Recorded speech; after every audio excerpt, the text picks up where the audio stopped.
Hello, it's me, Fina Mizu. I'm back. All right. So we're just gonna continue on with Kirby. We're gonna do Dreamland 2.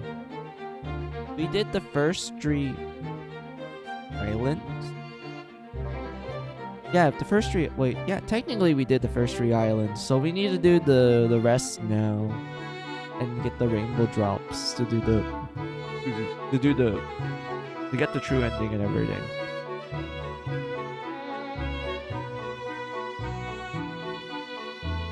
Honestly, I was very happy that we found the we found the female GUI, because that one was rare. But yeah, we got lucky there. So let's continue on.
Wait, do we need a hamster to get the rainbow drop? Probably. I was thinking like, if I did the owl, that would be a bit different. I guess the hamster works for now. Unless this game is gonna pull bullshit on me. But oh well.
Aw, the hamster became a rock.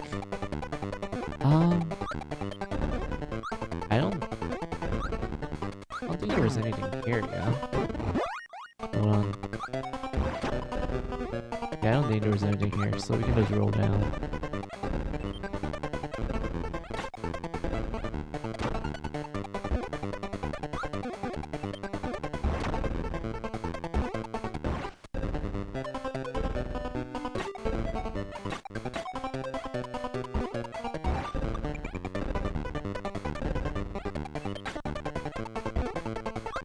I don't think there's anything over there, so we can just skip that.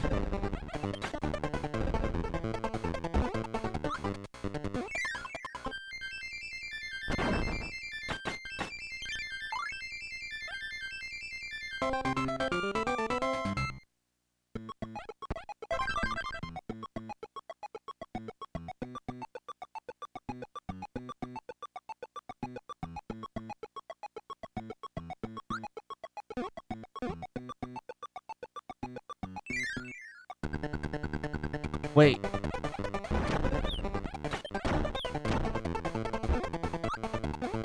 I don't like this. I don't like this. Wait. Oh my god.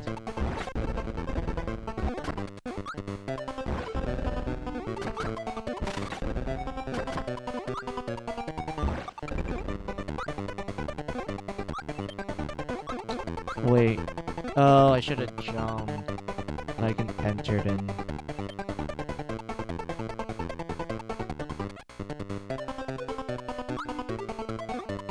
Yeah, I should have jumped. Hold on.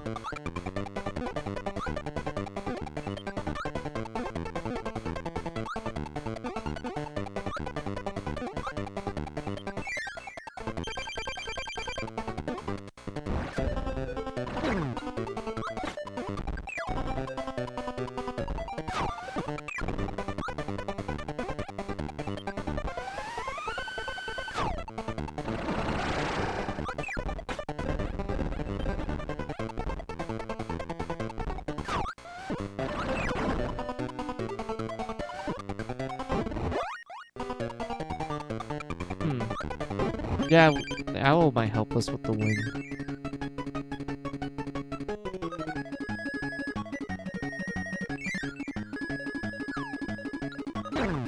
Ow.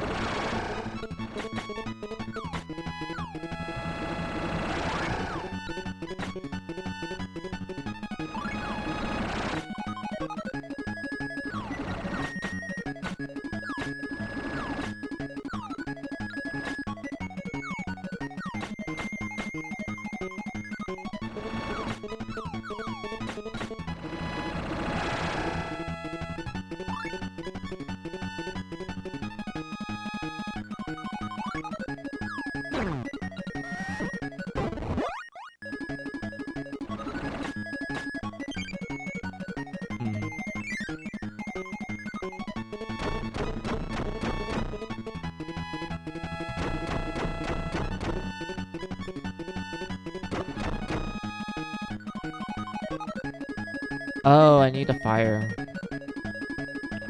I'm assuming it's gonna relate to like a rainbow drop or maybe some rare item.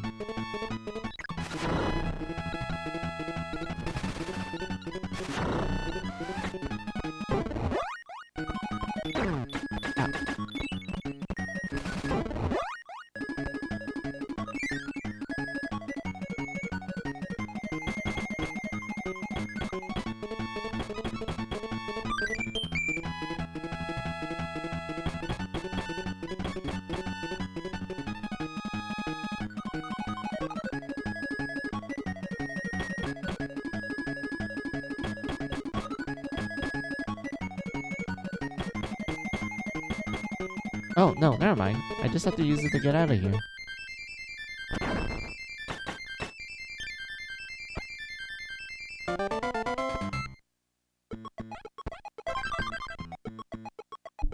I'm pretty sure there's a rainbow drop.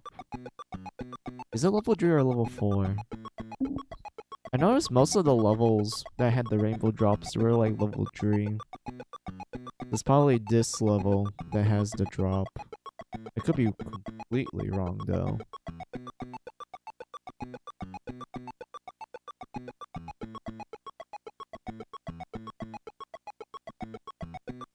I'm gonna go get a sip of my water real quick. Hold on.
Wait, so Klein is just like the hamster, except instead of a flamethrower, it's like a single flame? I mean, that's pretty good. It looks like it travels far.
Damn it.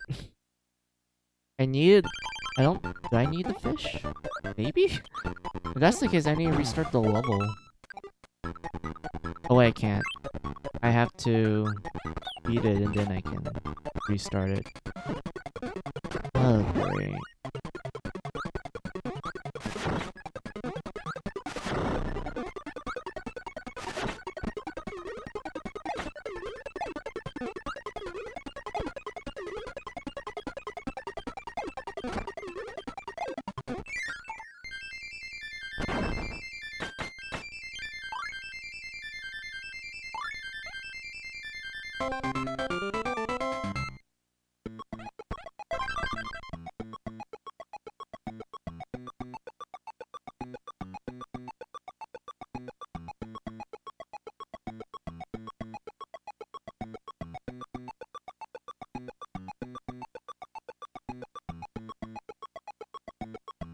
Wait, do I need the fish?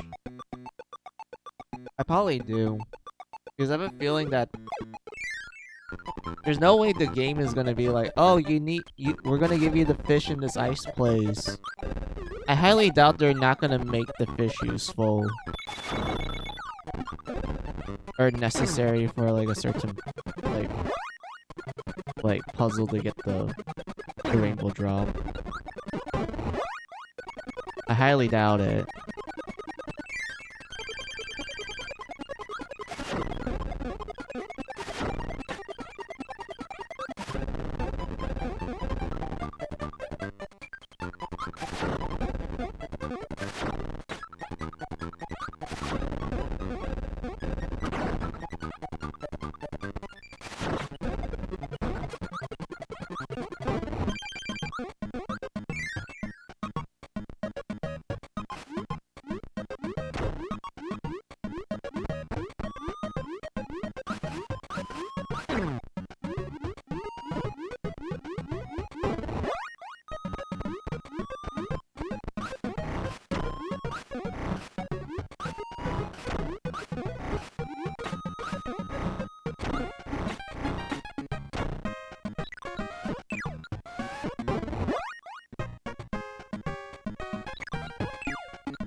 Oh hell yeah, we did it.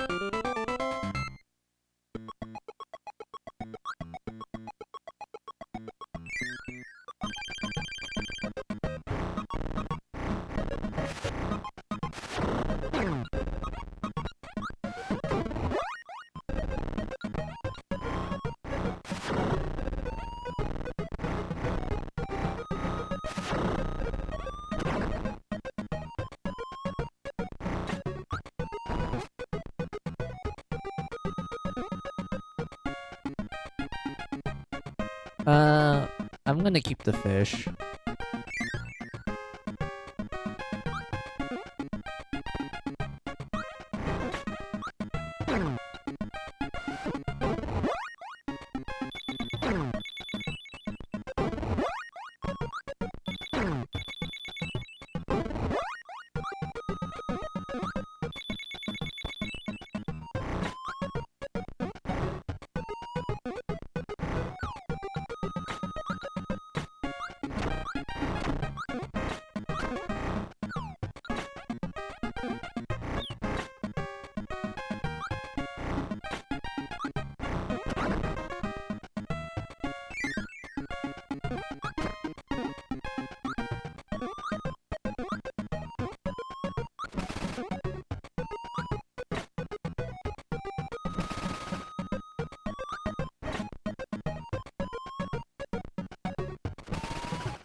I did needed the fish. Hold on.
Oh no. Not high enough from the jump. Ugh.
Are you kidding me?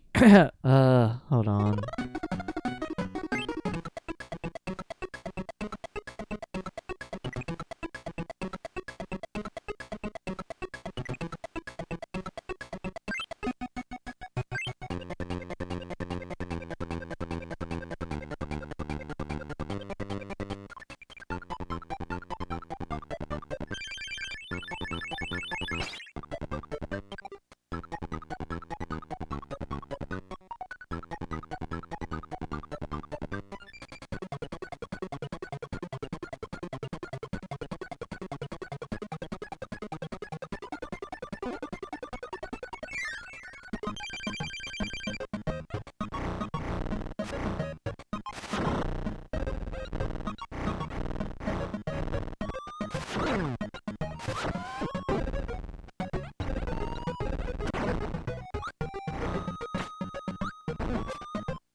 Alright, we got the rainbow drop. Alright, let's go.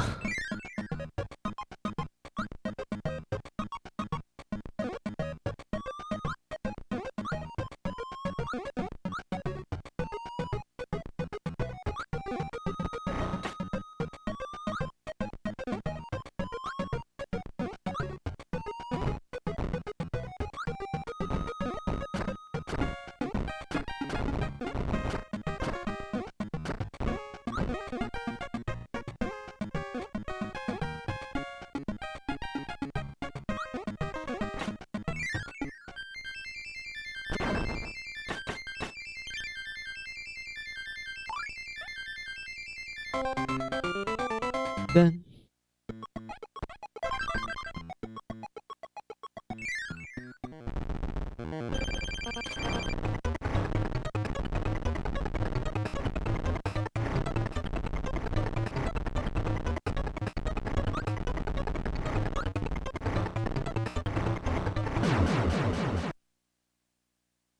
rest in peace, Ice Dragon. We just beat it.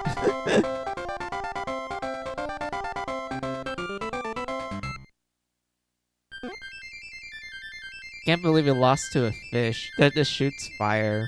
And the fish sucks in the land.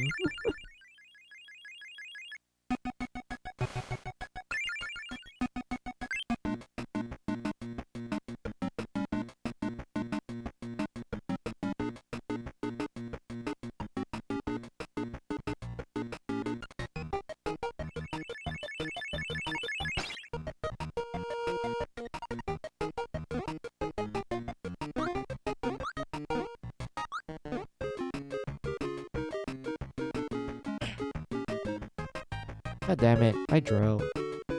Oh yeah, I need to do a quick BRB. I drank a little too much water. Alright, I need a use the restroom, so I'll be right back.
Alright, I'm back.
Are you kidding me? I lost my power that quickly?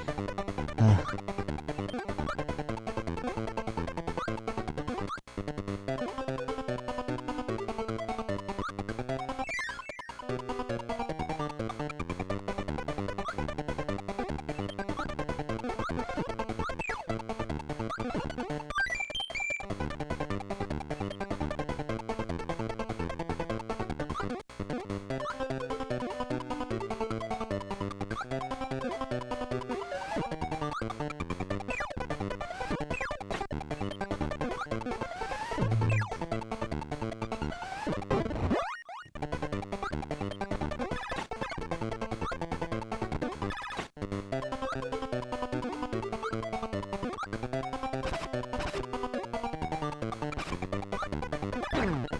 I don't think there's a sword ability in this game, so we can just ignore it.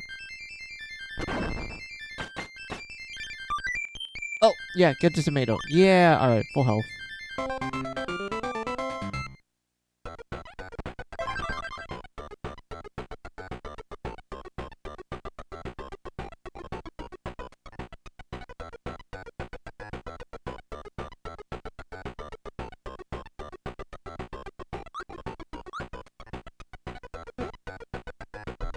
Alright, so there's only 5 levels for this one. The last one was 4 levels, this one's 5. I'm assuming level 6 is gonna be level, like, there's gonna be 6 levels in it.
Hey, it's a Gooey! Hey, Gooey.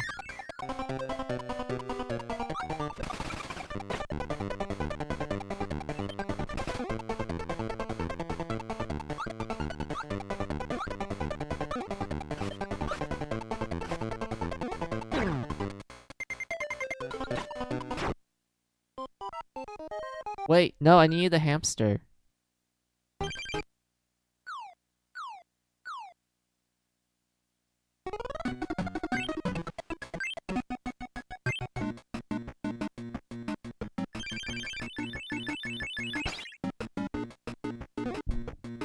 No! It saved the fact that the hamster died. Alright, I have to pray that the mini boss gives us the hamster. If not, we have to go back to the previous level and get him. Oh, I hate this.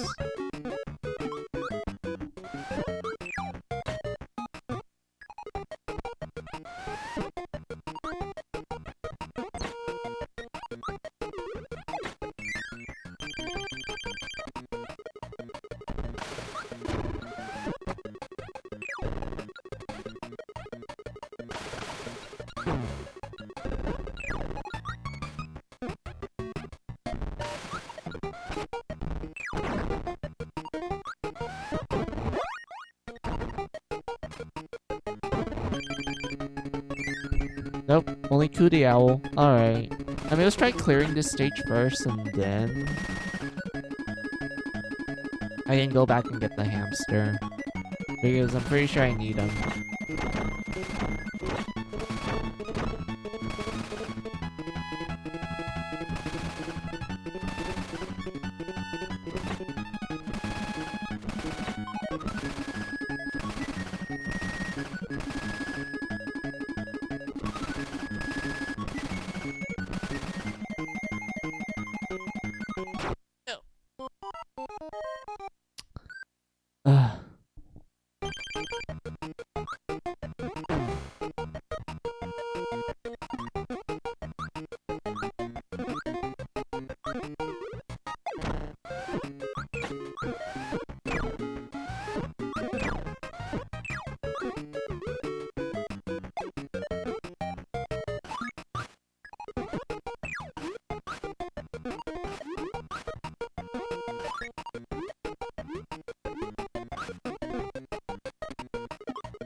I don't care that I failed that. Oh well.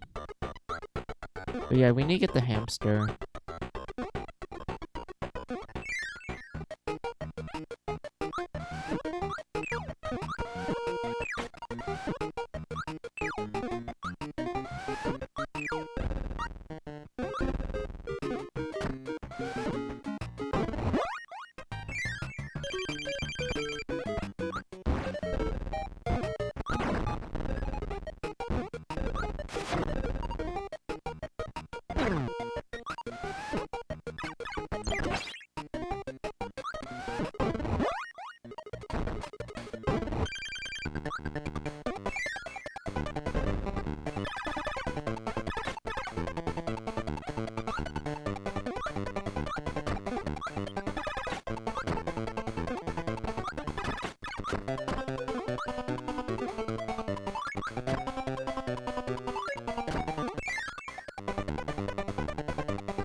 Alright, there we go.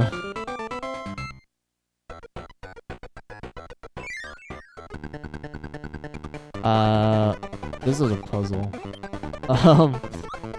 Wait.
Are you kidding me? I was so close. I should have moved. Oh well.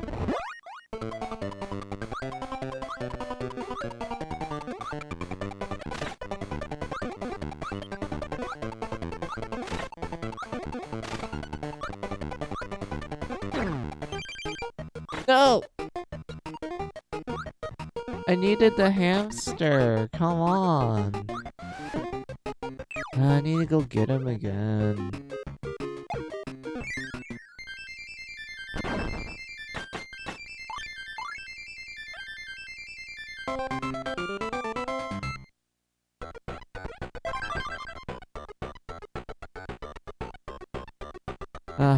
Maybe let's just look for the rainbow drop and then I go get the hamster. Because I'm pretty sure I need him for it.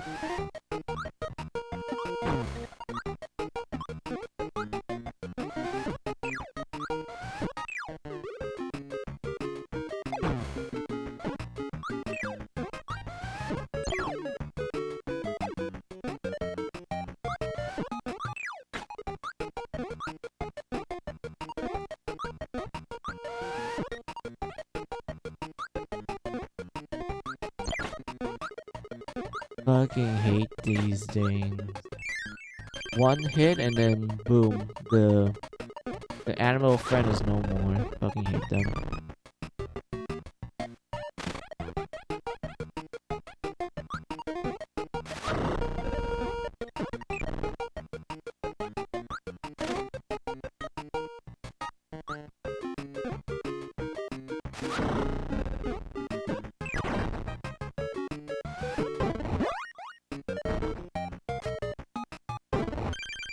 Oh, thanks.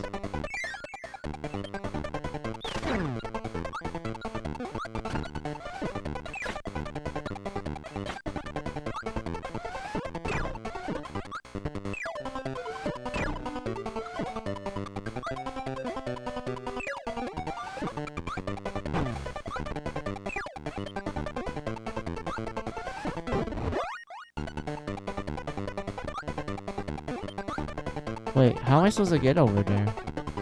Yeah, that's the exit. We'll jump here, jump here. Oh, hell no. Oh no.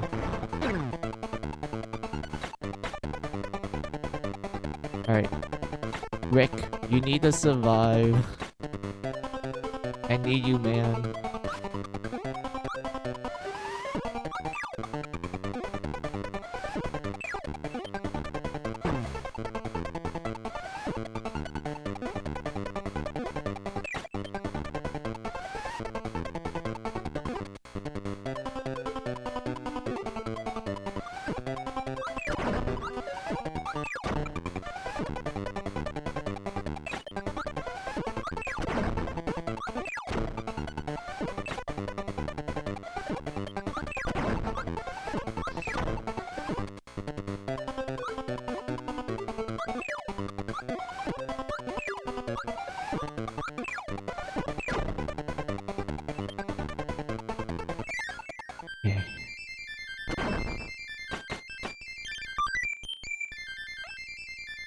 Alright. We at least kept the hamster this time. That's good.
Which one's the right one? What do you think?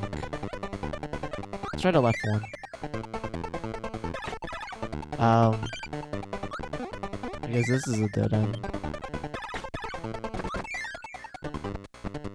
Wait, I don't like this. I don't like this at all. I need it! Come on. Please don't save the fact that I don't have the hamster, please. Okay, it kept the hamster. Alright.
Oh, this part. I remember people called this like the inappropriate Kirby Easter egg because apparently the way how they formatted this stage, it looks like a female.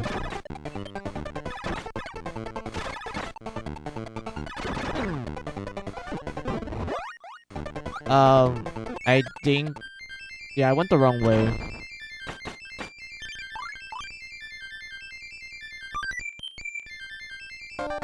There's not where the rainbow drop is. It was up more. Because I noticed there was like an additional ledge at the very top when we were doing that auto-scroll segment.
Wait, do I need to abandon the hamster?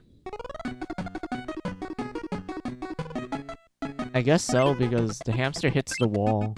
The ceiling, I mean. God damn it. Alright, hold on.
Oh, these two. I hate them.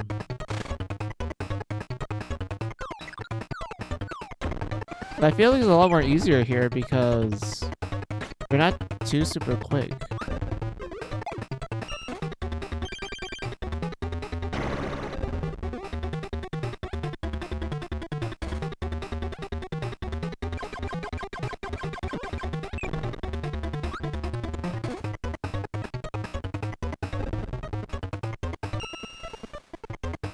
So I like that transition.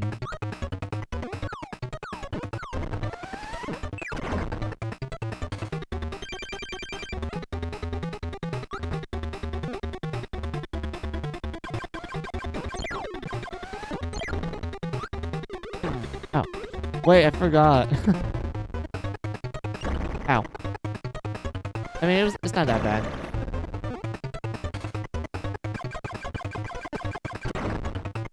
There you go.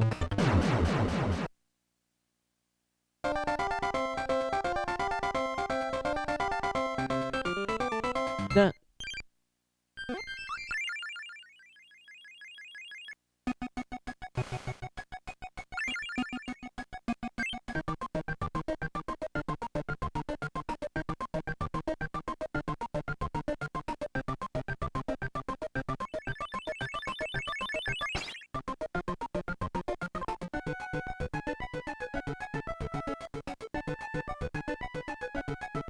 Alright, we have one more level left after we beat this.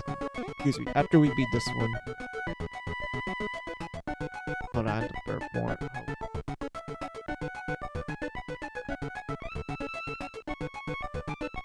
Alright, what time is it right now?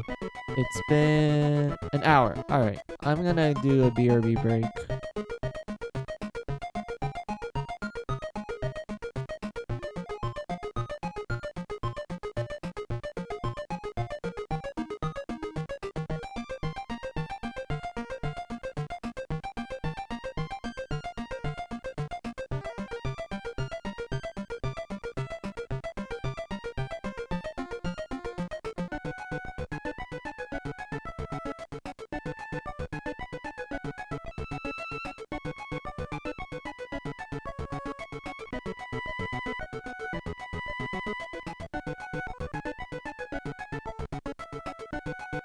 Hold on, I forgot to pull up the BRB screen. Alright, so take this as you guys' opportunity for your own BRB break. Get a drink, get a snack, use the restroom. I'll be back.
Alright, I'm back.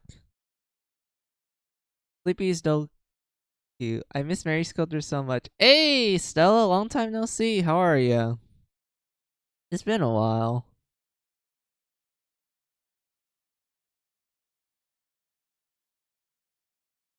How are you? How are you? Let's see. How was your honeymoon? Do you enjoy yourself? Tell me all the stories that isn't you being masochist. Well, I'm not a masochist. I'm a sadist.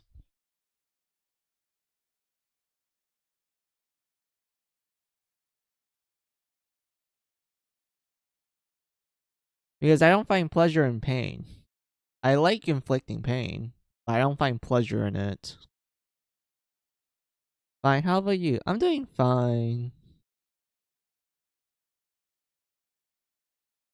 I kind of took a break from Death End Requests.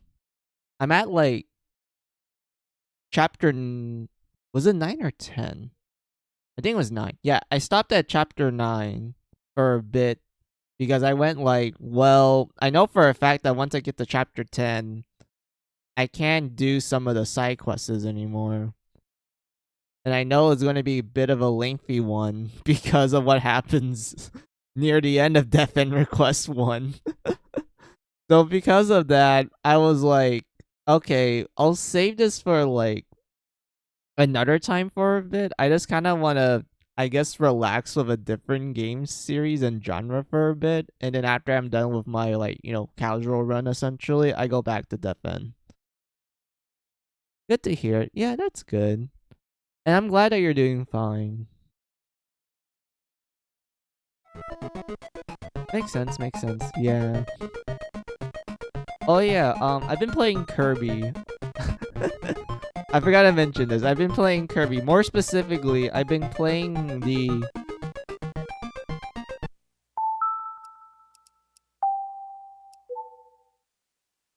Dreams collection that comes with 6 Kirby games.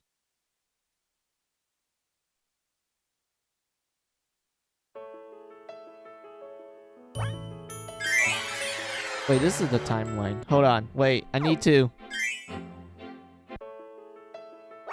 Here. Alright. So it comes with 6 Kirby games. So the Dream Collection came out in 2012 as like an anniversary for Kirby. It's like his 20th anniversary. So they're like, hey, let's make a collection of like 6 of his games.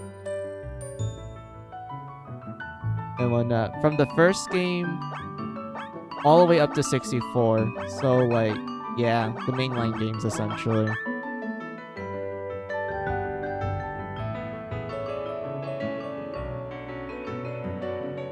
I finished Kirby's Dream Land and Adventure. Also, let me see what you wrote down real quick. Hold on. Alright. Kirby, yes, though I thought you'd be playing the better Kirby game that other people do not agree. Wait, which one? Like Star Allies? Forgotten Lands? Return to Dreamland Deluxe? Like which better Kirby game? Or Planet Robobot? Triple Deluxe? All of his games are mainline. Stella.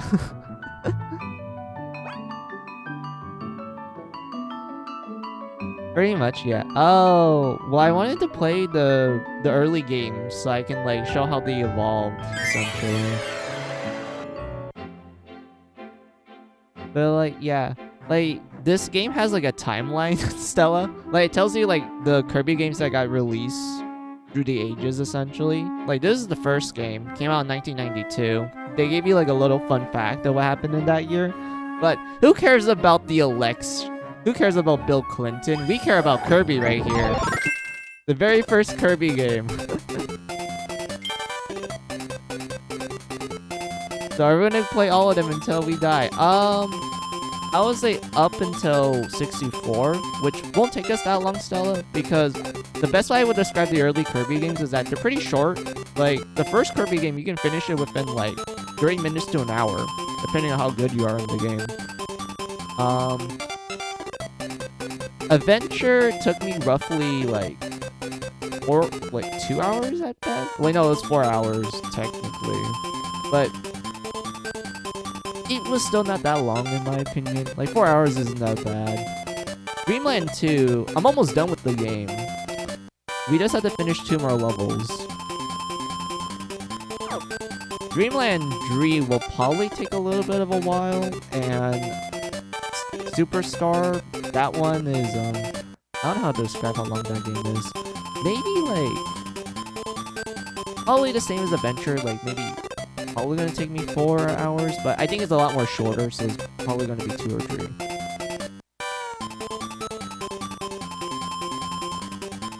So we're gonna play every game that come out, or will come out until we die. Good. Yeah, pretty much.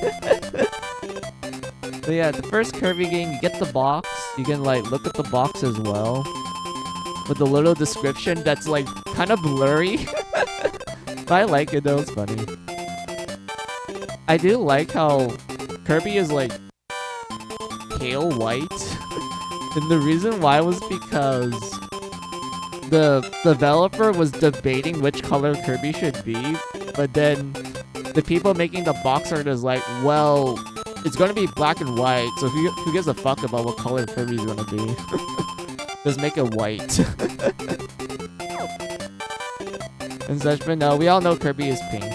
Even though Sakurai, the guy who, you know, created Kirby, he wanted him to be yellow. But like, yeah, we didn't have 1993. This one we had Kirby's Adventure. This one's on the NES. And this is the game, like the description said, this is the game that introduced the whole, you know, copy ability. You know, Kirby sucks the enemy, copies their skills and such. This is the game that introduced it. Because in the first Kirby game, all Kirby does is swallow the enemy and then spits them out. That's how the first Kirby game played. This one is copy ability.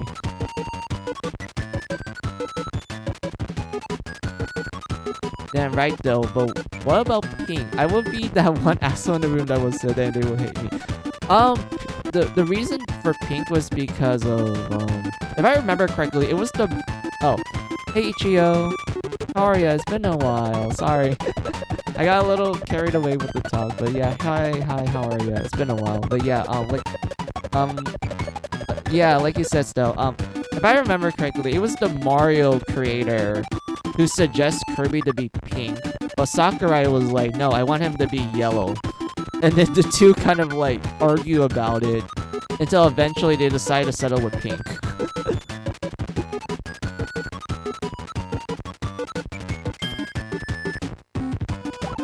But yeah, we have Kirby's Adventure. Kirby's back in power pluffing action. And then we have Kirby's Pinball Land. This is literally Kirby as a pinball. Like, there's really nothing much to this game than like Kirby Pinball. That's it. There's really not much. We can't play it though, sadly. We have 1994. We're going to ignore that. There's nothing cool in 1994. 1995, we got 3 Kirby games. Kirby's Dream Course is Kirby. It's a golf game. Like, it's just Kirby playing golf, essentially. Kirby's Avalanche is Puyo Puyo. That's pretty much what it is. Oh wow, Yellow Kirby sounds so nasty. Give that man a pink card at once. Yeah. Like, clown card? Like, oh, it's a clown. I thought it was pink. I was like, yeah, Kirby ended up being pink in the end. But yeah, this is Puyo Puyo with a Kirby skin. This is a game I've been, like, playing for the last hour, Stella. Kirby Dream Land 2. This one introduces animal pals, which Kirby rides on, essentially. So we have 3 of them. We have Rick the hamster, Coo the owl, and Climb the fish. Those are their names. And not only that, but you can, like, use copy abilities with the animal pal. Like, you can turn the hamster into like a bowling ball. You can make the owl shoot his feathers like boomerangs.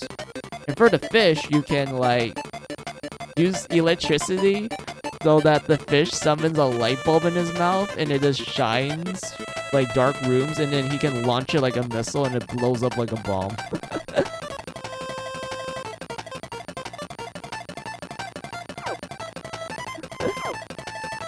Would you want the clown card, Mizu? Trust me, you don't want that. It's the bitch card, and you want to be a clown for life. Well, I don't want a clown card because, like, I'm not a huge fan of clowns. I personally find them to be scary, especially back when, you know, there was the whole clown scare in America where there was just a bunch of people dressed up as clowns and they just jump scare people. Yeah, that kind of ruined me. I'm not a huge fan of clowns. Oh, I see, yeah. I guess the only clown I'm fine with is, like, I don't know, an anime girl. Because, you know, it's an anime girl. Like, they're not that scary. But if it's, like, a Western clown, then, like, yeah, I'll probably shitting my pants right now. But anyway, what's a clown card? I don't know. I guess it's a card to tell everyone that you're a clown, I guess.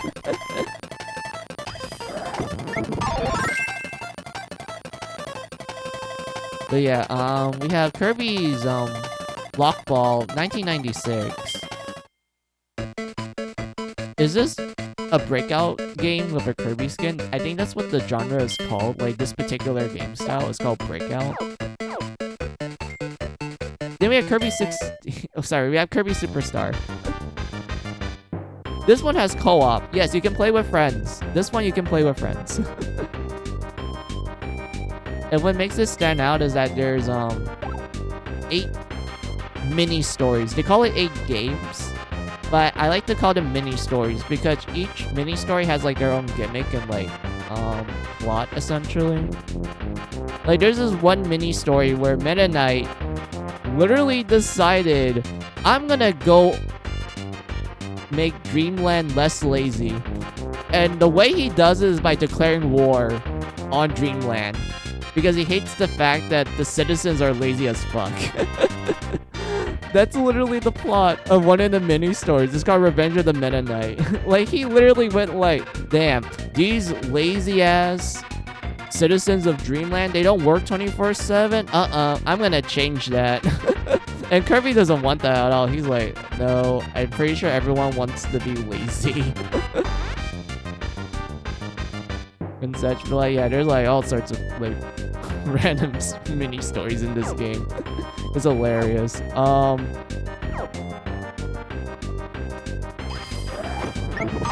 We have 1997. This one is it's a puzzle game. We have Dreamline Dream. This one I like. It's not my favorite, but I like this. This one, they basically introduce more animal pals. Like, we have Choo Choo the... What do you call it? Choo Choo the octopus. We have Pitch the bird. And Nago the cat. And if you ask me, this game actually aged the best art style-wise because it uses a lot of pastel colors. It's like a crayon pastel look.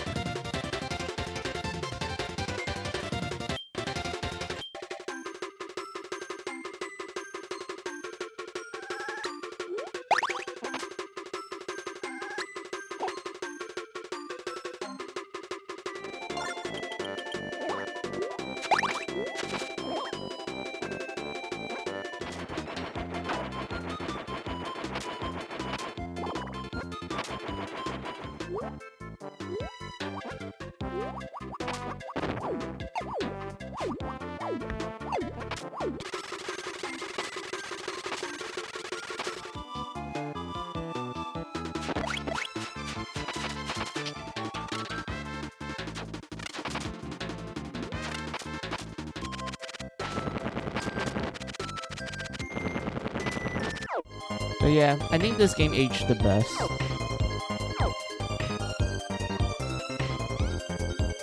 And then you just go through like, you know, 1998, 1999.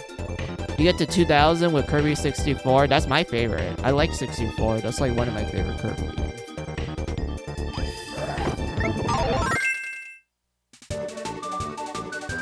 Yes, Kirby in the 3D.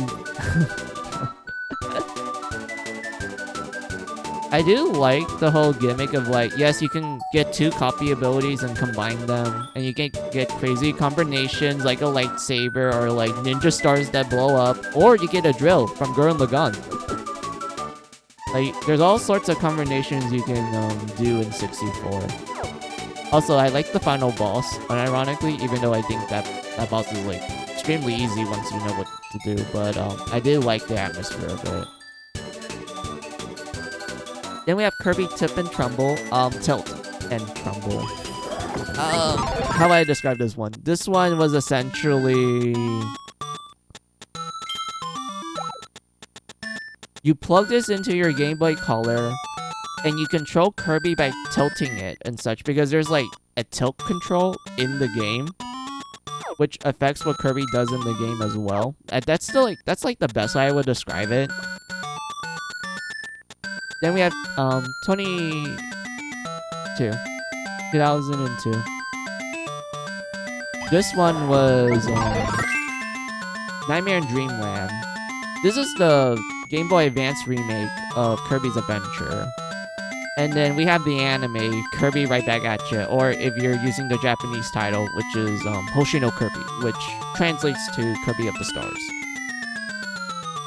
And the interesting thing about this is that I would say the art style and visuals from the anime was used in this remake and such. So it's like cool and unique. There's not much for me to talk about at that point. We have 2003. That one is Kirby Air Ride, the racing game. Can't wait to play that one. That one's probably gonna be fun. I already played that game, Baka. Oh, I see.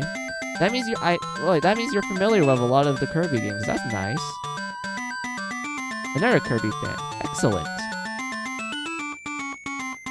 2004, Kirby's and the Amazing Mirror. Oh man, the Metrovania game that you can play with friends. I remember playing this back in the day. It was so fun. I know it was like developed by Flagship, but honestly, this is still a pretty good game.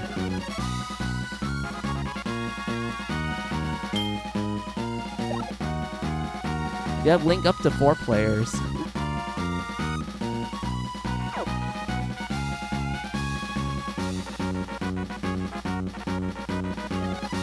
Because I knew just how crazy adorable this evil guy was. Well, Kirby's not evil. He's technically a good boy. And such, because like... Well, I know there's times where Kirby can be a jerk, but he's primarily a good boy. I mean, there's a reason why. He's like one of the few characters that's able to beat dark matter, because, you know, dark matter is made up of negative emotions, and they can only be beaten with positive emotions. And Kirby is like, you know, the complete opposite of dark matter. He's just filled with positive emotions. I know, that's why I said, that's why I did evil, meaning he's not really, just sometimes. Yeah, there's times when Kirby's can be a jerk. Ooh. But yeah, 2005, we have Canvas Curse. I don't know why I'm having a hard time pronouncing shit. Yeah, Canvas Curse. I always laugh at this game, Stella. Because, like... It's because of the commercial. It's the commercial for this game. I'm not sure if you guys ever watched the commercial for this game. But, okay, I'll just summarize it like this. So basically, you have this human finger. And it's like hanging out with Kirby. They're just doing like a bunch of fun stuff together. And such. And then eventually, you get to the end of the commercial where you see the old slogan for the Nintendo DS. Which was, touching is good. Like, that was literally the old slogan for the Nintendo DS to advertise the whole touching screen, like, you know, gimmick of it. Touching is good. Which is absolutely hilarious. And this is, like, one of the things I remember from Canvas Curse was that commercial.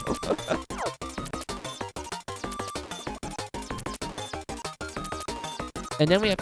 Oh, shoot. I almost dropped my controller. We didn't have 2006. That's Canvas... Well, sorry, not Canvas. Squeak Squad. I actually own this game physically. I still have it to this day. It's also one of my favorite games because, like, it was one of the first games I bought when I got a DS. So I have a lot of fond memories of this.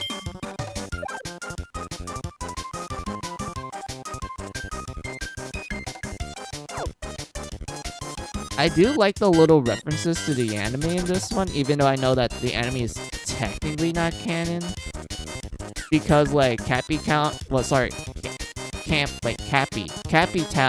anime exclusive. A lot of the stuff from the anime is, like, proven false when you compare it to the games and such. But I do like how this game does put, like, little Easter eggs of the anime, but it's not confirmed to be canon, though. Oh yeah, prove it. What do you mean? I still have the ding. I'm not gonna take a picture of it right now and show it and such because I'm too lazy.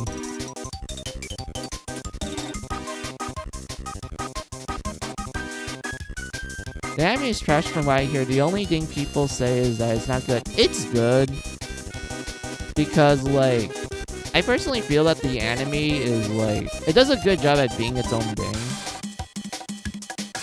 And kind of having its own interpretation of, like, specific events and such. I don't know why some people think the anime sucks. It's pretty good, especially for, like, you know, an anime designed for kids and such, especially for Kirby and whatnot. And there's never a point in the anime I felt like, well, this is, like, you know, this sucks and whatnot. Now, most of the episodes are pretty great. There's a reason why a lot of people look back to, like, specific episodes and they're like, yeah, this is really good, still holds up to this day and whatnot. And I always find it funny that the anime does give us, like, I would say more characterization of, like, certain people, like Wispy Woods. Fucking Wispy Woods got such a huge buff in the anime. He's like an actual, like, I don't know what you call it, an actual, like, threat in the anime because, like, they made him like the guardian of the forest and he actually does serious shit, and he's still a good guy, mind you, even though there's times when they do have to fight Wispy, but that's mostly because of, like, mind control, or he was told the wrong information. But I always laugh at Wispy's, like, role in the anime where they actually made him serious and it's hilarious. I like it. Oh, so you're lying. I knew it. I still have it, Stella. But you know me, I'm lazy. I'm not gonna get up, dig through my closet to look for Kirby Squeak Squad.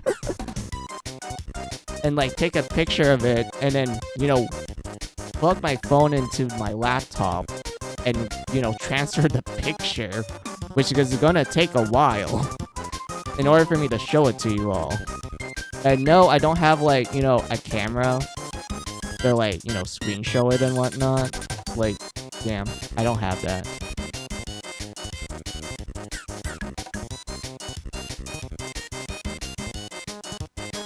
If you look at Pokemon, Bakugan, Yu-Gi-Oh, let's see, Digimon, everyone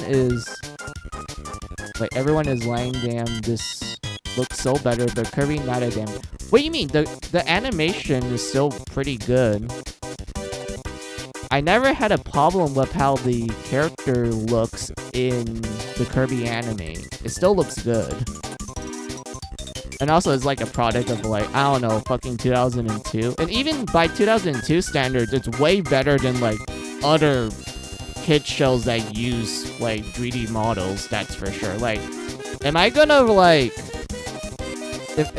Am I gonna remind people of the Donkey Kong, like, cartoon series? That one where... where they literally don't... Well, they technically... Well, they don't use the... Wait, actually... The Donkey Kong cartoon series, that one I remember. Like, they made the character so, like, uncannily weird in terms of movements. Like, the marionette, like, they move like puppets, is what I would say for the Donkey Kong cartoon. They move like puppets. That one did not age well. And also, there was too much singing in that one as well, so I wasn't really a huge fan of that. But there were still some fun songs in there, but eh. But anyway, Sure, my friend, sure. Oh, no, not me. I mean what others say. Like, oh, yeah, well, yeah, the others, they don't know a lick.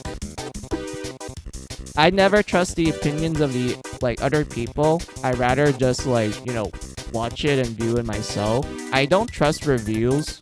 Sorry, reviews. Because, like, they can be quite biased at times. Or sometimes they don't even watch the full thing. And they're just like, alright, let's just write this, like, opinion after watching, like, I don't know, 10 minutes of it.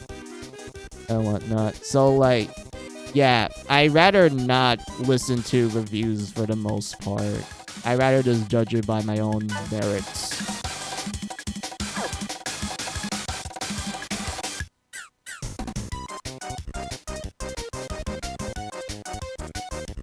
That's how it should be. Watch it your damn self. Exactly. That's why I never trust reviews. Like, I know some people do it to kind of get, like, an idea, but I don't do that because it's clear from the start that it's gonna be, you know, biased. It's better just to do it yourself, like you said. They're like, yeah. Then we have 2008. This one, Superstar Ultra. I actually played this. I don't have the box anymore, sadly. I still have the cartridge. This one was the remake of Superstar, which included, like, more bonus stories. With, if I remember correctly, there was one bonus story in there that literally cracked me the fuck up. Because of, like, it's later confirmed that the stuff you learn from that mini story is, like, part of the lore. So as a result, it just gets built up as you go through, like, the later games. Because I always noticed that, like, I know most people argue that it was Return to Dreamland, this game here, is when Kirby lore goes, like, super deep and shit.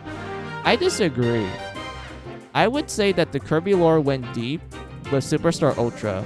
Because I noticed a lot of the things that people, like, you know, mention that, oh man, the modern Kirby games have, like, this deep, like, lore, and, like, you need to read the pause screen descriptions to get the full story and such. I feel like this game started it. This game started it, not Return to Dreamland. It was this one that started it.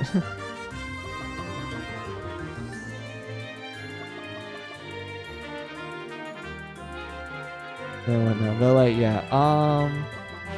You have Epic Yarn. This one, I liked. I played this with my siblings. It was a co-op game. You can play it with, like, by yourself or with a partner. I played it with my siblings. It was fun. A very relaxing game too. I watched everyone's favorite anime, Demon whatever, and hated it. Demon Slayer or something? I don't know.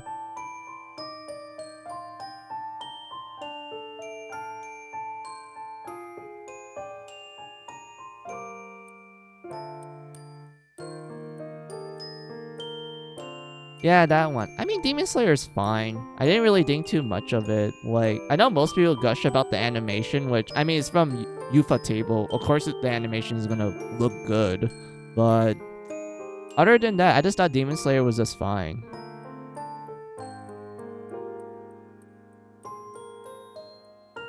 And I hate it a lot. Dude, it's from Ufotable. Who doesn't like their animations?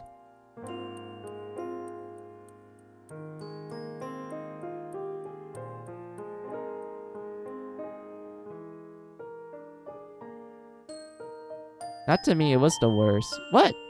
It still looks good. It's kind of like saying the Heaven's Feel movie sucks and such and whatnot. Well, in animation point of view. Like, no, it still looks good. Ufotable, doesn't matter if they do, like, a meh. You know, they make an anime for, like, an okay manga or something. Like, their animation still looks good no matter what.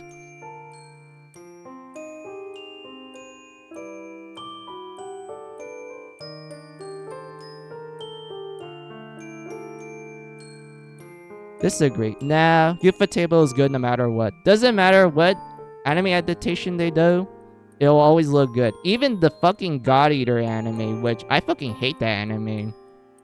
The animation still looks good and such. Like, I'd rather not talk about the God Eater anime. I'd rather forget that thing existed because it does not adapt the story perfectly whatsoever.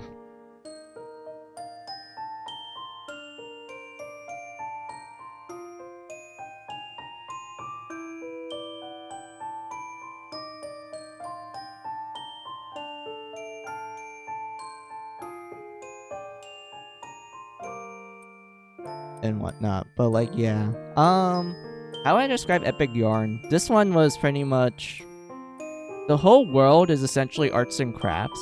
More specifically, it's made from fabric, like the description said. Like, I can show like what it looks like. Hold on.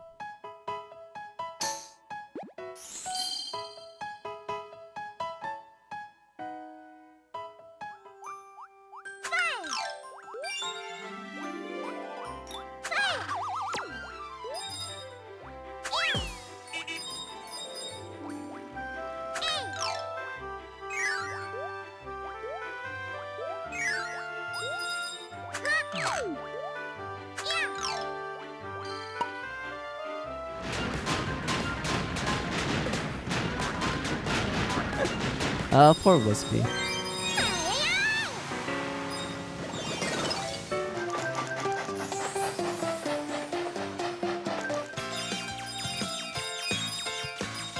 But yeah, the whole world is just made from like all kinds of fabric. And it actually originated the iconic line of Kirby's Dots, where he touches the grass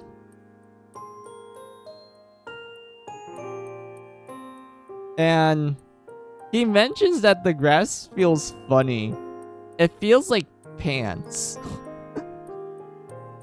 It's like such a meme that people like say about this game. It's hilarious.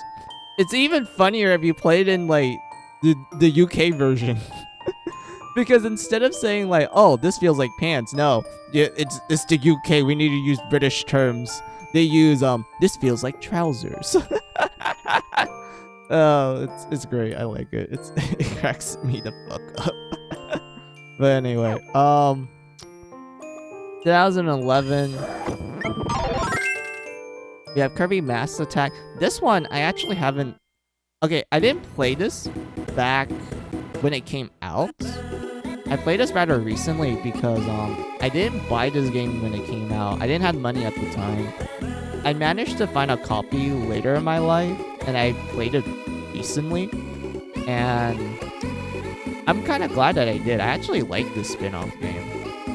Like, I know it's not connected to the story whatsoever, but like, it was surprisingly fun.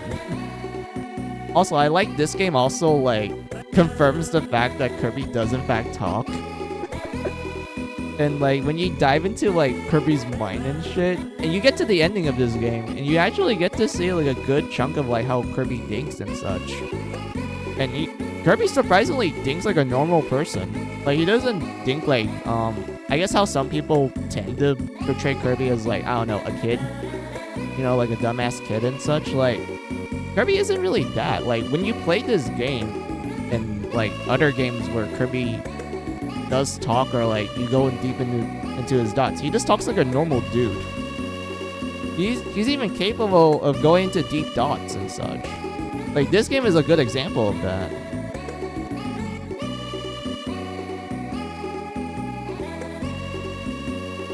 Nah, he's not a dumb. Yeah, exactly. Like a lot of people tend to portray Kirby as like, you know, a dumbass kid.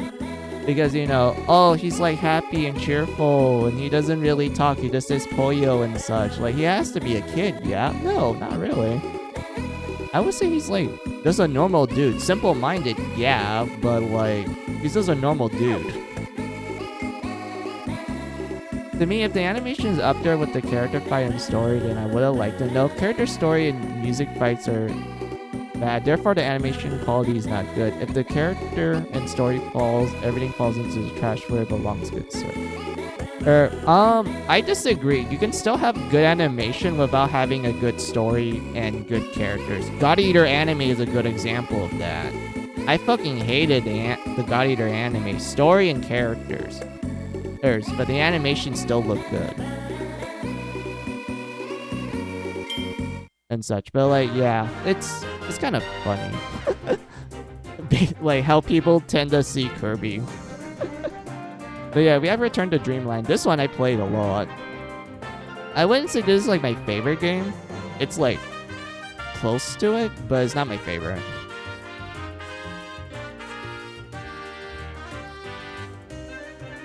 I don't know how to describe it, the feeling. I guess I just liked it a lot because of personal reasons. Because this game is like connected to like a personal event that happened to me in my life, but I'd rather not talk about that. So because of that, every time I look back in this game, I just think of those memories. Whether or not they're fond memories or terrible memories is just really up to me. I'd rather not talk about it because I don't really like talking about my private life. But all you need to know is that this game has a lot of sentimental value for me.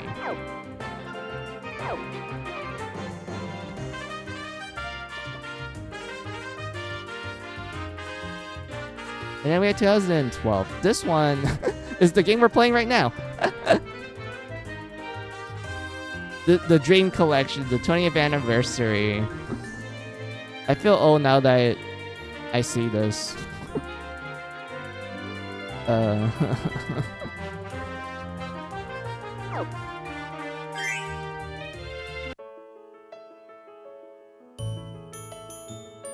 whatnot. But like, yeah. Let's see. So yeah, we're gonna go finish up Dreamland 2 since we're almost done. We just have to finish level 6 and level 7.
Sorry, my friend, but not to me. If characters and story fail, then I don't care how good your animation is. It should no matter what. Well, that's actually negative because you can still have good animation no matter what. I mean, like, I'm not gonna complain that the story is crap and shit. Because I see animation as separate to, like, character and story.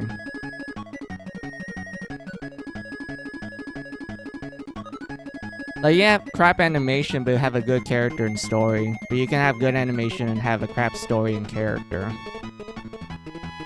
And whatnot.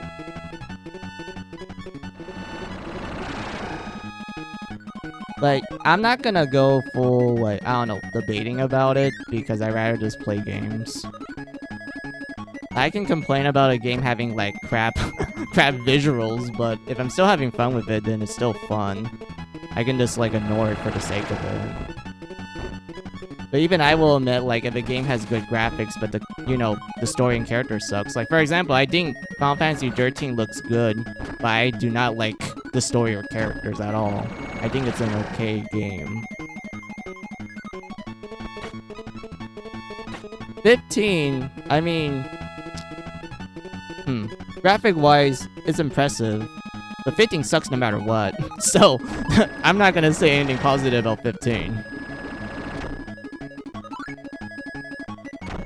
And then you have the 7 remake, which... I don't know how I feel, but... Well, I don't like the story of the 7 remake. I mean, I do like some of the characterization, but... I... generally don't like the story of the 7 remake. I'd rather just... ignore it. no amount of like, I don't know, impressive cinematics is enough for me to forgive the fact that the 7 remake story sucks.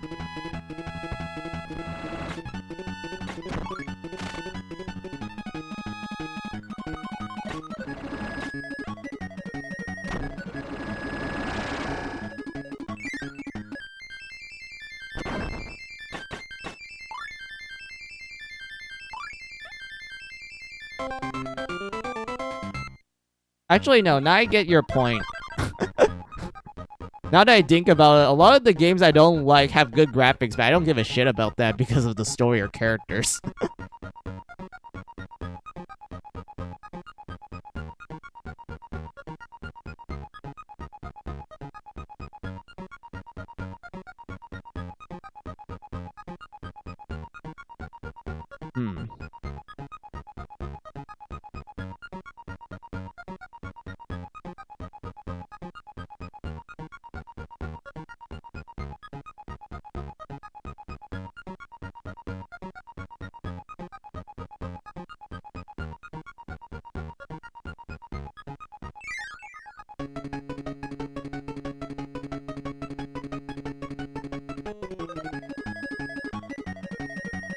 Let's see, to me, characters are the most important in anything. Story is second in line. Animation and music is third. If the two falls, then the third will.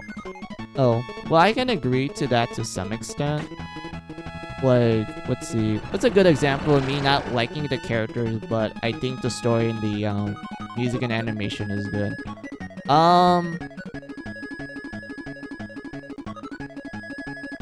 I would say Shin Megami Tensei. Wait, no. I don't think Shin Megami Tensei 3 counts. Because,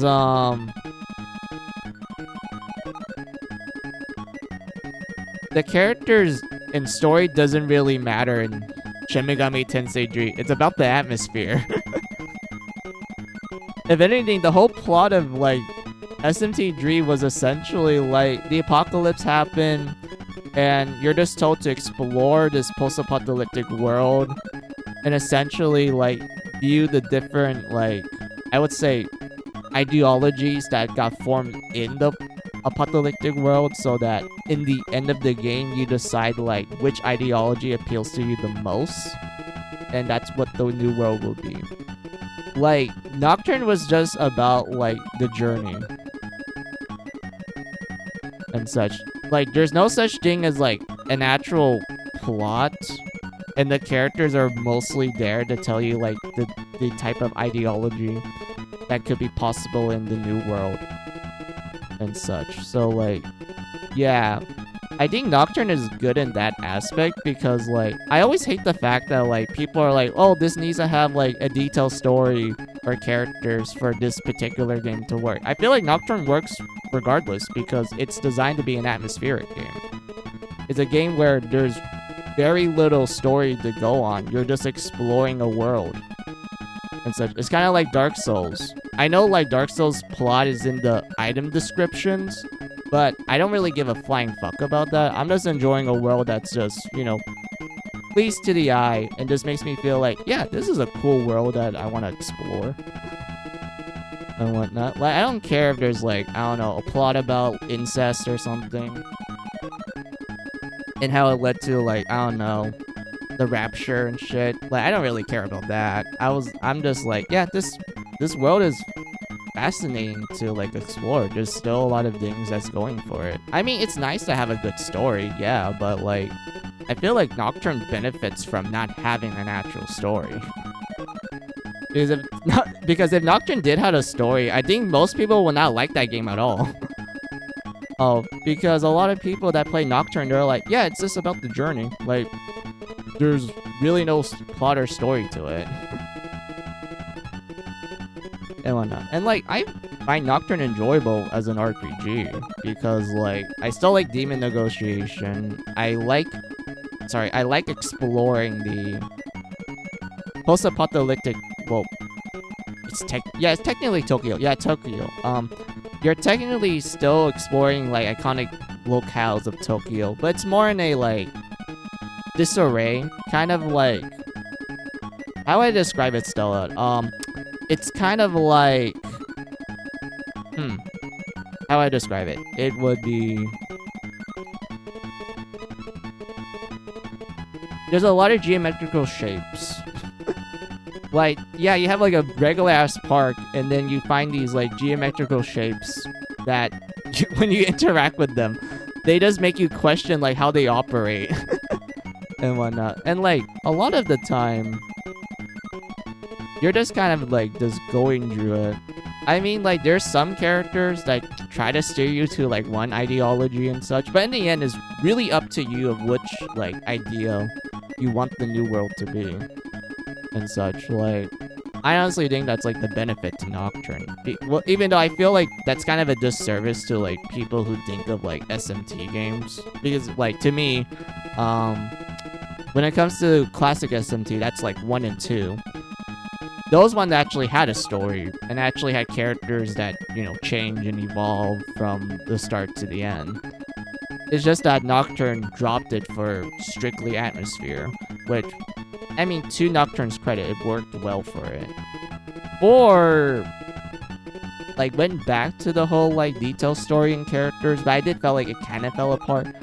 Or when you get to the second half. I think because at that point, they kind of want to, how do I word it? They kind of reduced the characters to being their respectable alignment and such, and I felt like that kind of sucked, but at least, like, when you get to the endings for those alignments, they're at least cool and everything. I mean, like, I feel like the neutral route is the one I agree with the most, because I feel like you get the most bang out of your buck in terms of, like, character development and such. Law and Chaos is a little bit debatable.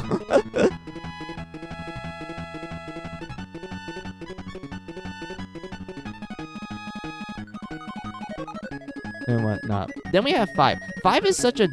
Okay, so I'm not sure if you play SMT5, but like, 5 was such... God, oh my god. Okay, I like the game for how the world looks and shit, but dear god, the story. It feels so underdeveloped. Like, when 5 tries to tell a story, it just kind of falls apart. I feel like the characters, for the most part, there's only like 2 of them that I felt like were pretty good in terms of writing. And then there's there's like this one character where I feel bad for them until they decided to go full like Spider-Man Dre like bad boy haircut mode, and I just went like, I'd rather just kill this guy than, like, you know, be supportive and whatnot. Like, yeah. And whatnot. And then you get to the endings for that game, which is like...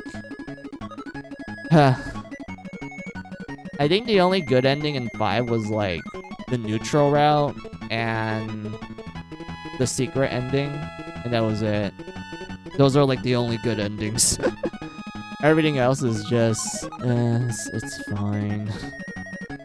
Fine and such. But yeah, I feel like 5 really did suffer from a case of like, they really fell apart when it came to the story. Like, the world and atmosphere is good. Like, it was actually fun exploring that world, but I felt like the story fell apart, and there's only like 2 characters in there that was generally good and whatnot. But like, yeah, and everything. That's why Mary Skelter are so highly endeared to my heart. Characters fucking matter. There has a natural story to tell with them, and let's make the animation and music do all the talking lame. I mean, Mary Sculptor is good no matter what. It's like, it's one of the few Campfire Heart games that is good in general. Doesn't matter how it's like, I don't know, written or spin. It's still gonna be good no matter what. Even if you were to make Mary Sculptor have like, I don't know, okay music, which is a damn shame because we all know like the music in Mary Skelter is god tier. Even if you were to make the music like, I don't know, okay at best, I still think the game still holds up because it's just generally a really good like game series from Compile and such. But like, yeah, like Mary Skelter, like high tier no matter what. Like there's nothing, like nothing ain't gonna stop Mary Skelter from being good. I mean bad. I mean, I mean Mary Skelter is good. I mean, there's nothing that's gonna stop Mary Skelter from, you know, fuck. I'm losing my track of dot. I guess it's just been a while since I have like, I guess like just talking a lot in general. I mean, I did stream a few times, but I feel like it's actually been a while since I got into long conversations with you all chat.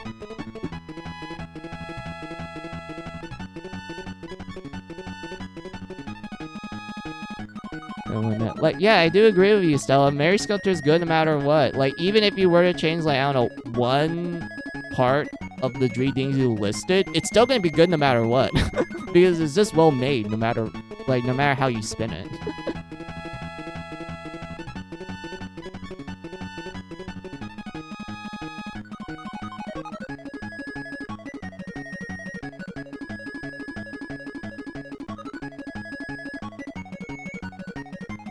And such, but like, yeah.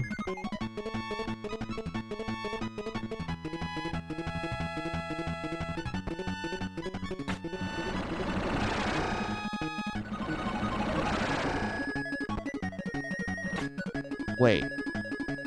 Do I need ice for this? I don't think so. I don't need a life up because we already have 21 lives. We don't need any more.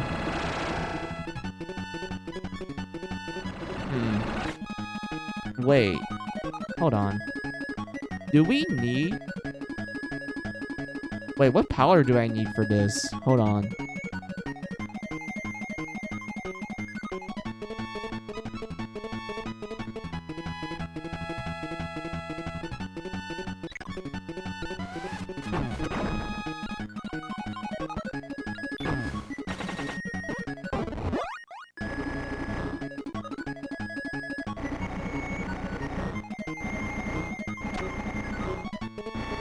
Wait, who thought this was a good idea? Hold on.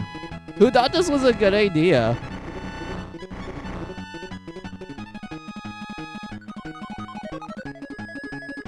Do I need to abandon the owl? No, I don't want to abandon the owl because... Hold on.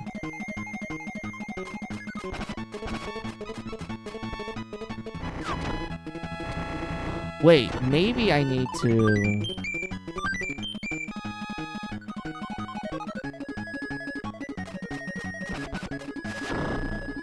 See, Mary Skelter is exactly what I'm saying. It's good, boring, nothing needs to change or makes us suffer thankfully. Yeah, exactly. Wait, okay, so I probably need to freeze the penguin, knock the ice block, and hit all of these. Because I want to keep the owl. We need the owl.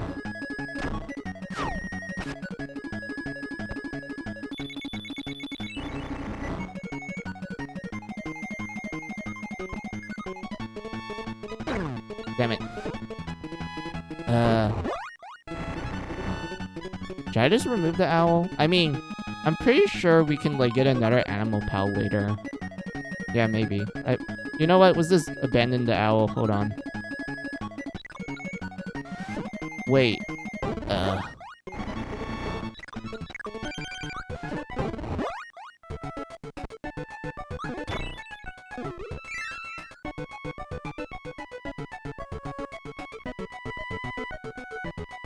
But yeah, we still need a, like, I don't know if we need an animal pal to get the rainbow drop. I'm not even sure what level is it at.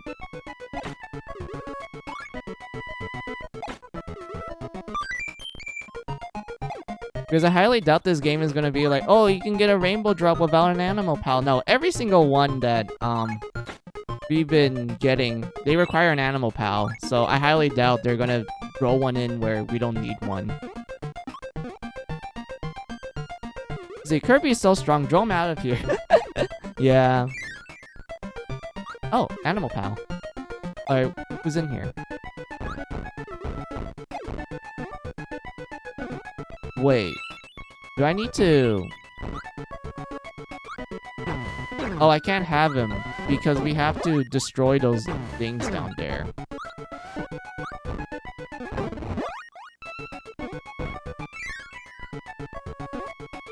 Oh, fuck.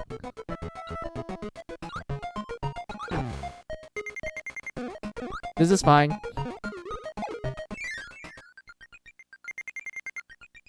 Wait. We need a certain ability. Wait, hold on. Which one do we need? That looks like Cutter. Where can we find Cutter?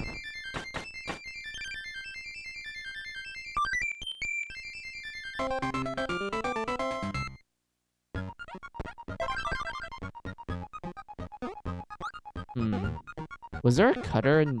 Well... Actually...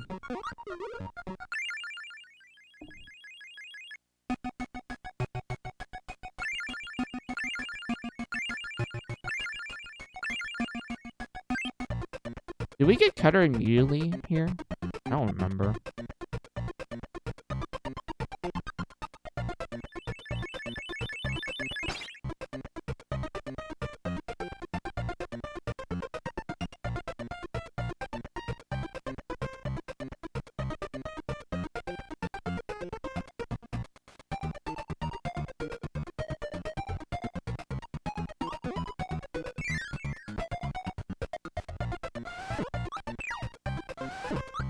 We just have to eat the guy that has Cutter, and then we can just go back there and get to that point to get the rainbow drop. Because we need the rainbow drop to get the true ending.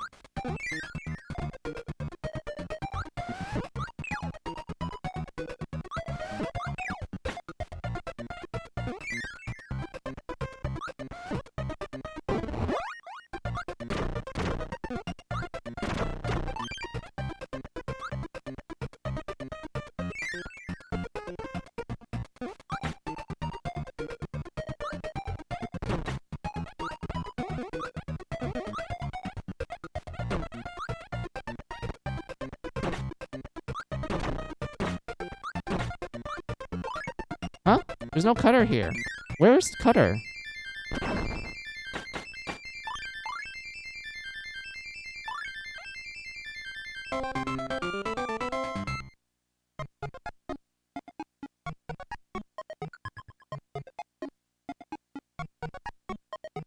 Oh, I need a yawn.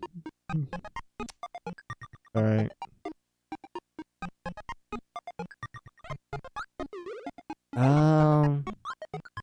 Was it this one?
Huh?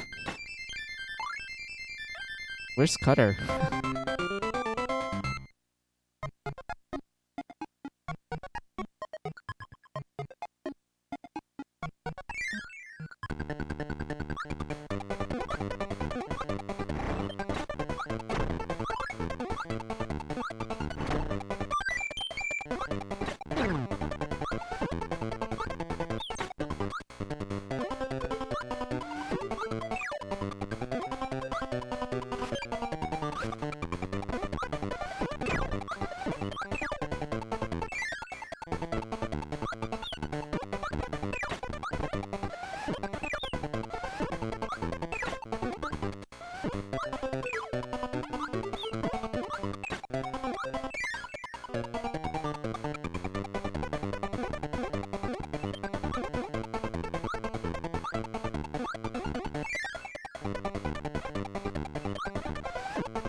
Where is it?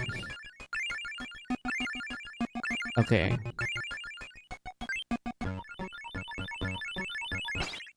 I don't think it was at level 1. We can try level 2 again. Maybe there's like a mini boss that has it. Who knows?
Wait, hold on.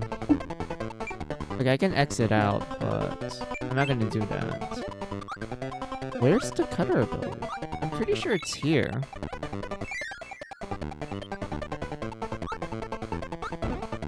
Like, there's no way they're gonna, like...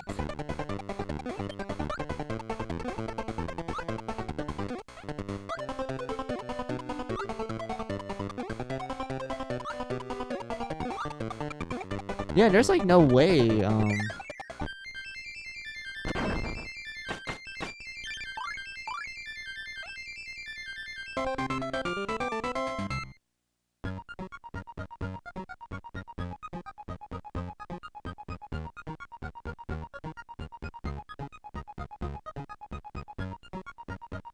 Yes, I have. I love so much Finale's Go. Mizu treated my daughter like a slave, and she was in so much pain at 5 HP. You can hear her little sob. It breaks my heart. He knows who I'm talking about. Yes. But Stella, it's broken though. Wouldn't you want to win? You don't want to like die all the time, yeah?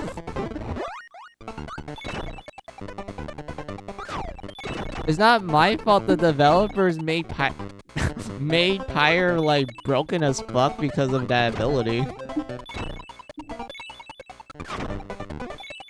Oh shit.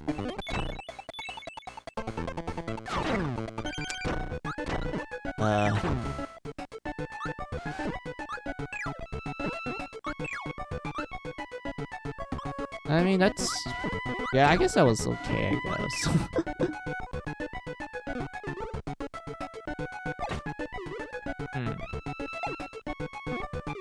What level did we got the owl? Not at... Wait a minute. Oh wait, that's the cutter. Wait, that's the cutter I needed.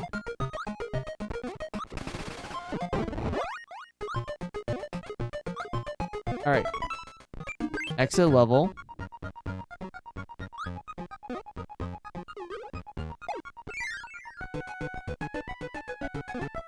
Yes, but that's my baby. She needs a lot of pet pecks and hugs and nappy work near death. It's not my fault she's broken when she's near death. She at least has a happy ending, so you should be glad with that.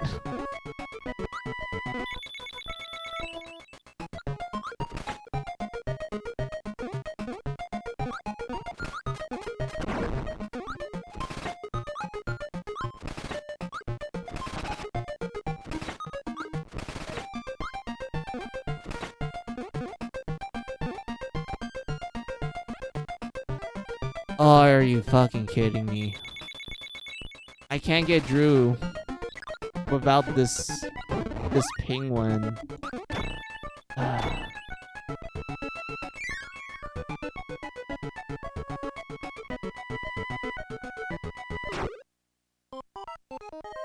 Okay, there has to be.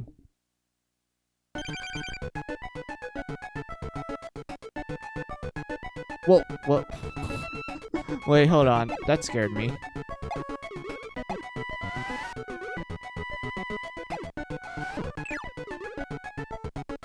Ow. So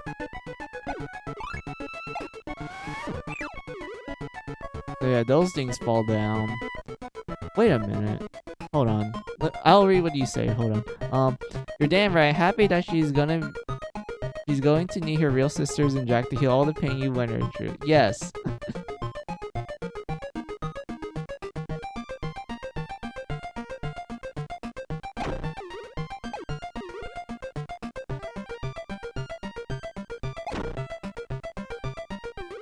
I didn't expect there to be like a literal another stage in the air. Huh. That's funny. But still. I need to find that cutter somehow.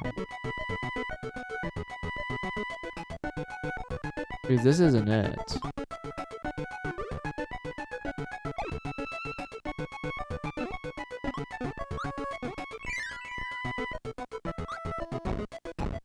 Because these ones we can't break without the hamster and the electricity. I'm assuming we need to go get the hamster and then get electricity. What level was that?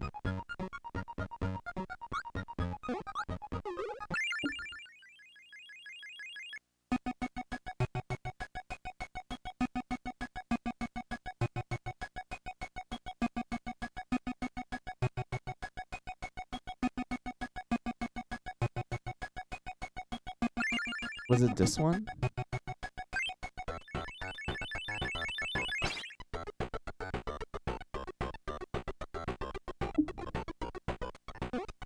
We need to go look for the hamster and get electricity for the hamster to do stuff.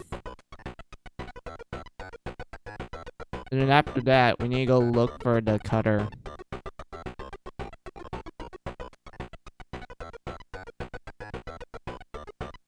Wait, how am I supposed to do this stuff? Because, like... Wait, the more I think about it, the more I'm like, wait a minute. How am I supposed to do this? Am I overthinking this? Wait, hold on.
Wait, this is the same as the hamster.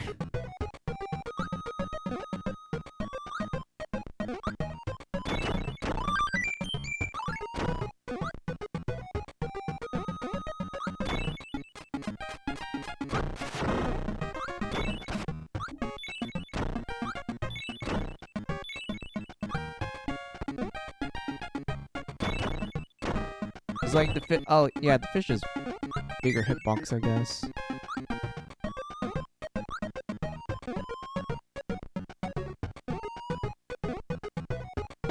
Oh, wait, do I need that? We'll just keep it just in case.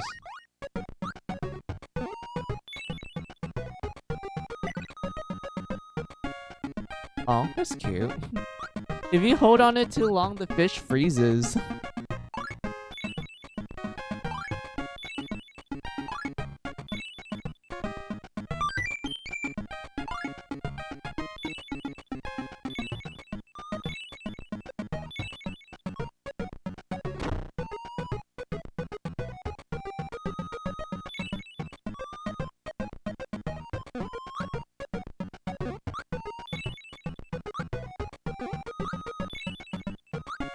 No, I'm pretty sure there's more to this.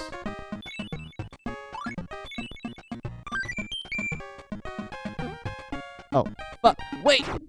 Is that what I needed? Hold on. Reset. Yes.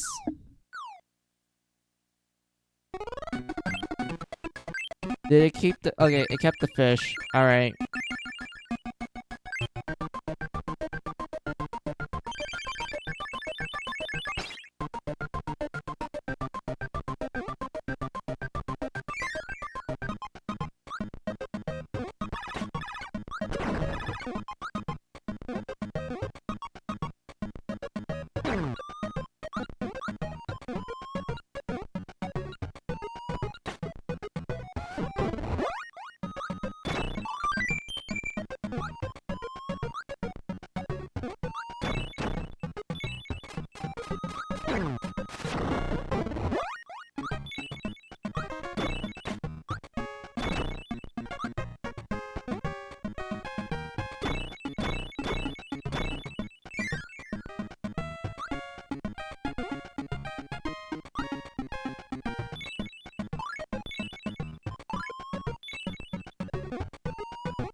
Wait, what?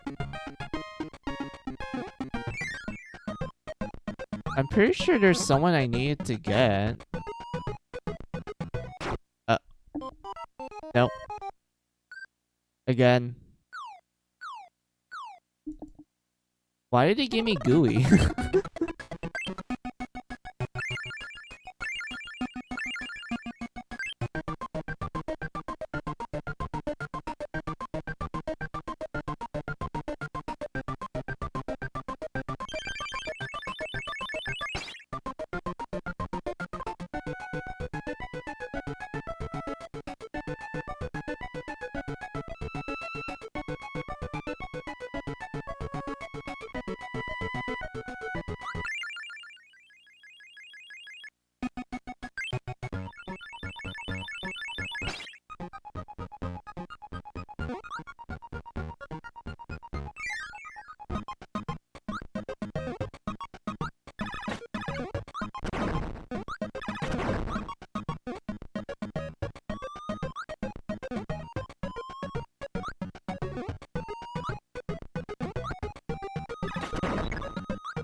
Alright, hamster time.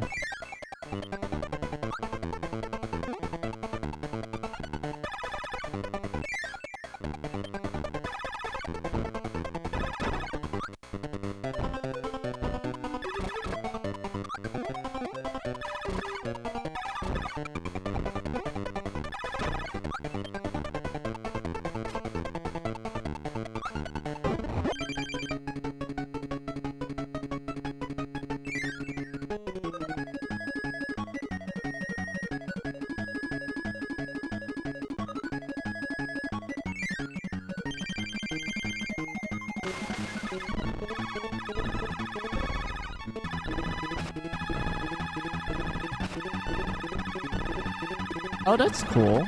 Kirby became like a Thunder Rod. Just shooting lightning at the bottom. Just smiting his enemies. Alright, we need a cutter.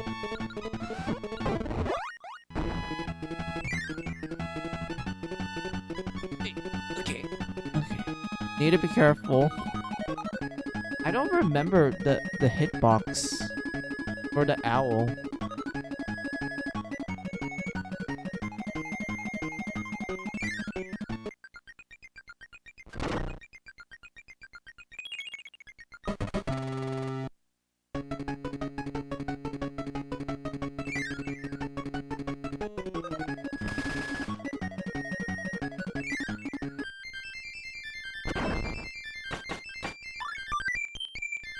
Ooh, life up.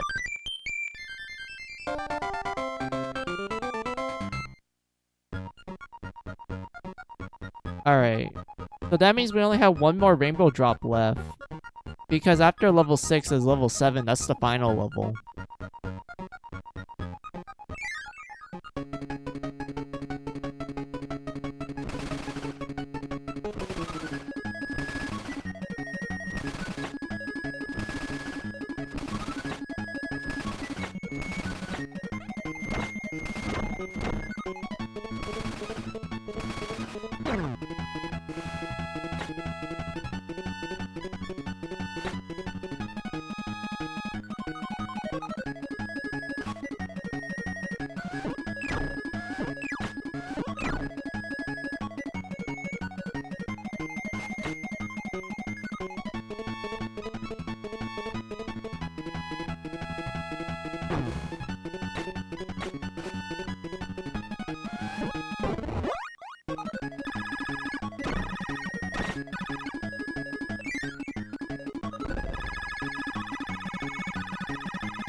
Wait. There we go. Wait, no. Oh my god, we can just shortcut it. That's hilarious. Alright. Thank you, owl.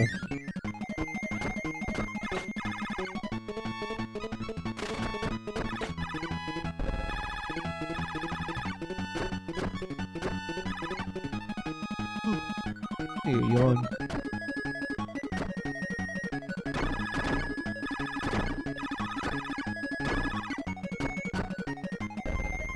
Oh, I don't really need those stars. I'm already full of life.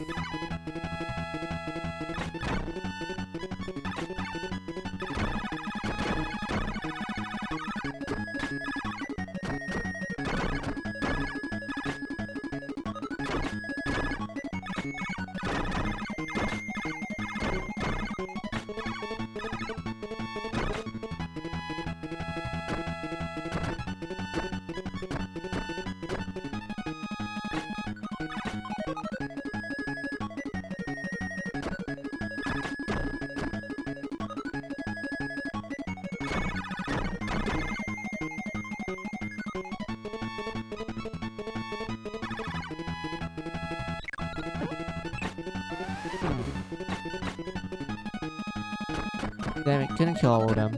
Oh well.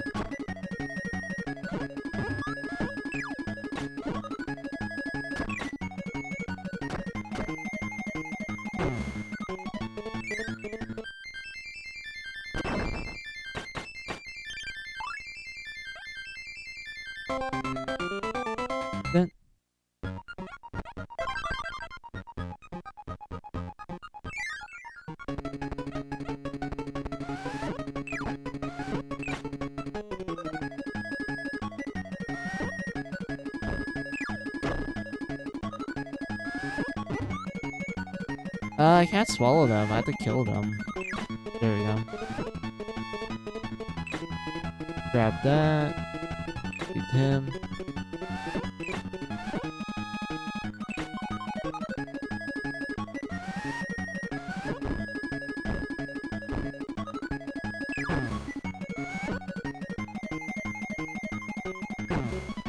No, not you. I hate this thing.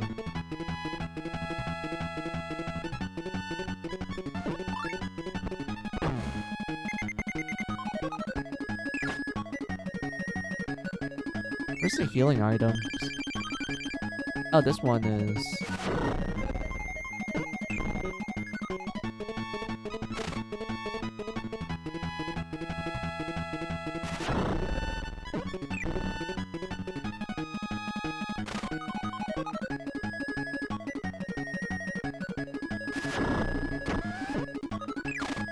What?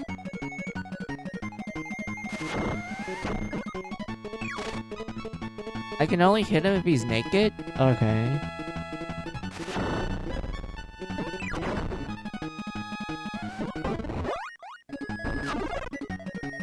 Oh, hey, Gooey. Thanks, Gooey.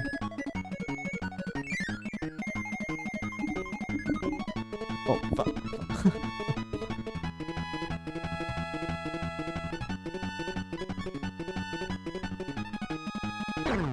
Ow.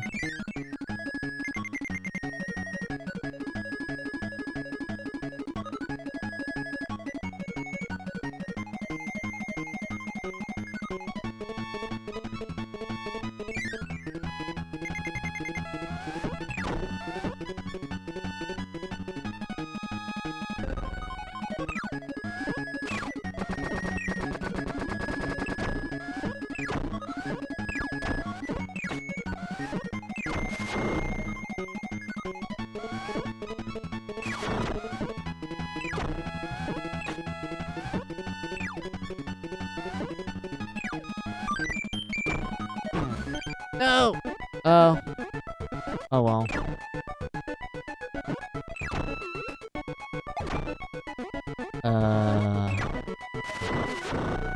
Just need to be careful here.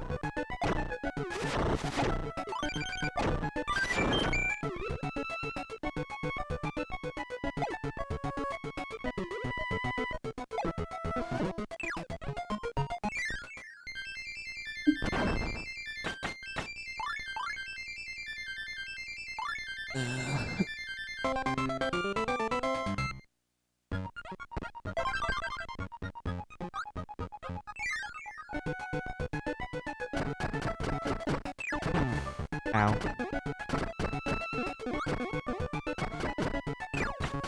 So many clouds. I need to be careful.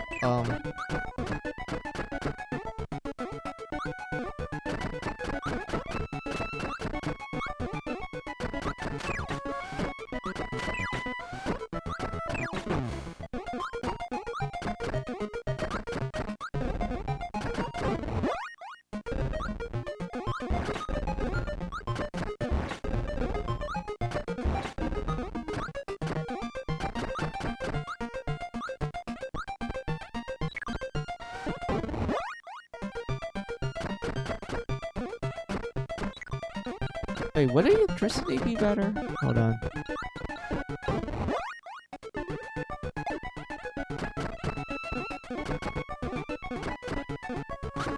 Hey, jump up. Drop it.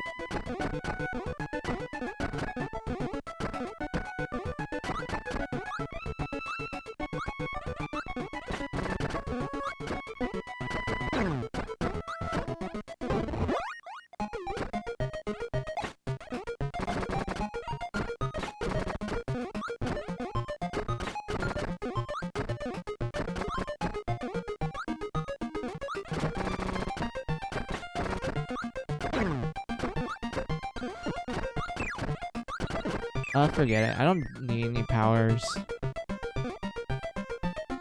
What's this one? Oh, okay. I can't jump too high, or else it blows me away.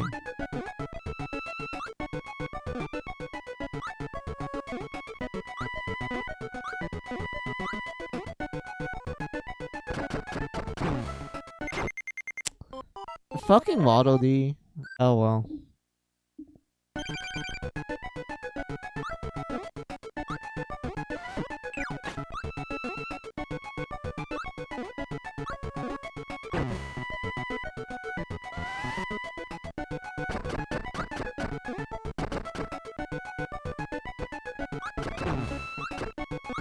Wait, no. No. Hold on.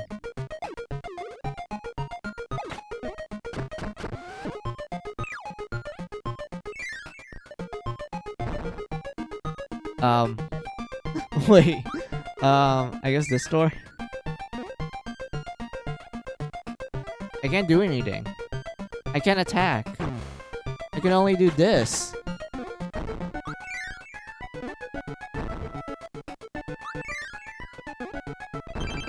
Oh, thank you.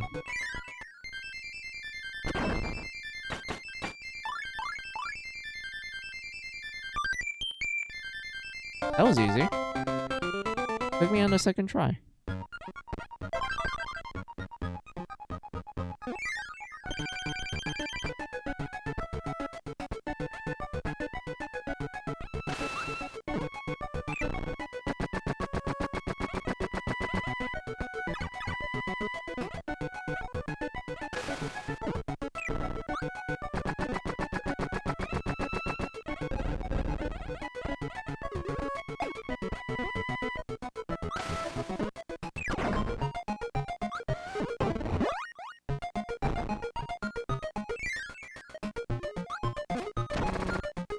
Okay, we're getting the fish.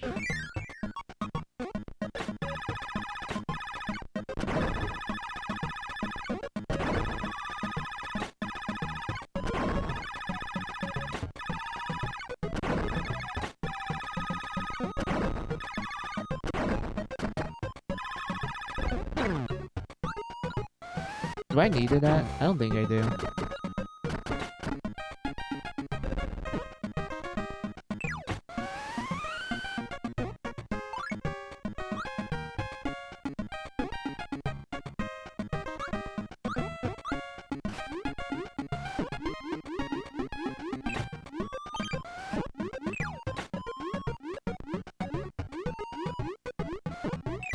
Go through here.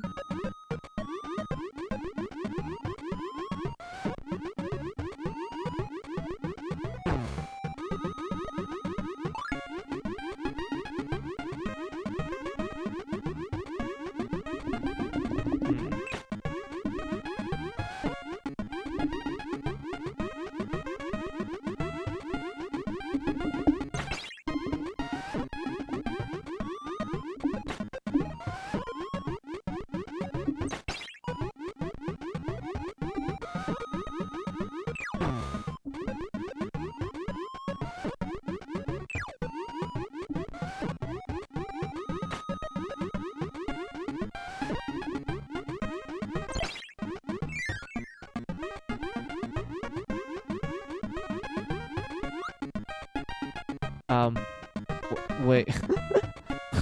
Wait, what's going on? Oh. Okay, I got lucky with that. Alright, maximum tomato.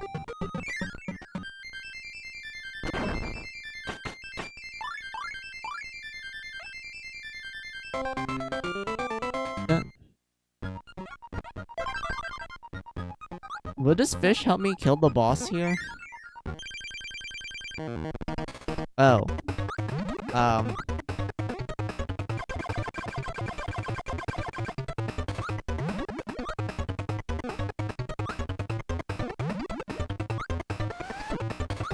Oh, it's Krakow. Alright.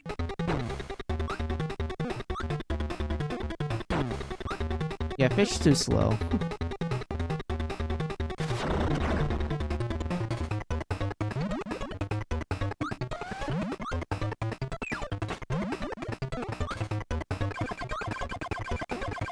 Ow, what?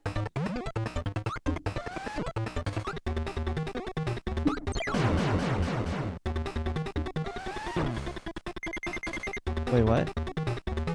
Wait, they made Crackle 2 phases in this game? Okay. Well, goodbye, fish.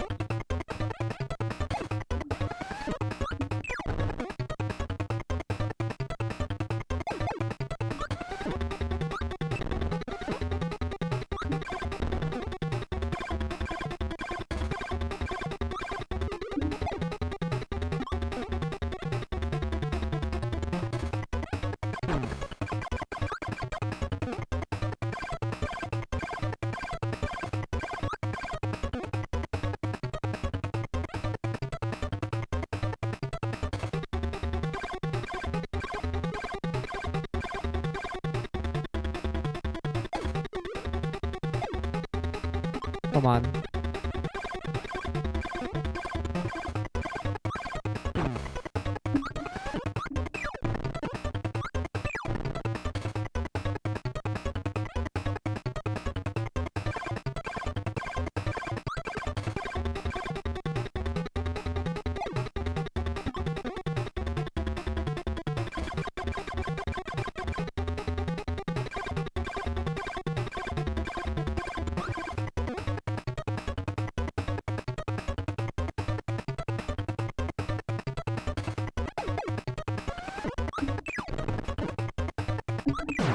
There we go.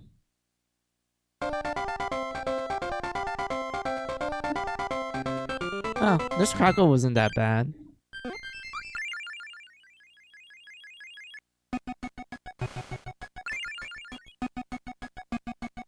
Alright, the final level. Level 7. The Dark Castle.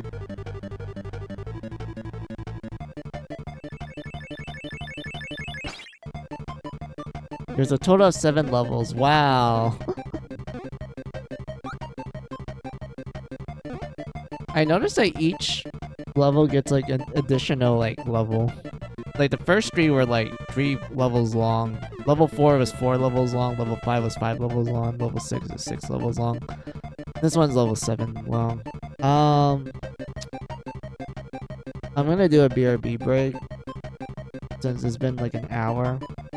So I'll be right back. Take this as you guys' opportunity for your own BRB break.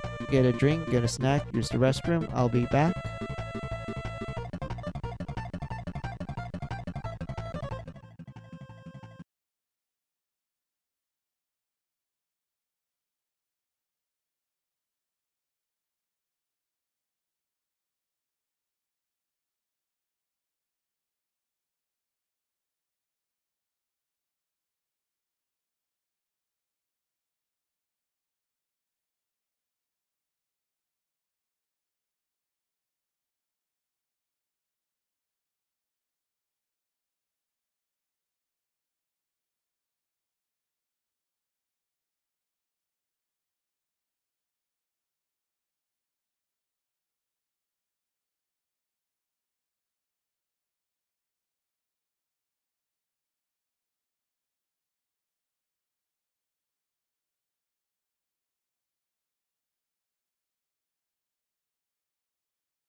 Alright, I'm back. Let's see. Will there be more Kirby streams after today before returning to Death End? Yeah, I kind of want to get to at least Kirby 64. And then after that, I'll probably return to Death End. But if I don't feel like returning to Death End, then I'll probably play like Amazing Mirror.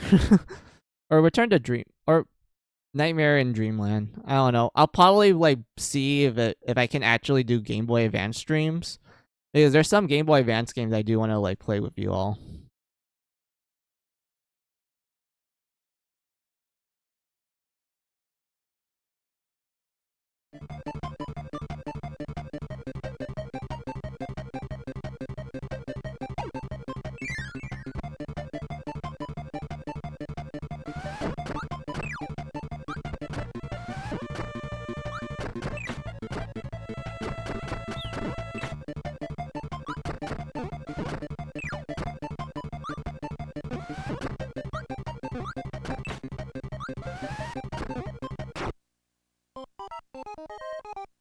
Finally, I can fall asleep waiting. Enjoy some good classic Kirby music. Yeah, Kirby music is great. It doesn't matter which era of Kirby, like classic Kirby or modern Kirby. Kirby music is great to the ears to listen to and to relax to.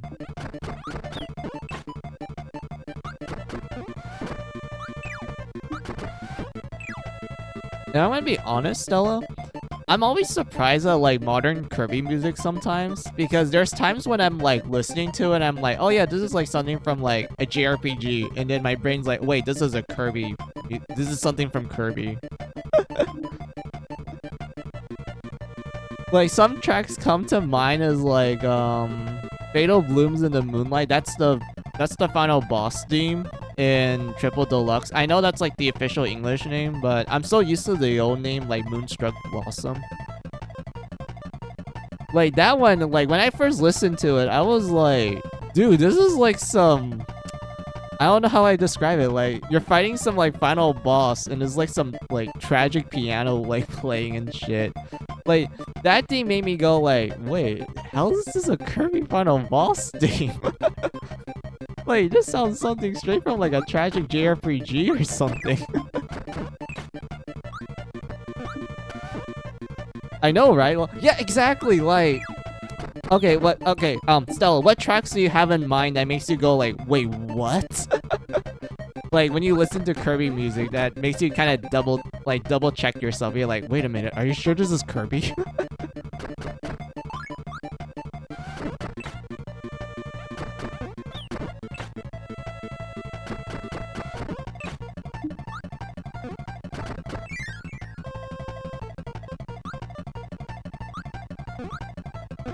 What's up here? Oh.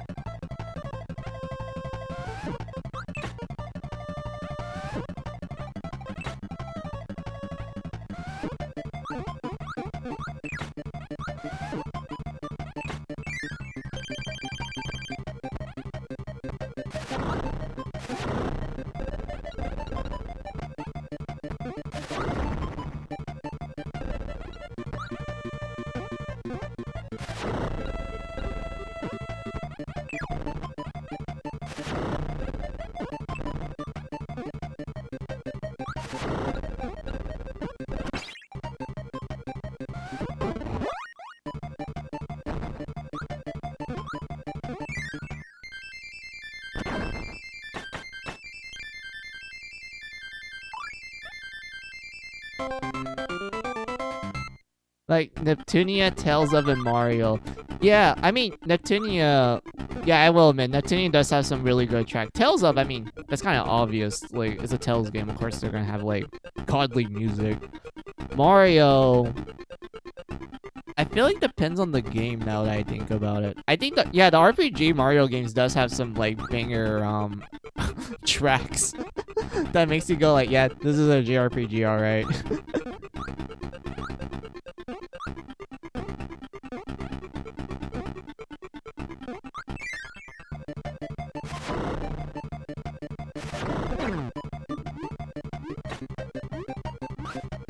Wait. Still, I have a question. Do you play Kirby Forgotten Land? Like, the Forgotten Land. Fuck, I don't remember the full title.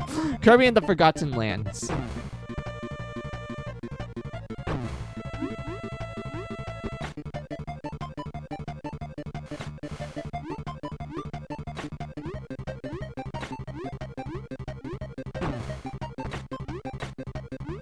Trails, Mary Skelter, Zelda, Kingdom Hearts. Yeah, they have good tracks too. Yes, I believe I have. Alright, so does you believe you have played it? I always laugh at like when you learn about the final boss in that game and how it okay, I'll put it like this.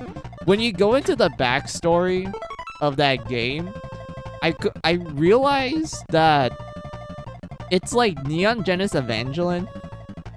Like, I just realized that when I was like digging back to the plot points because, okay, think about it.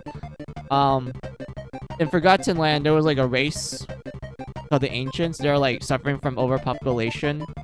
All of a sudden, an ultimate life form appeared. It was going to conquer the planet.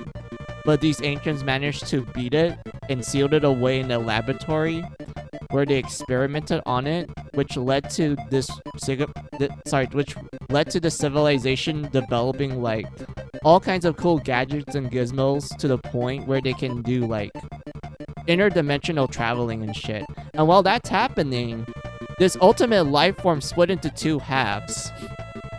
And that one half disappears while the other one's still stuck in the laboratory.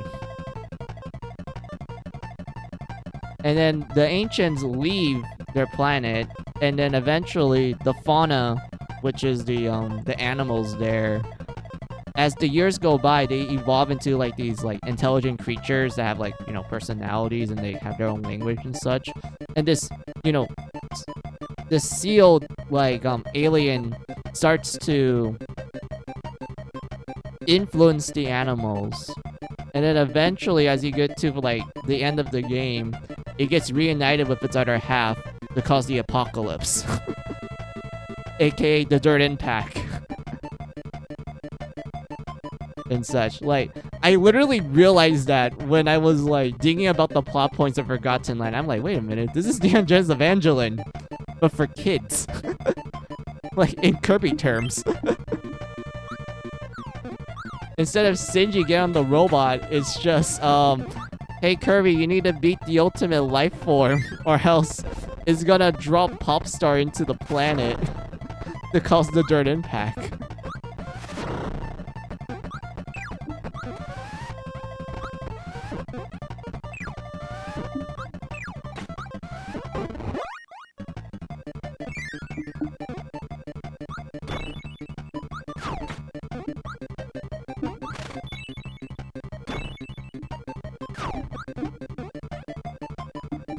Oh, yeah, I know what you're talking about. Shinji getting the damn robot. Yeah, exactly. The plot of Forgotten Lands is literally Neon Genesis Evangelion.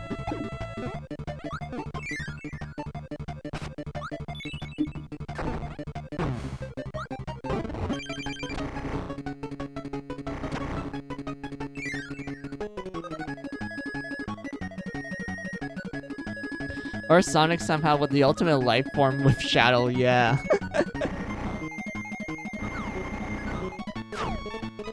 Wait. Stella, do you play Planet Robobot? That one is on the 3DS. It's the one with Kirby. He has a mech that looks like him. The plot of that one was like... There's a company called the Hawkman Works Company. They landed on Popstar to mechanize it because they wanted to steal the natural resources of that planet. And they were literally, like, the main villains were literally just a bunch of business people.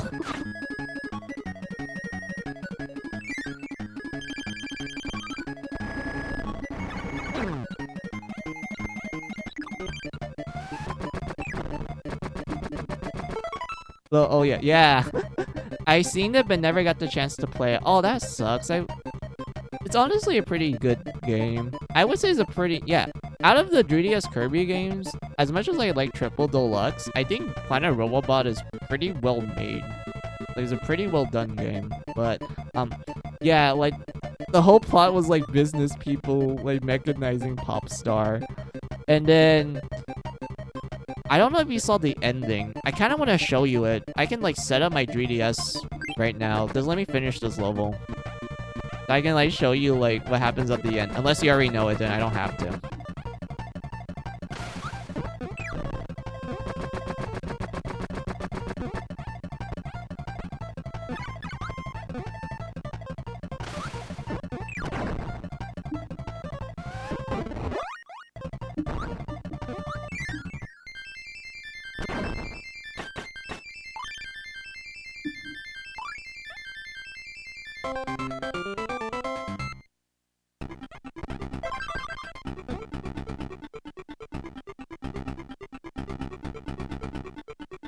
Wait, what level has the rainbow drop?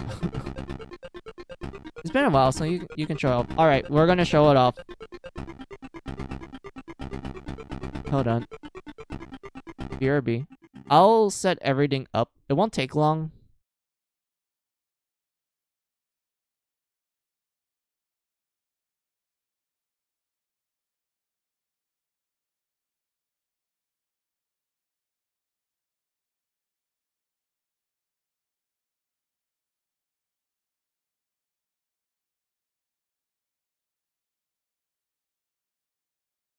Alright.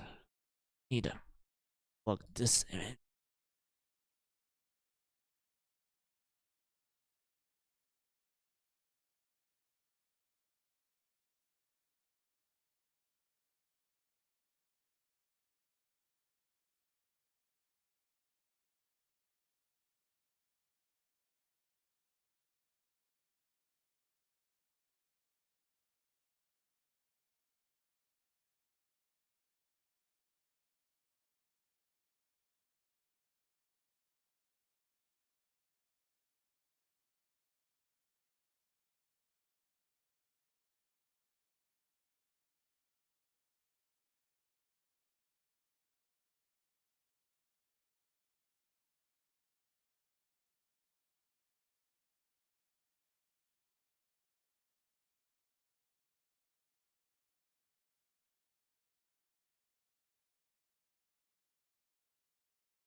Alright, almost done. I just need to plug in one more thing.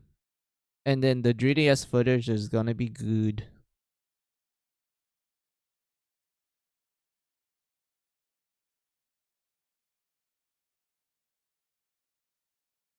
Alright, need to move this up. Let's see. Kirby at one point copy Ano's ideas. Who's Ano?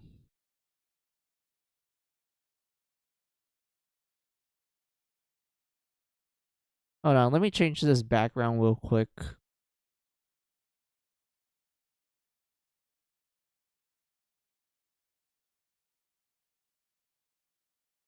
Wait, is it easy for me to see you guys with this? Wait, hold on. I need to double check something. Hold on. Yeah, this works. Yeah, this works. All right.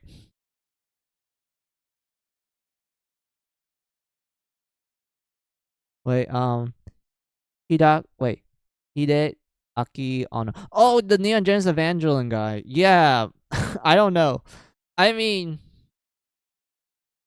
just wait until you get to Planet Robobot. That's when things get a little bit more crazier.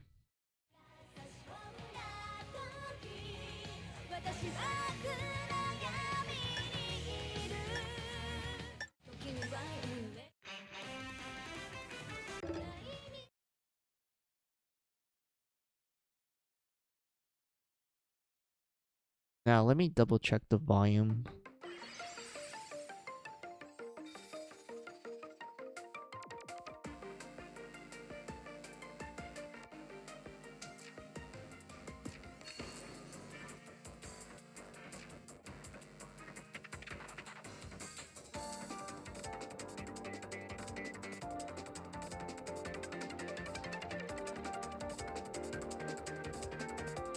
All right, this works.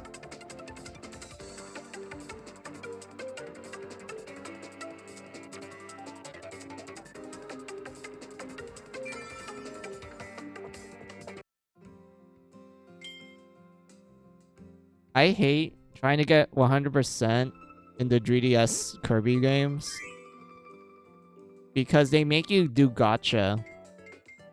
You need to get all the stickers. And I can't do it. It's just... Huh. My gacha luck is terrible.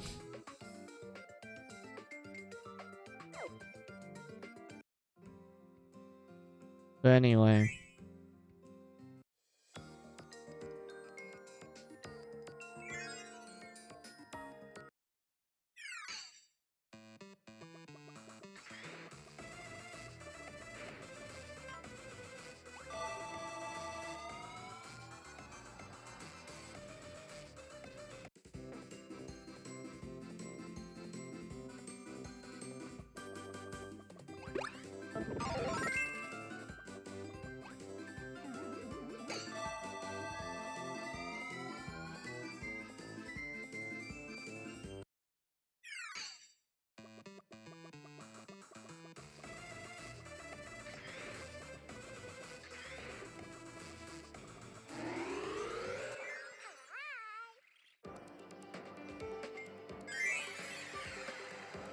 Nah, yours is better than mine. My luck is F luck. Nah, I don't think so.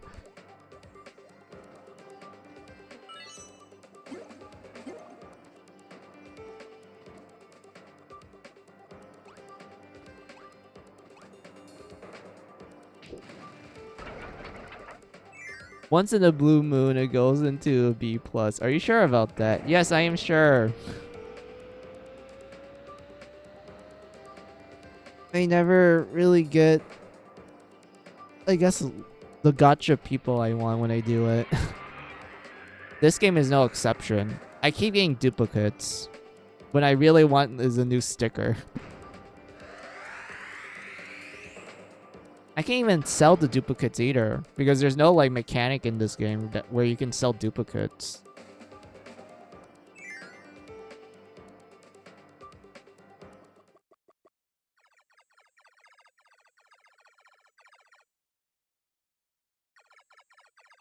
Oh, we can skip this cutscene. Oh, we're not gonna skip it.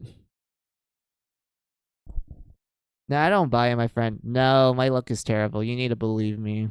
There's a reason why, even though I like gacha, I know deep in my heart I'm never gonna get what I want.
Alright, time to fight Meta Knight.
Yes. Of course, like, yes, the CEO is named President Hawkman. Yes, yeah. We totally didn't get the name. Like, it's not like the whole company is named after him.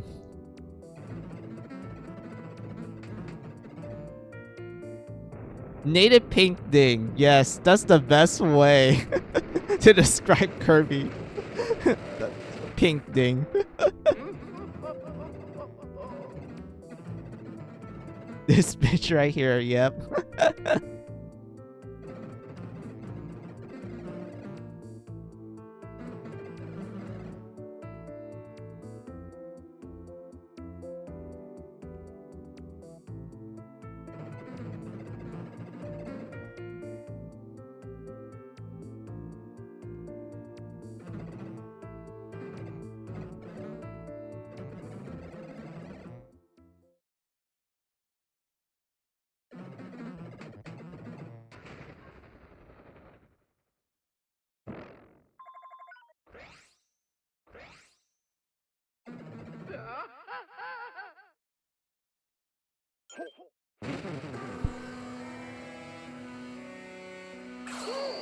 Alright, time to fight the CEO.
I still find it funny that he has an attack where he makes it rain.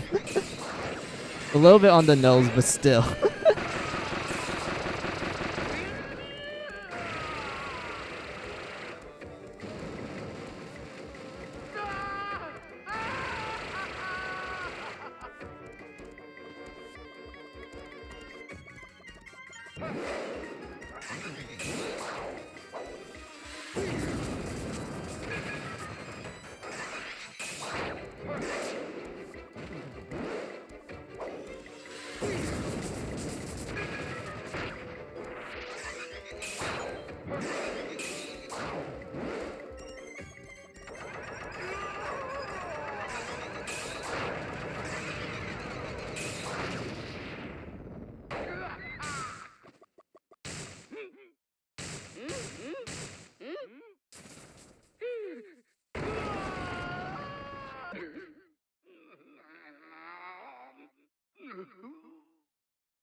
Nah, he's just a player hater. Yeah.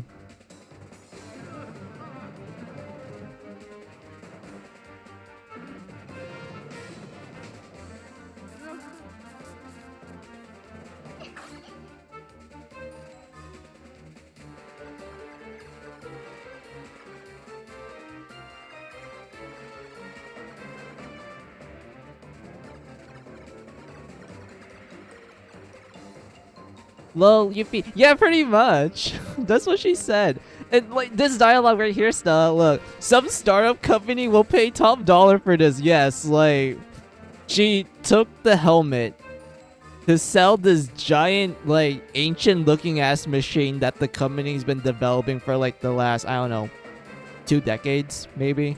I don't know how long it's been since they developed this computer. Yes, let's Let's sell this ancient ass computer that's made from like blueprints from the ancients.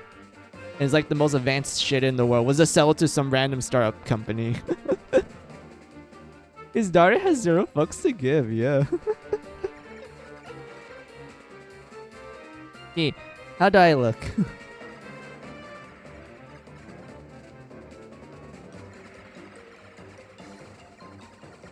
I mean, yeah, he... Well, yeah, Kirby doesn't know this stuff because there's no such thing as corporations in his planet.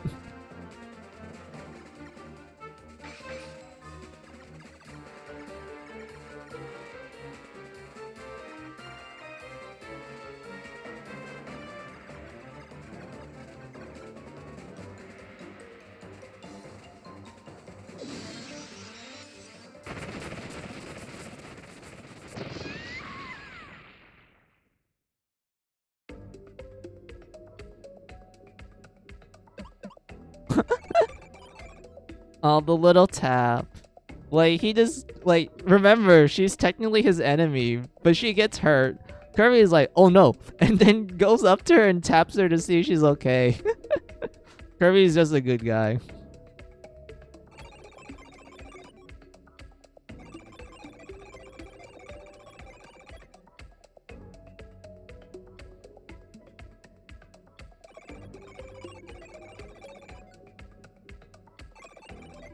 Susie knows what she wants and will kick his stupid ass. Kirby doesn't really care, but he's happy to help her. Yeah, pretty much.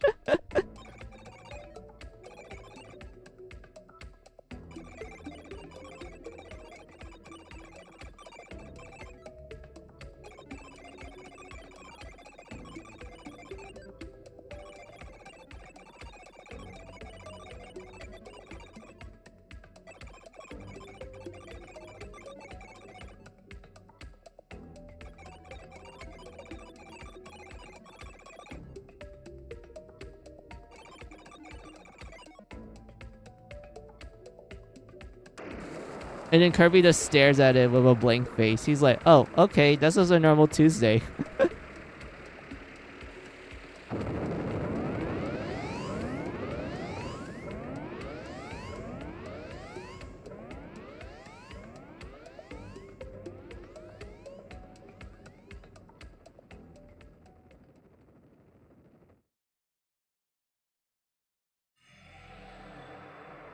Area 7, mine in the program.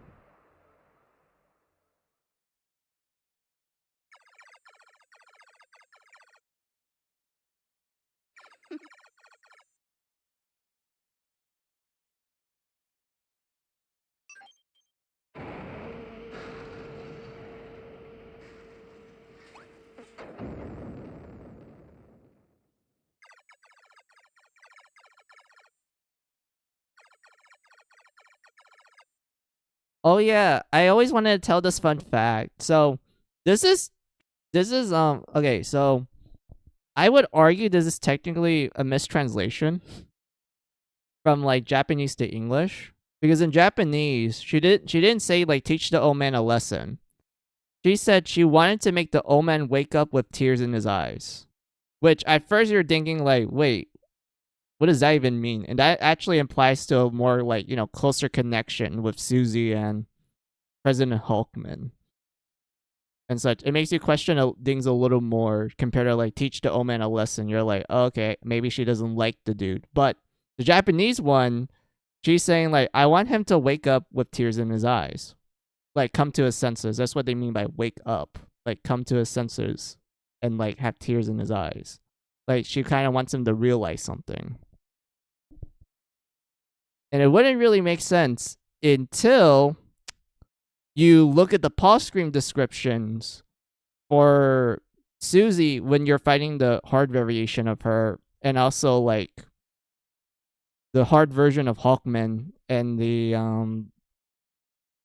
final boss in the true arena. That's when you get the full story and everything. She's a fucking sadist. I mean, like, you can think that at first and then you read the backstory.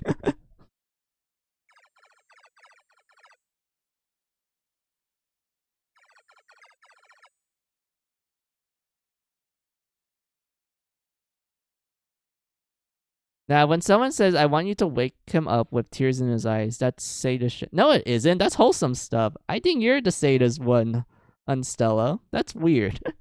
Just kidding. I don't mind weird, but still, I don't think sadist stuff when I hear that phrase. Well, yes, I am. Yeah.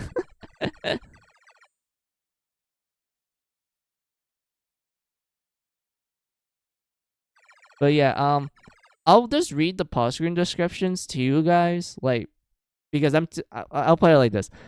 I'm not gonna go through the true arena just to like get to a certain boss battle to do the pause screen description, because true arena be true arena. It's the hard mode of a boss rush mode. I'm not gonna do that yet. I'll rather save that for another time.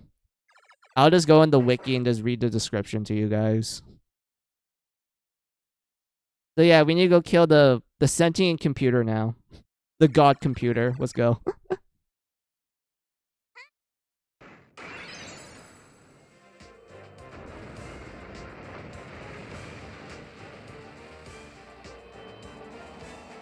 Sounds good to me. Hell yeah.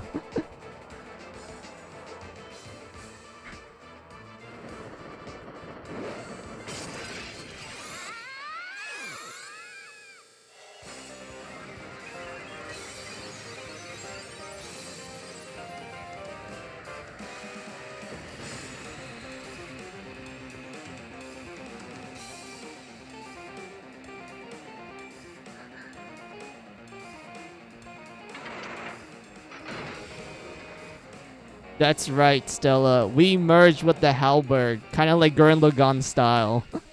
Or Ghetto Robot, if you guys heard of that old anime.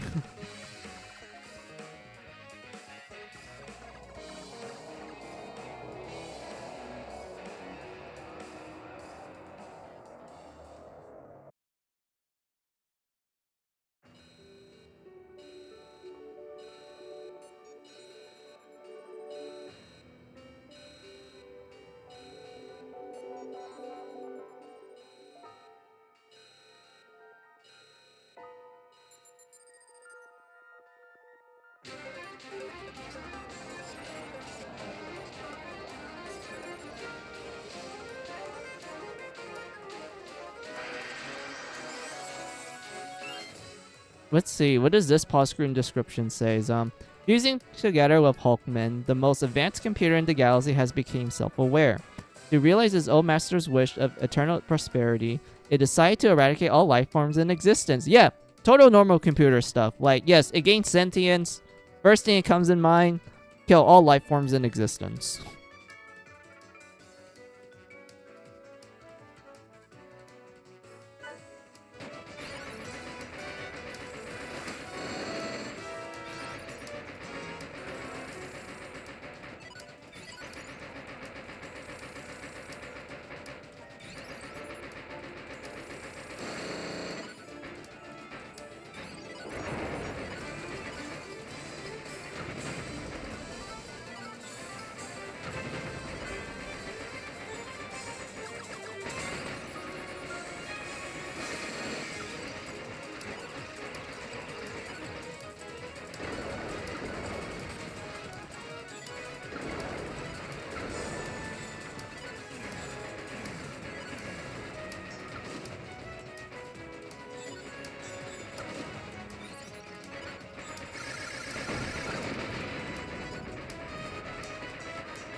Look at that. It's summoning Kingdom Hearts, and meteors are falling everywhere.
Let's see. Hawkman's mind has been absorbed by Stardream, merging with the giant ship Access Arc.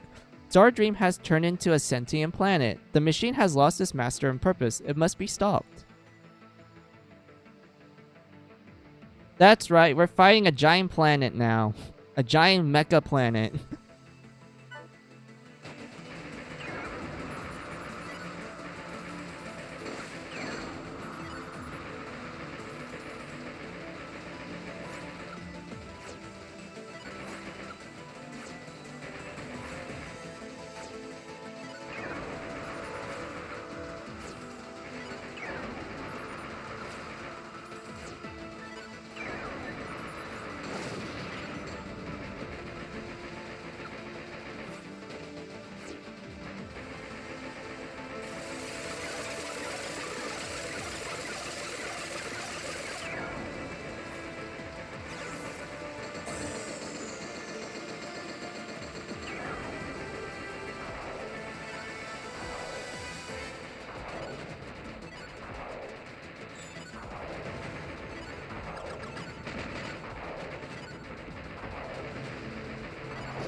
Alright. Third phase. I like the song that plays here.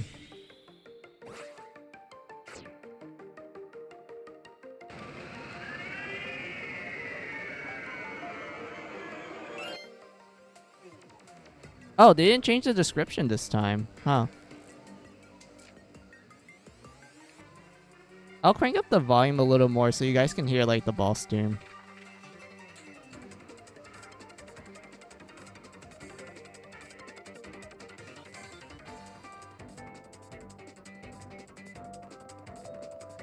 Hold on. Huh? Yeah, that's good.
All right. Let's do this. Here's the cool reference that they did for this attack.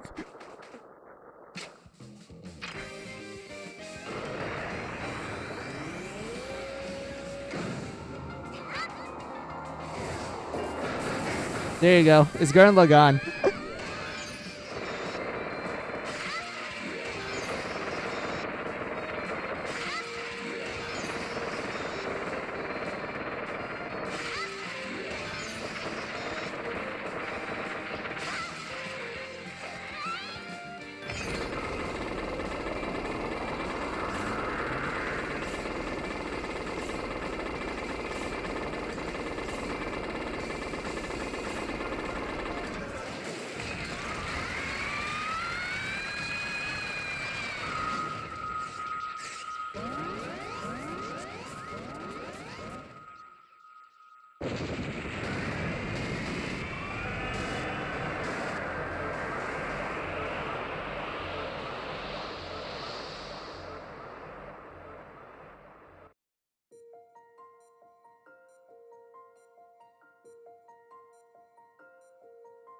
Feels like a Naruto. It's a giant drill, Stella. How's this a Naruto thing?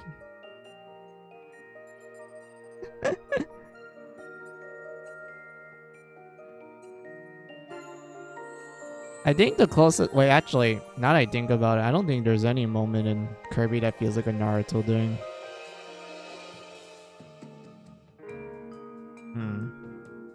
Because most of the time, it's like a beam struggle, like something from Dragon Ball. That was Star Allies. Forgotten Land was kind of similar, but it's not a beam, it's a truck.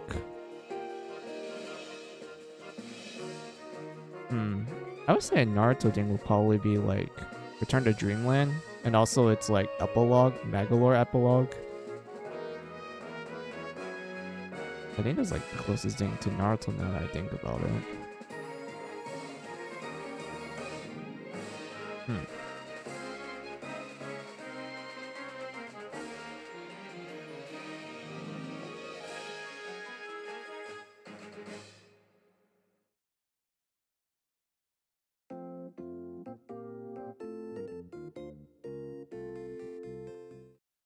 Yes, but the way Kirby uses like how Naruto uses the Rasengan. Oh, I mean, if it's a giant ball, then yeah.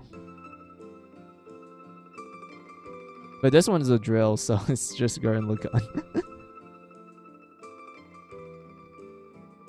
But yeah, I can see how it could be kind of a Naruto thing if you replace the drill with the ball.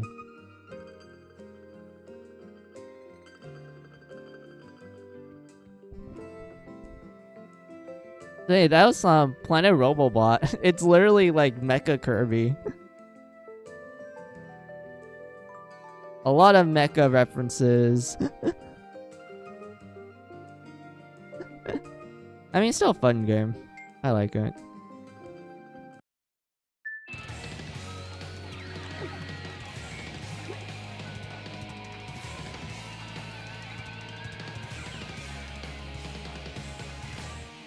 Sweet love it, but no trails love for shame.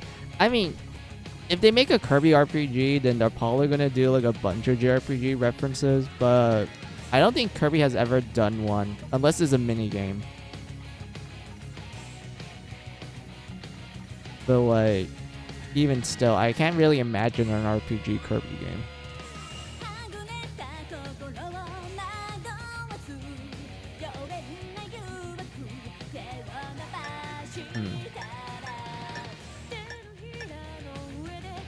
I don't think there's anything else for me to like technically show. I mean,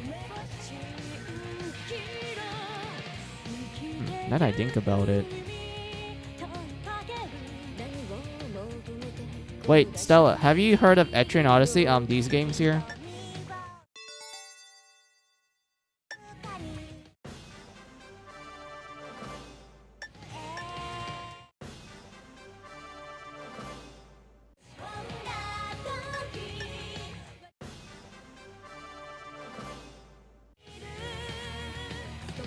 Hold on, let me lower down my 3DS Deem. Hold on.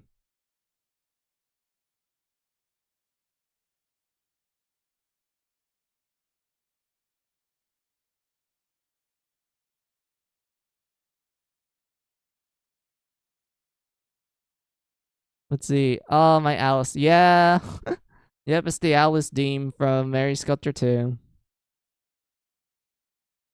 Because Jack is behind her. No, I mean with Rain Crow and the Divine Knight, I believe so. Alright. How I word it. Basically, Etrian Odyssey is a dungeon crawler series. The whole like great thing about it is that you make the maps yourself. Like you explore the dungeons and you have to be the one drawing the maps and like putting in the icons telling you like, oh, this is a dead end. Oh, this one has a trap.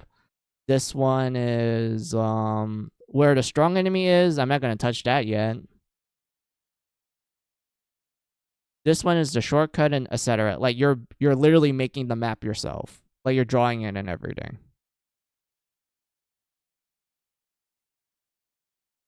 I think I know what you're talking about. Yeah, that's Etrian Odyssey.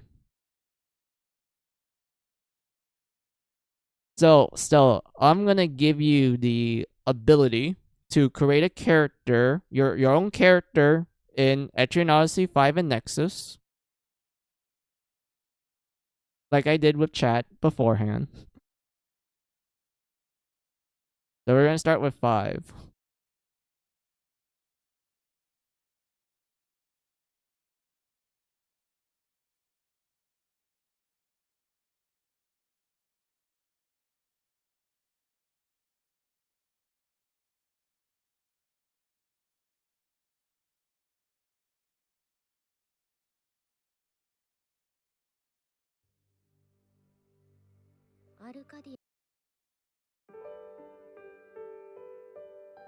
Like Mario Maker? I'm talking about characters, but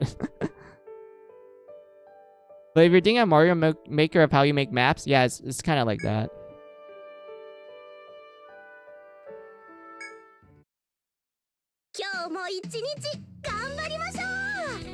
Oh yeah, this is the end, lady. You talk to her to like rest or save. She's a bunny girl.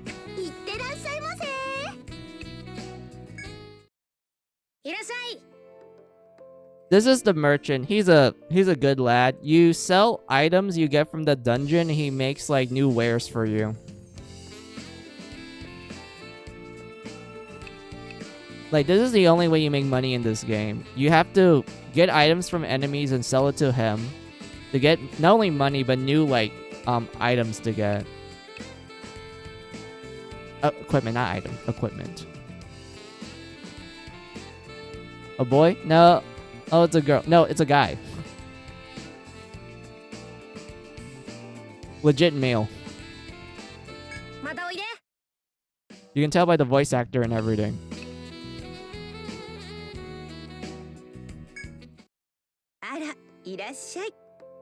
And this is the quest lady. You talk to her to accept quests and to turn in quests when you're done.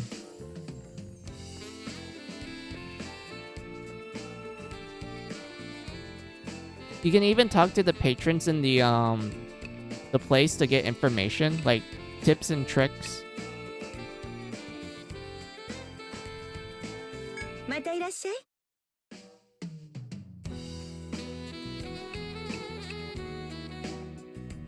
And then this is where you arrange your guild.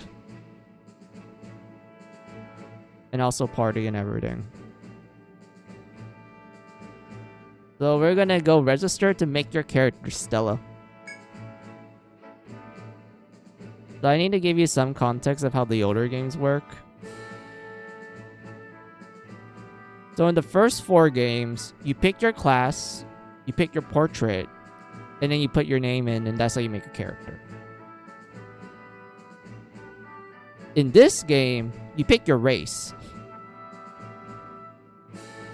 You're gonna be a human, an elf, a bunny person, or a potato.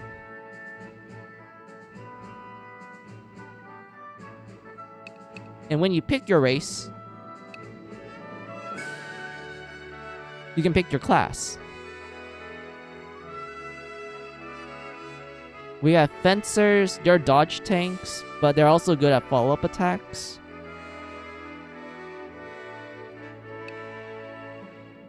Dragoons are the real tanks. They can take blows. They also use a gun. And depending on how you built your Dragoon, you can either make them fully dedicated to tanking, but they just don't use their gun at all. Or you make them use their gun 24/7 and make them American.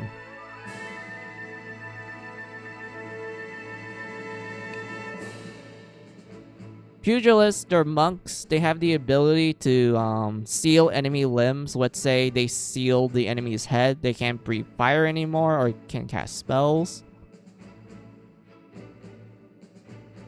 Let's say you ended up sealing the enemy's legs. That means they can't use attacks associated with their legs, like kicks or like, I don't know, some bullshit move. And whatnot.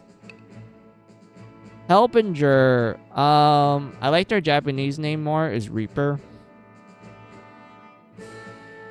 So this class, they're fully dedicated at spamming status ailments and debuffs.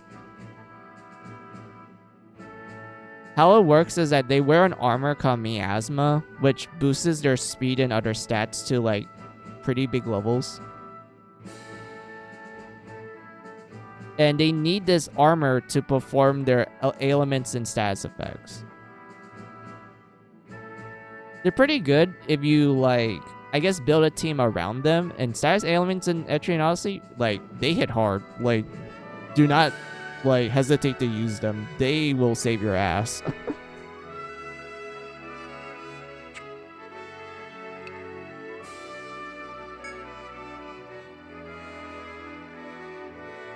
Then you have warlocks. They're just mages.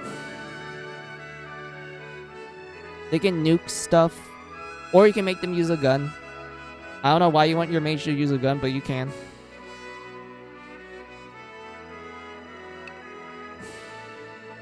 Necromancer, they use coffins as their weapon. And the funny thing is that coffins have the highest agility stat in the game. So in other words, your necromancers are super quick.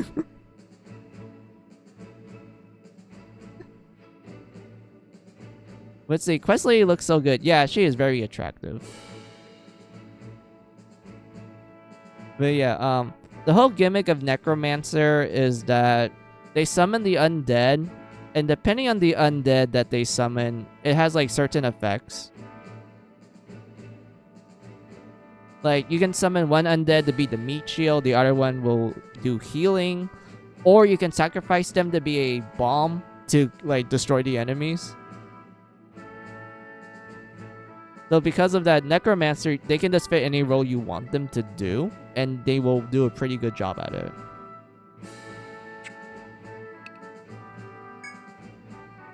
For the bunny people, we have rovers. They are archers that can summon either an eagle or a dog. The eagle focuses more on offense, while the dog focuses more on support, like healing and such. The samurai class, this is Masurao. Okay, the best way I would describe this class is that they are capable of not wielding 2 swords. They can wield up to 4 swords. And this gives them insane damage output to the point where a lot of people consider them to be the best at DPSing. But the flaw to it is that they will instantly die if you sneeze on them, because they have literally no armor slots left because you use it all to like make them use 4 swords. But hey, if you manage to keep them alive for a very long time, they're just gonna do ridiculous amount of damage. And it's fun. Like, it's fun to use 4 swords in this game.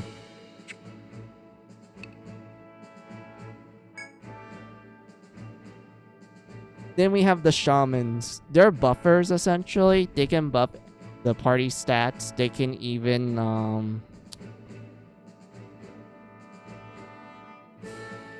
make an ally weapon have a certain element. Let's say the enemy's weak against fire. Your shaman's like, okay, I'm gonna make the whole party do fire damage now because of my buffs. And such. Like, buffs are really powerful in this game, especially if you're gonna do like the super bosses and everything. Like, a shaman is really good in general.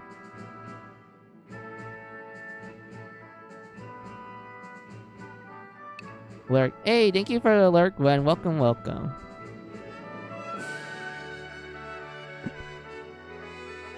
Don't forget to change the game category. Oh yeah, I forgot to change it. I mean, I was busy playing Dreamland 2 for a bit and then I got out of it. But yeah, I'll change it real quick. Hold on. But yeah, welcome, welcome.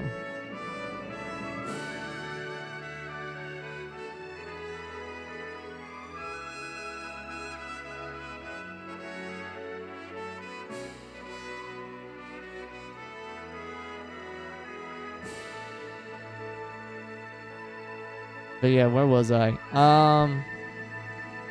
Oh yeah, the weed. Alright, so this class, they're the healers, fully dedicated to healing, or you can make them make weed. Like, the description here is, may poison one enemy line, lures resistant to poison for the next 3 turns. So basically, for the next 3 turns, the enemy has a chance of getting poisoned in the process of it, and it also lowers their resistance to the poison as those 3 turns are going on. And such. So, like, yeah, like, they're pretty good at inflicting status effects, and you can, like, synergize them well with Harbingers as well. And everything. But, like, yeah. So those are all the classes, Stella. Along with the races. So, which race do you want to be in? Which class?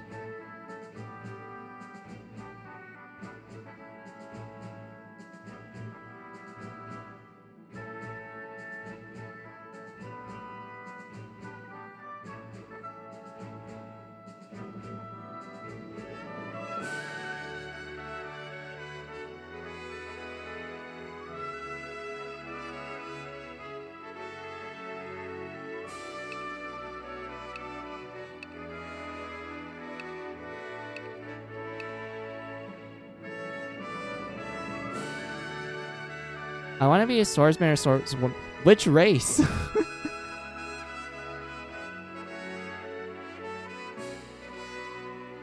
Because there's like two types of swordsmen. There's fencers and then the samurai.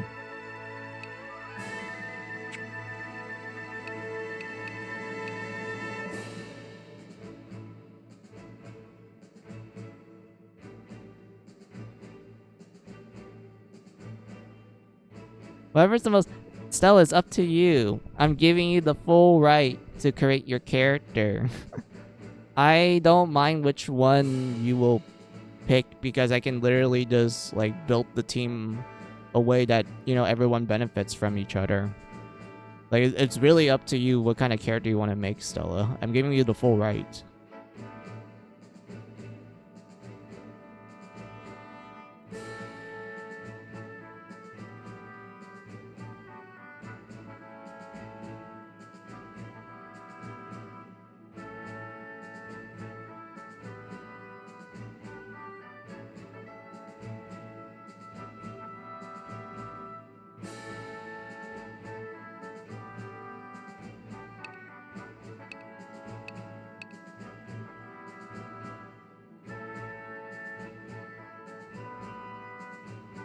Can you make me a human mixed with an elf?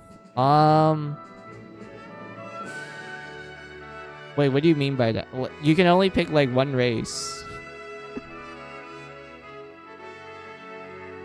There's no mixing races.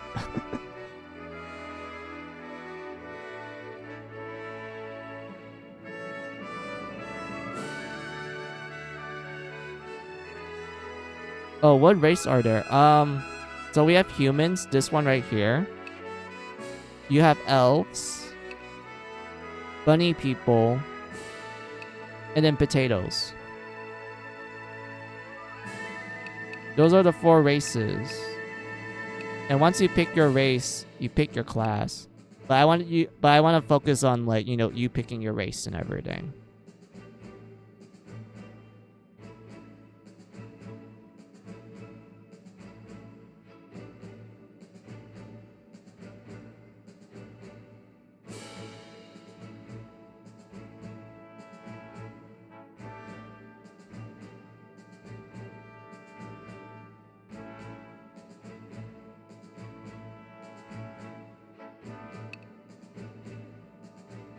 Humans then. Alright.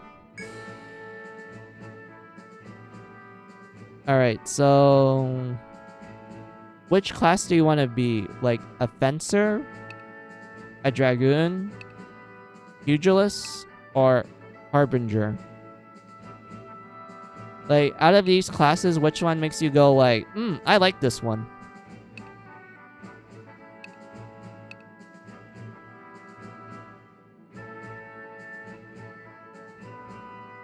Elf only if I can live longer. It's... being an elf doesn't really change much. It just tells me that you're good at magic.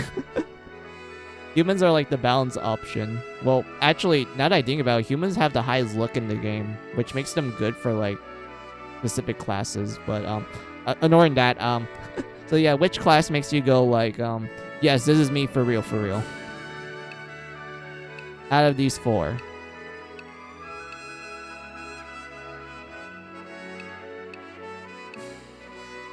Oh, hey, Etrian Odyssey 5 stream. Hey, Demi. How are ya? Demi G? Wait, Debbie G? Demi G? Can I call you Demi? But still, welcome, welcome. Let's see Fencer and Harbinger. Alright, so I'm gonna show you the designs for those 2 classes then, and you tell me like, okay, I like Fencer design more, or I like Harbinger design more. Does that sound good, Stella? But like, yeah. So here's Fencer. Guy. Girl. Guy. Girl. And then these are their second colors.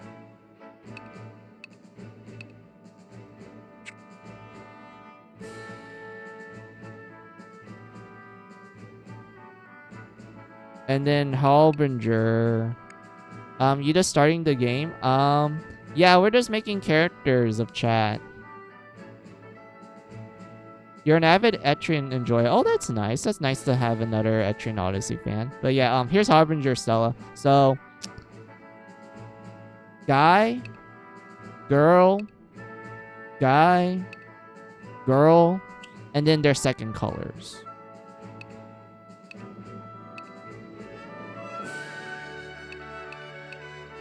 So yeah, those are the designs for the Harbinger. Harbinger. I don't know why I'm pronouncing it differently, but anyway. So out of those two, Stella, which one makes you go, yeah, I like that one more?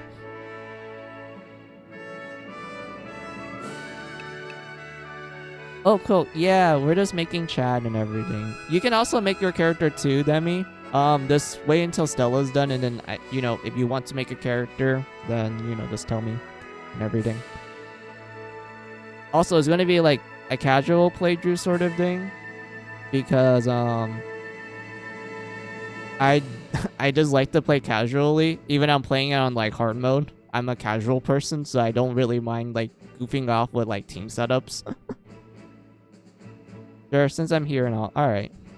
Let's see. Might go with the second one. Harbinger? Oh, that's fine. Alright, thank you.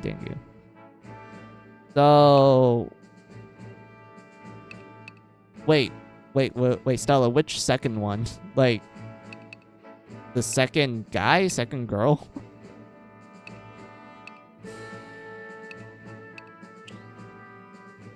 Are there alternate colors? Like, which one?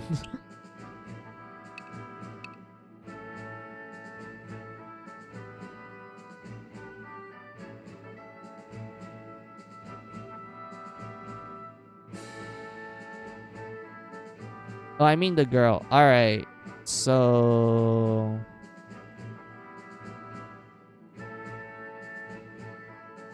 I'm also a casual player that makes some pretty dumb teams. Yeah, same.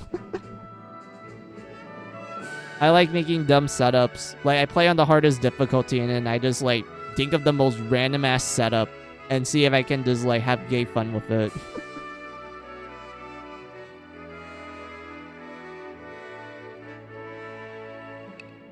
But yeah, wait, girl.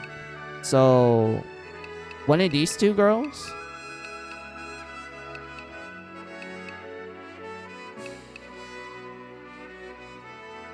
Alright,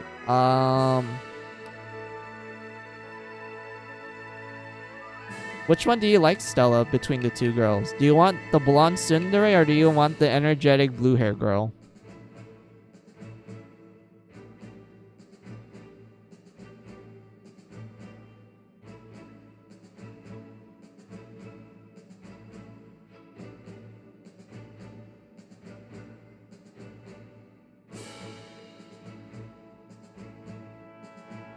I'm fine with either. Alright,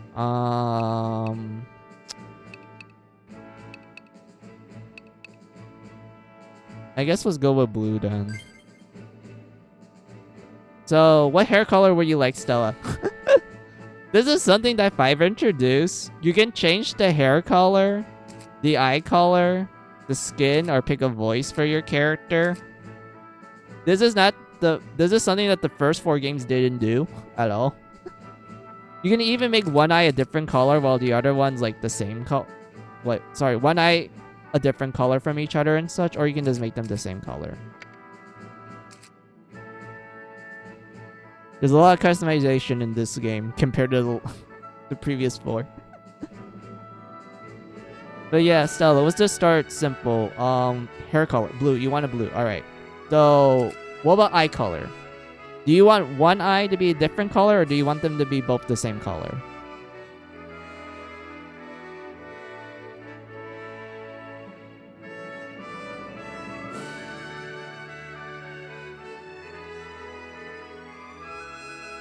One eye different color. Alright, so we're gonna do that. What colors do you want them to be?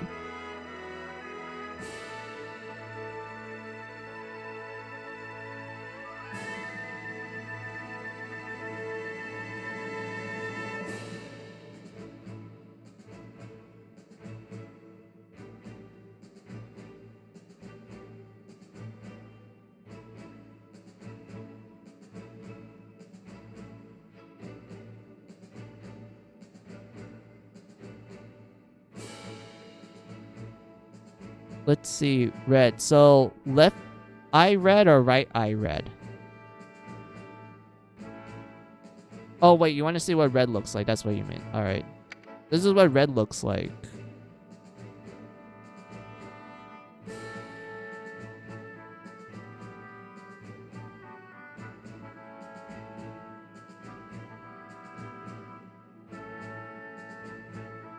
Oh, that's perfect. All right. Now skin color.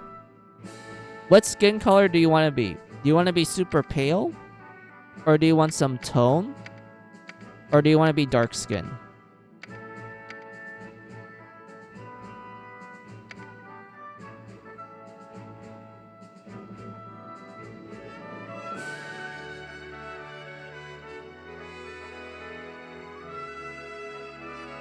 Let's see. Keep her the way she was. Alright, so default skin. So it's this one here.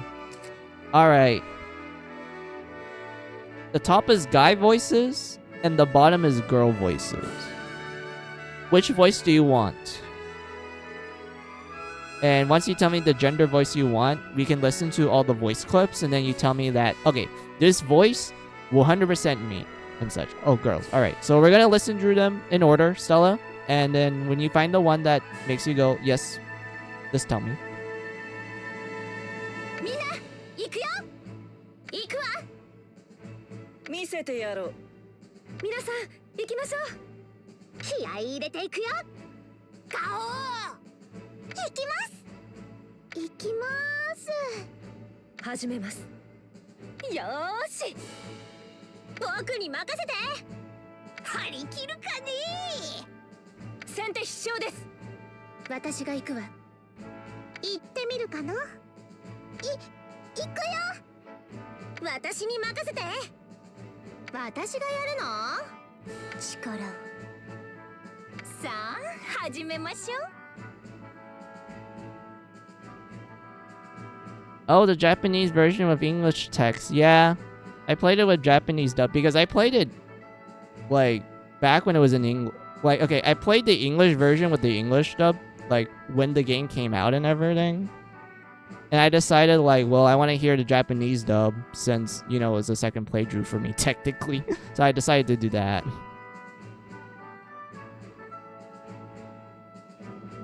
Damn, those are good. Yeah, so, like, which one stood out to you the most, Stella?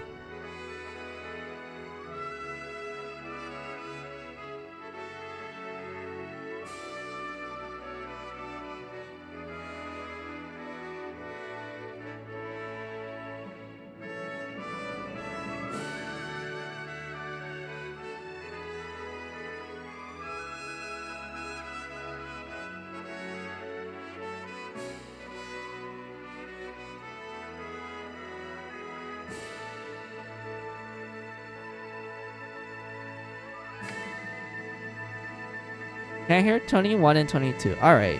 みんな行くよえい行くわキャッ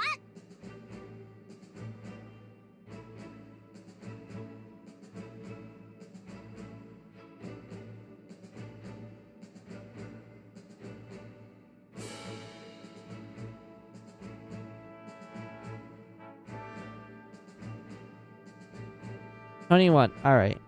みんな行くよえいどうこれでどうだ私の必殺技 Alright. Now for the name. What do you want your name to be, Stella?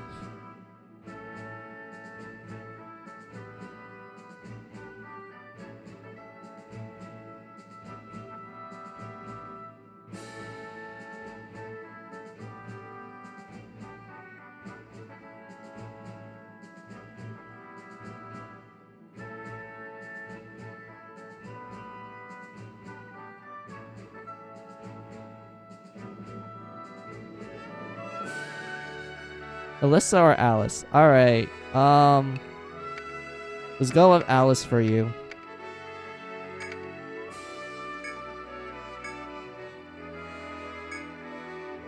Congratulations, Stella. You are now part of the Dawn. That's the name of the guild. Alright, Demi. Your turn. Let's make your character now.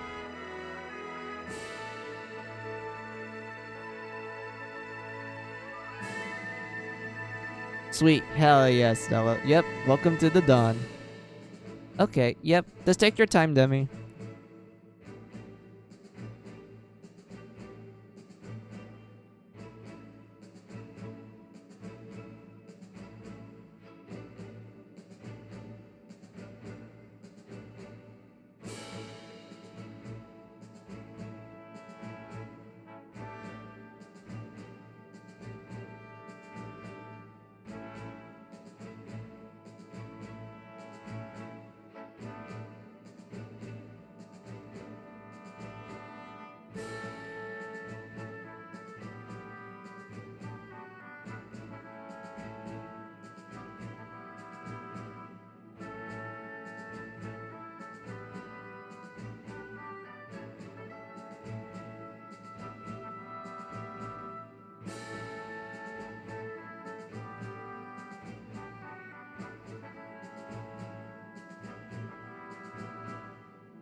Celestia. Alright.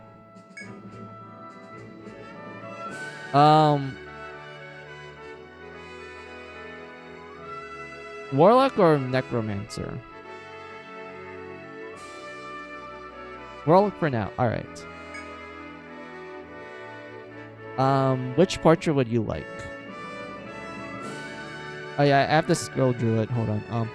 Guy, girl, guy, girl, and then their second colors.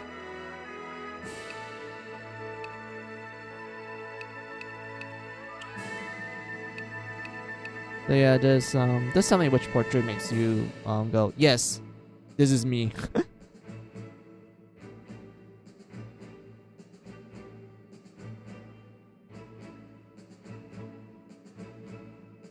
Second page, third guy, gotcha.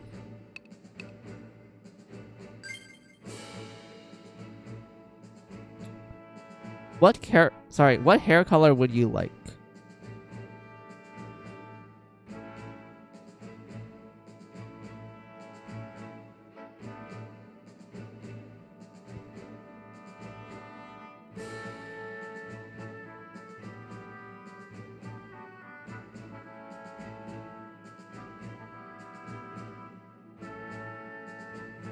Green hair and white eyes. Gotcha. Green hair. So this? Dark green and then white eyes. Wait, white eyes. Hold on.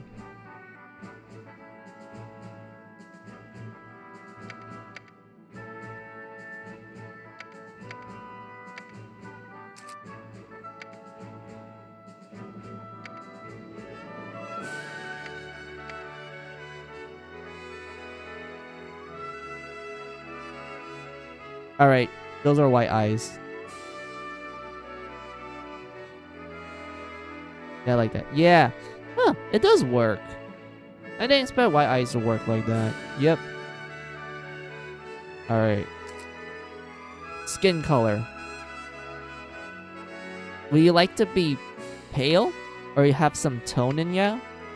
Or be dark skin or like, you know, blue skin, green skin, purple skin, etc.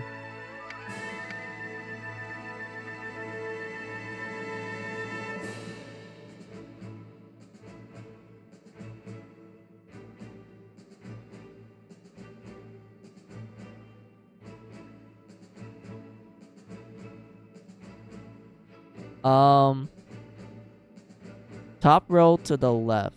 So like this skin color, like these ones here. Third, this one.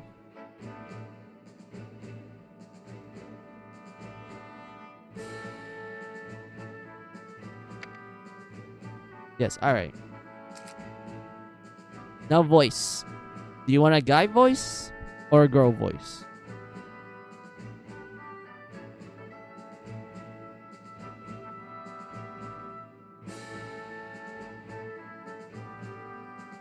Let's hear the guys. Alright, so we're gonna play through the guys in order. And if one of them appeals to you, just, tell me. やるぞ行きます見せてやろう行くか行くぜ行くぞ行きますよなんで僕が行くよ参ります行こ始めよう参るうやってみよう行きます行くぞ僕が行くパーティーの時間だやるしかねえか行くぜてめえら Alright, so those are all the guy voices.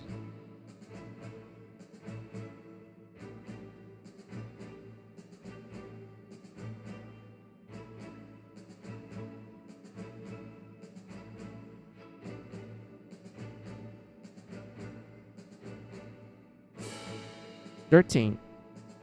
参るはっせい天中成敗 Alright.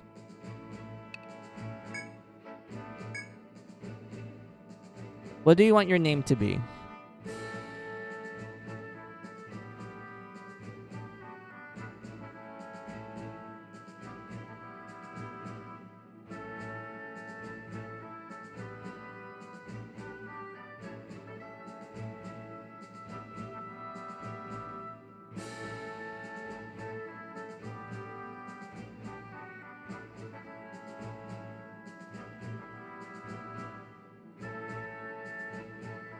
D. Rene. Alright.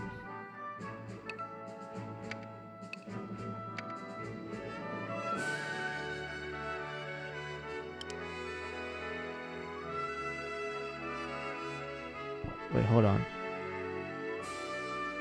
Where's that symbol? Not this one. That's something else. No.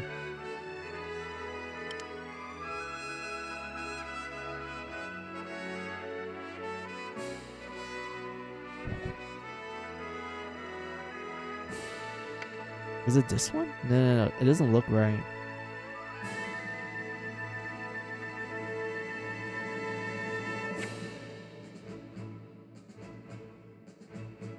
That's the one. Oh, right. My bad. I couldn't tell because the font's different.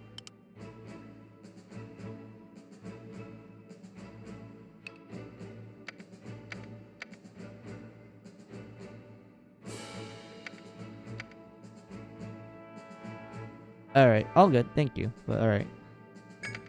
So, I always have to double check to be sure. I forgot to say this to Stella. I usually do this whenever, like, chat's done with her character. So, is this all good? From the race to the class, portrait, colors, voice, is this all good?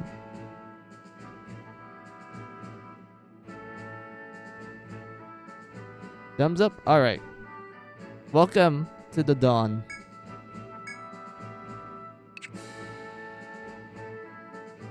Man, that was fun.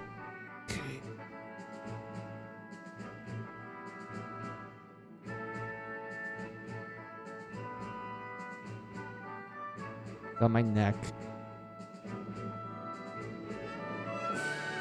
How long have I been talking? It's like, let's see, 4:41. Oh, damn. Now, how about you, my friend? Oh, I already did. She's right here.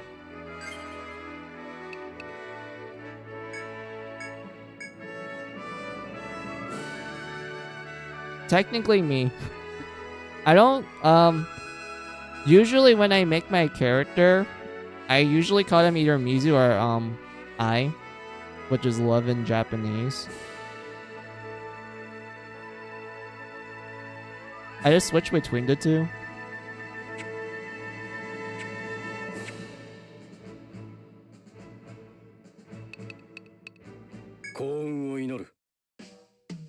Oh, I should put you and Stella in the team. Hold on. よく来たな So I can show Stella, like, you know, map making in this game. まだ何かどうするんだ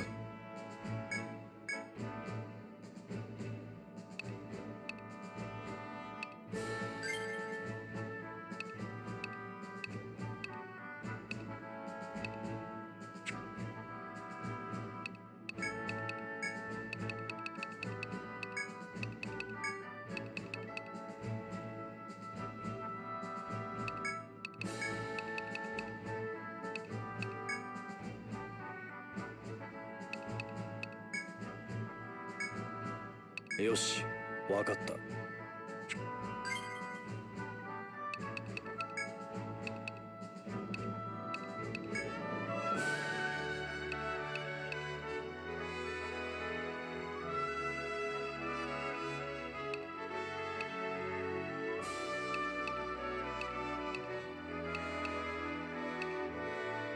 If you get to a certain point, I might do a bit of a goofy. I don't mind that.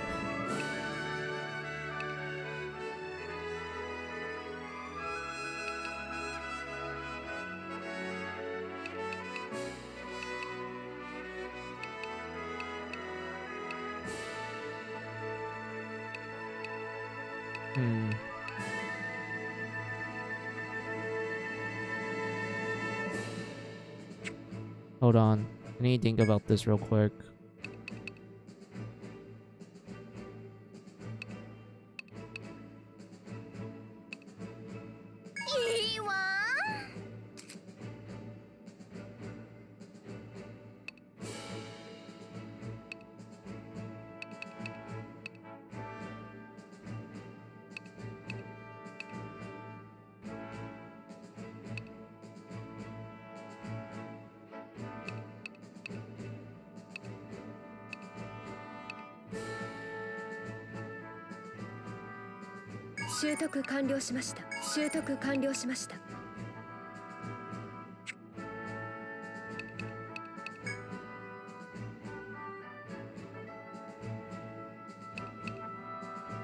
Let's see, I know most of the enemies at the start are weak against fire.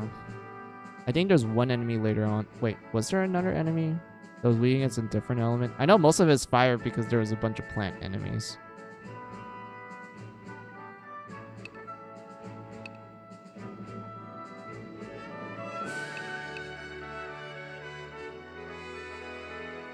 I would say just give me all the elements. Yeah, I was thinking of that too. Like, make you have all the elements for now until, like, we get to, advanced class. You know, when you get a promotion, I decide which one.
ここで装備していくかい？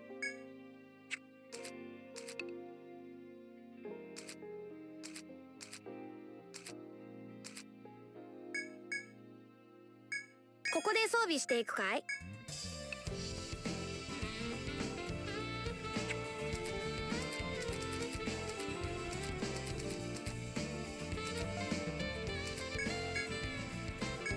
ここで装備していくかい？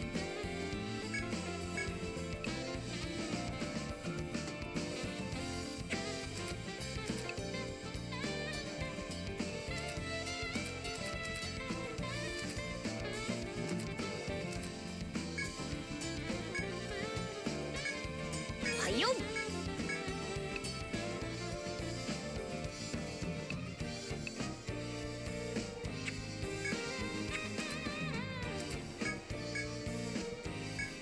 はいよ。何が欲しいんだい？他にも何が欲しいんだい？はいよ。毎度あり。いらっしゃいませ。記録しますか？どうされますか？いってらっしゃいませ。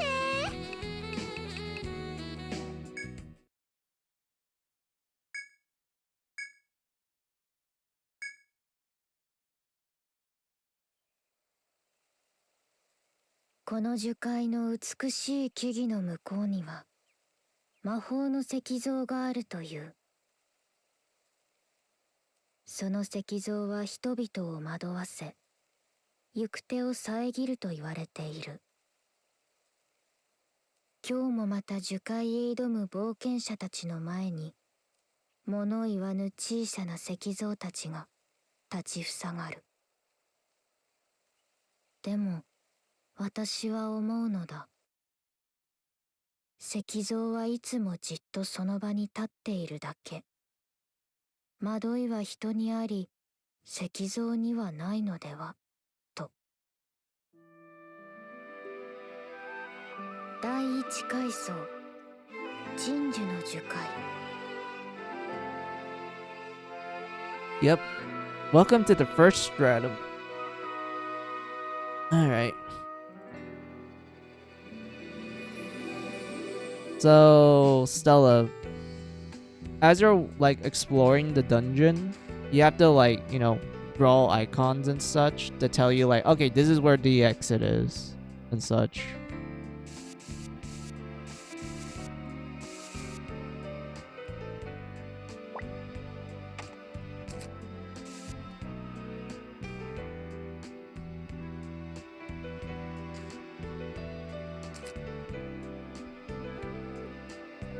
Oh, that looks pretty good. Yeah, it's really cool. That's what I like about Etrian Odyssey. Pretty relaxing. Yeah, it is a really good first stratum music. You take your first steps into the forest that leads to Yggdrasil. Unfamiliar flora surrounds you, and crystal clear spring water carves its way through the thick vegetation. You immediately notice the forest's crisp, clean air, a stark contrast from the city. Don't forget though, danger lurks within this forest. Fortunately, there are assistants available to you to help cope with these dangers. As you have some skills at adventuring, 3 skill points should be available to you.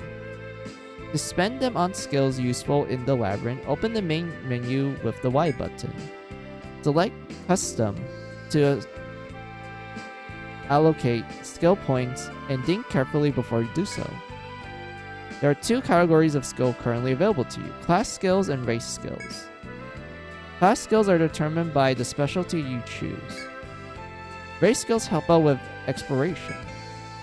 Every skill is useful in its own way, so give your selection dot as you pick which skills to learn next. You may already be aware of this, in which case this advice is happily unnecessary. If so, then hesitate no longer to begin your adventure in this lush green forest.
As you proceed through the vagrant forest, you notice something peculiar. Fuck. Well, I skipped that, my bad. Anyway, there are chickens running about while a guard watches over them. As the guard talks to the chickens in a gentle tone, he looks up, notices you, and calls out. こんにちは。 I'm here by the order of the council to provide assistance to beginners such as yourself. I also raise chickens in my downtime, hence the chickens, the guard grins. If you want, you can ask this friendly guard for advice or continue on your way.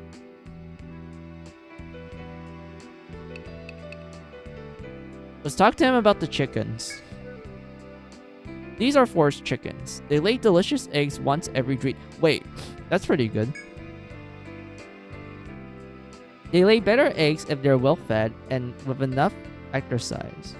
So, we raise them free range in this forest here. The guard smiles as he tells you. It seems he takes great pride in raising these chickens. What will you do? Greet him and tell him your guild name. When you greet him, the guard responds with a smile. なるほどね。 Raymegate Guild, huh? Ever since it opened back up, a lot of explorers have challenged the labyrinth, but some take it lightly and wind up hurt. I don't want to see that happen to you. You do best to proceed with caution. Have you learned how to draw a map? If not, I can explain. I already know. I play every Etrian Odyssey game. I don't need instructions. But we'll just listen to it to be polite. Great. Okay, take a look of your map. The guard points at your map and continues his lecture. In this game, you must draw your own map on the touchscreen using the stylus. Take care to recreate each square exactly as it is in the dungeon on your map. There are two views of the map on the bottom screen, full view and zoomed in. You can switch between two views by pressing the X button. When zoom in, you can use the icons displayed on the right to draw the map. Touch these icons to access various functions. Apart from the map drawing tools, you need to place icons on the map as landmarks. You'll find icons on the bottom right of the touchscreen in the icon palette. Drag the left edge of the icon palette to display more hidden icons. On the touchscreen, drag the icons to place them wherever you like. You can use the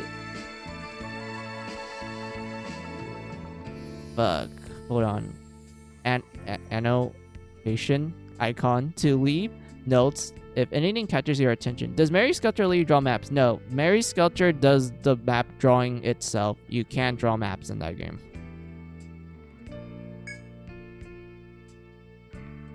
If you want, you can touch Arrange on the bottom screen to edit what's shown in the icon palette. Feel free to sort the icons to your own preferences. You can also change the auto mapping specifications in the auto map section of the options menu. Feel free to adjust it according to your own preferences. Do you understand how to draw a map? Yes. Okay, now that we cover maps, let's move on to the main topic.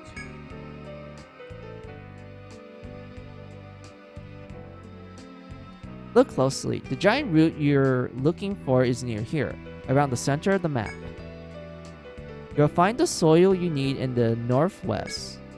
The guard marks your map at both locations. New destination is available. Well, that's all the advice I got for you. The rest is up to your skills and luck. それじゃあ、さようなら。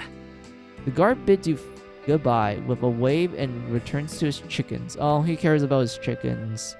Let's hope nothing bad happens to him, which, knowing this game series, yeah, something's probably gonna happen to the dude. But anyway, that's potentially one good thing over other dungeon crawlers. I mean, most dungeon crawlers, they do auto mapping for you if you like touch the panels and such, but this game you do have to draw it yourself, and that's like one of the cool things about Etrian Odyssey. I mean, like, if you're playing like an old dungeon crawler back in like, I don't know, the 90s, where you have to actually draw the map yourself in real life with a graph paper and shit, I mean, like, Etrian Odyssey is pretty much that, except the graph paper is the bottom screen. You take the guard advice to heart and resume exploration.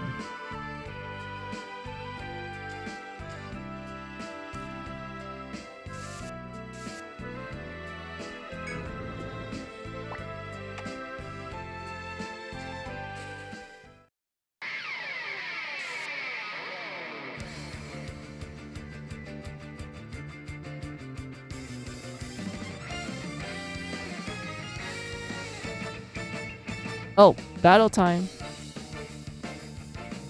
Before you battle these monsters, you should know unions. We can just skip this. I already know what it is.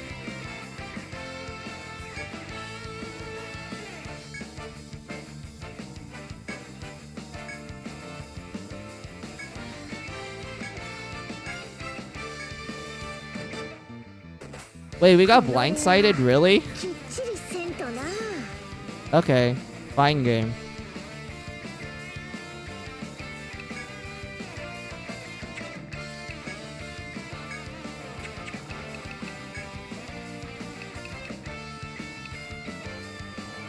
I don't have any revival items.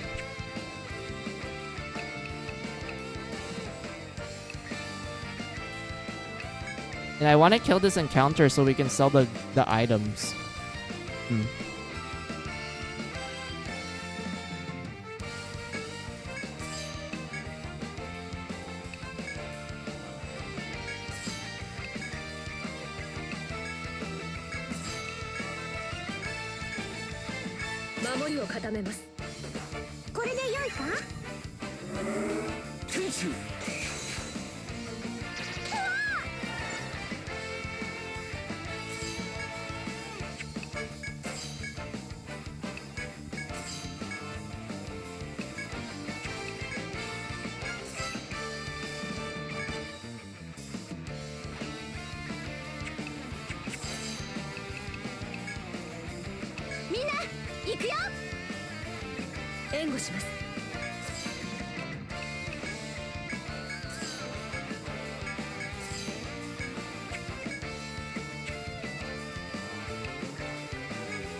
I hate the fact that I died first. Alright, let's go revive me.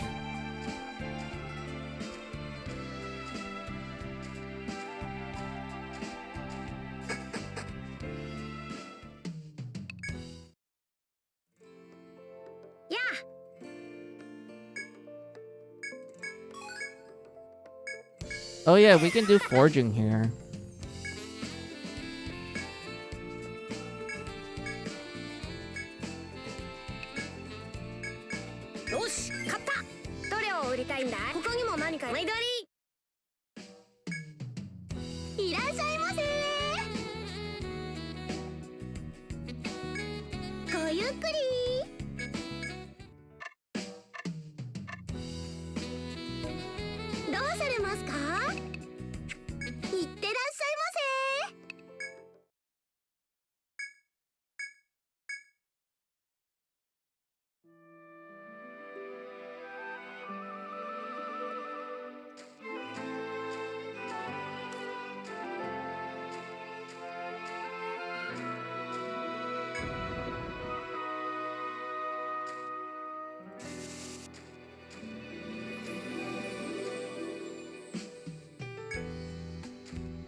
Mining these spots will yield useful materials that will help you during your future explorations. You can see what materials are there now or ignore them and focus on the mission. Oh yeah, there's like one way you can also earn money. You get stuff from the dungeon, so these like gathering spots, and then you sell them to the merchant, and he will also make good gear from it as well. But you can only gather materials from each spot only once a day.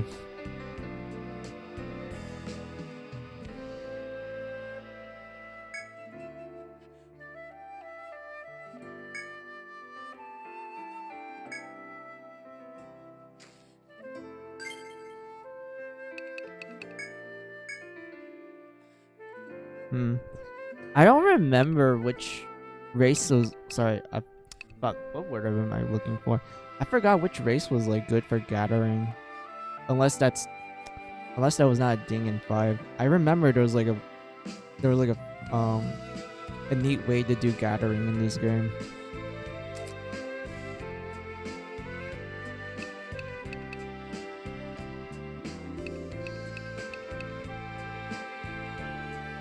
Yeah, it was this thing, I remember. This skill right here. That's level 5.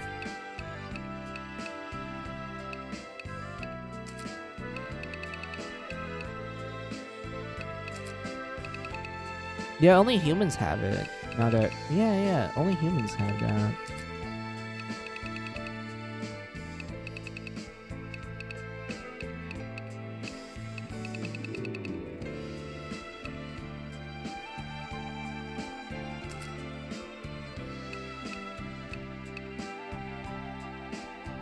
The setup is like one of all 3 races and 2 humans. Yeah, I mean, we kind of filled that requirement. Because think about it, we have, Oh, oops, wrong button, hold on.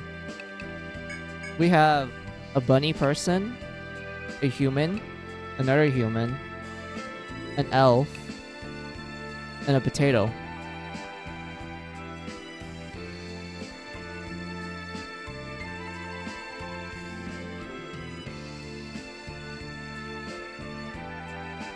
I mean, yeah, we could technically do it, but this is like early game stuff, so I don't need to do it at the moment.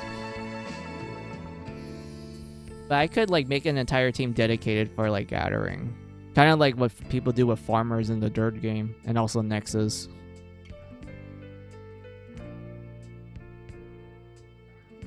But you can also do like a full race team for mass gathering potential, yeah. Yeah, you get me, Demi. Yeah, you get me. Those... Man, it's nice to have like another Etrian Odyssey fan that kind of understands what I'm saying.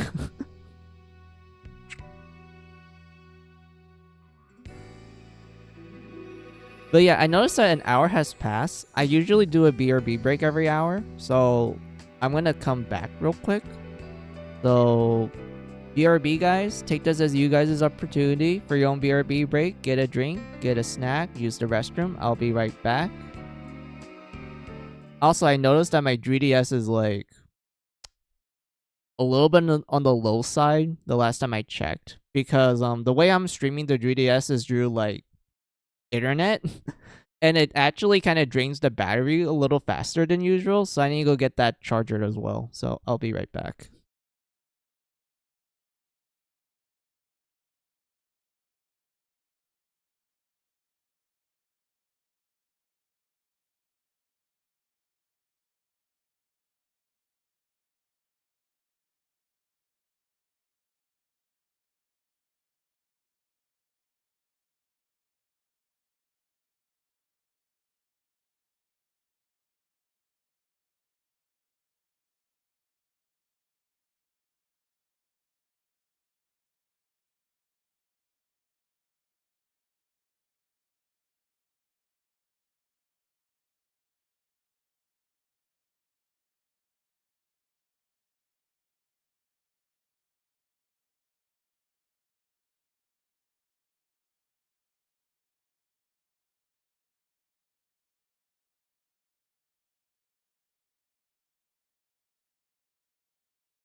Alright, I'm back.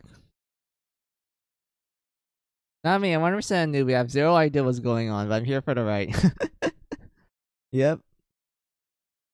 So where's the booba? I can only see sleepy boobas. Alright, yeah, I mean... Stella, technically you did saw the booba, the quest lady. And you want another booba like the bunny girl here. There's booba right there. She, is under the armor.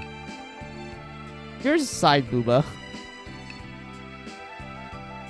Flat chest. And flat. Welcome back. Thank you, Demi. Thank you.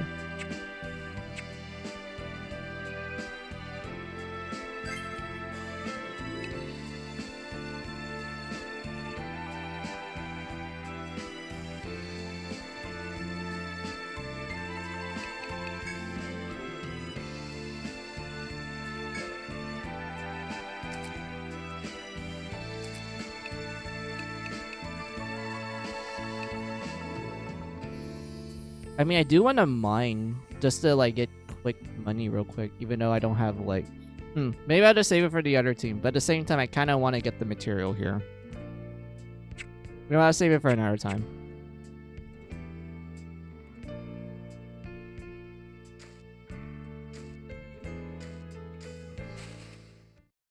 And more booba in the last Etrian Odyssey game for... Yeah, there's a lot of like... Actually, now that I think about it, there like... Both Nexus and the remaster for 1, 2, and 3 with their new character portraits, there's like a lot of boobs in that one. Like a lot of under boob, which is the best type of boob if you ask me. I think you mentioned that. Yeah, I just realized that. I was like, wait a minute.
There's a lot more booba? That sounds awesome. Yeah, it is. I can show you Nexus.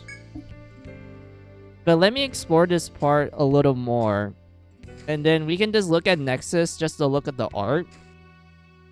And also make, I guess characters for both Stella and also Demi, if they want to. And then we'll go back to 5 to like explore more and such.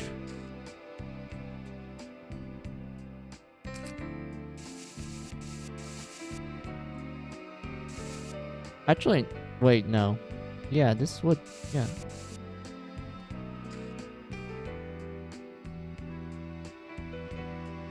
I need to double check.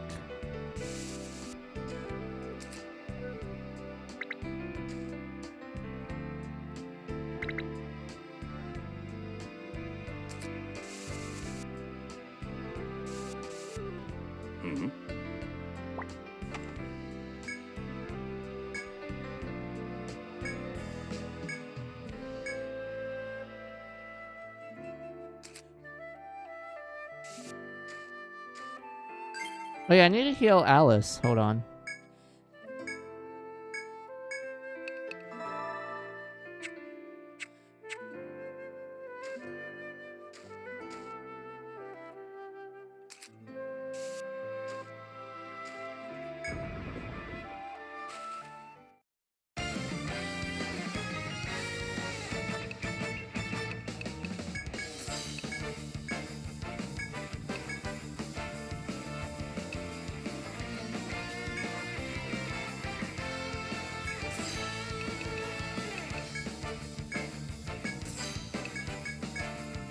守りを固めます。これで良いか？天誅。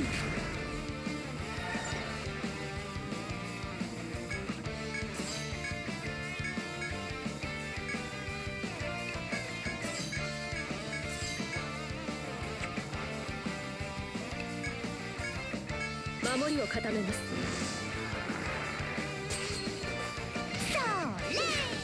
必殺。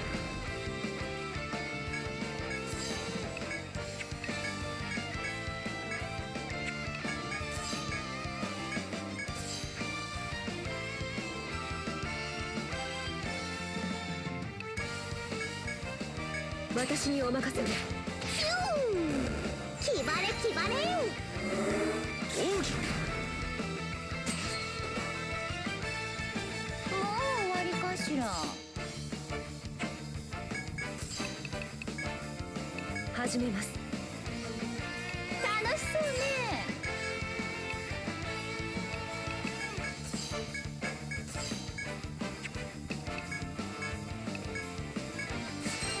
決めましょう。おりゃ。楽勝。Let's see, you better damn.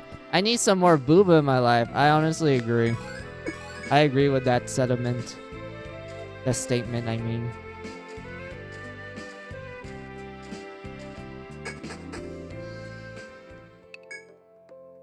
いらっしゃい。よし、勝った。よし、勝った。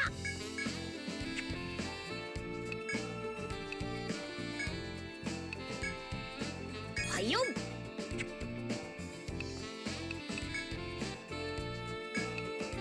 Damn, everything's expensive. I really do need to do the mining gathering then. いらっしゃいませ。記録しますか？どうされますか？いっ But てら yeah, っしゃいませ。 that was like a good chunk of the dungeon. I'll switch to Nexus just to show the art real quick.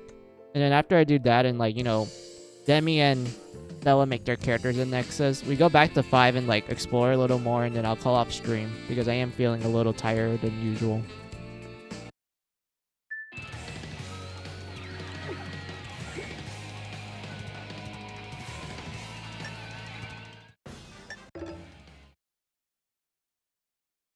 Let's see, fun fact, Etrian Odyssey Dream, wait. Denvo DRM. What's that? Making the game run smooth. Update later release has the built with them. What does it do? Because you say it launches without it, which makes the game run smoothly. But now they updated it, now it doesn't run smooth anymore, I'm assuming.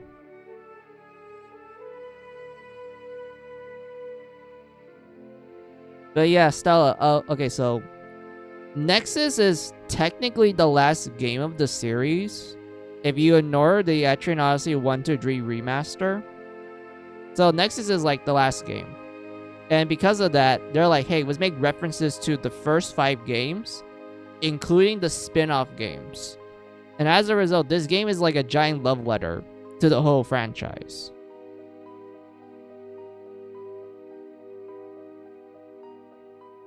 And whatnot. And I have one like funny thing about this game. So you notice like Stella, when we enter like the tutorial for 5, they call the locale like a stratum. So basically think of stratums as like districts of the dungeon, and each district has like 5 floors in it.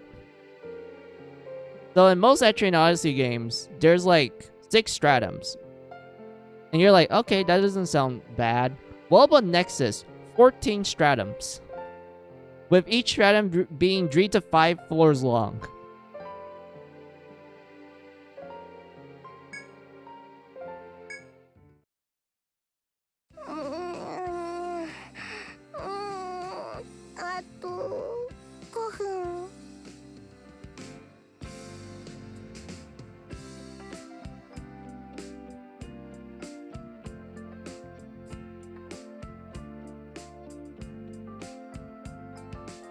Alright, so this is the inn lady for Nexus. The cat is the boss. The girl does nothing. The cat does everything. He cooks, he cleans, he pays the girl her wage, etc. The cat is the boss.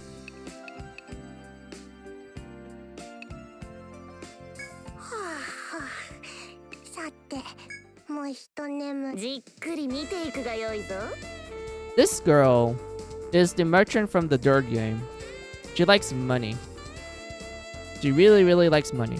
She's Mr. Krabs essentially, but as a girl. She's cool though. I like her.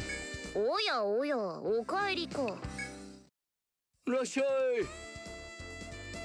And then this is the quest guy. He's an old dandy, an old man. He's cool. またおいで。何か用か。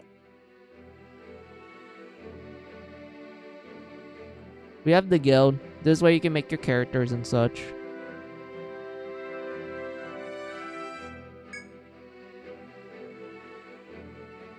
Alright, Stella. So in this game, there's no races. You have to pick your class like the old games. But in the old games, there's usually like up to 9 classes essentially. This game, however, has a total of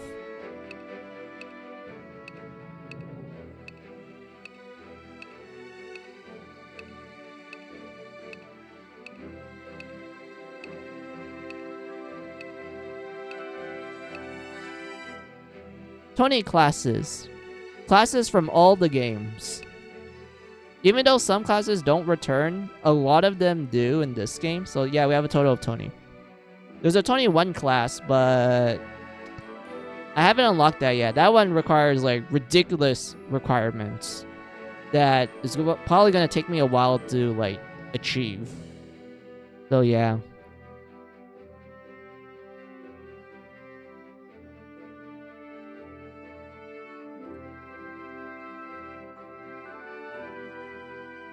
I need to stretch my back. Hold on.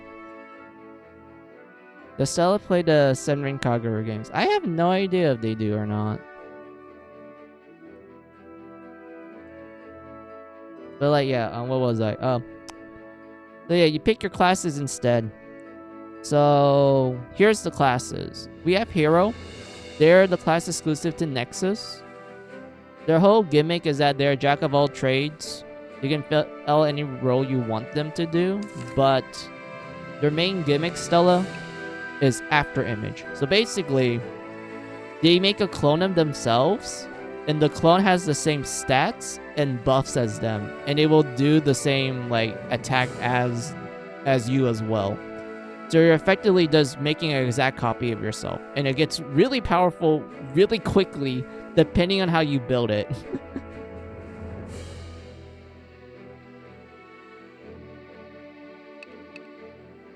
You also have like a skill called Encourage. This one is if you use a skill, the whole party gets their HP recovered, which is really good if you like spamming skills. Heroic Bonds, basically if the whole party's HP total is like above 80%, your hero will do more damage and they'd be more faster, which is really powerful, especially like when you upgrade it like more and like you have a certain setup and everything.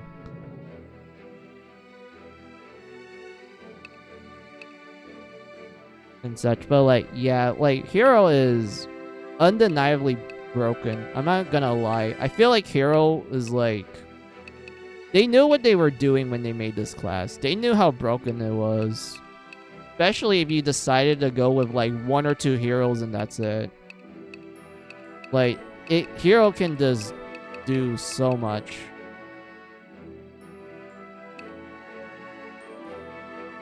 We have Protector. Protector is the tank class from the first 2 games. They are good at tanking. They reduce damage from the front or the back row. That's pretty much it. That's all you need to know. They're just really good at tanking. Medic, they are healers. They're good at healing. They're one of the few healing classes that learned Revival early, and it's really good. because reviving can be kind of expensive, especially like later on in the game. So having a medic that learns revive is really good because they learn it early. Survivalists, they're the archer class of the first two games. They're kind of weird because in the first game they were like really good, like at gathering and also doing so much damage to the point that you can have like a full team of survivalists and that's all you need. That's how powerful survivalists were in the first game, back on DS and everything.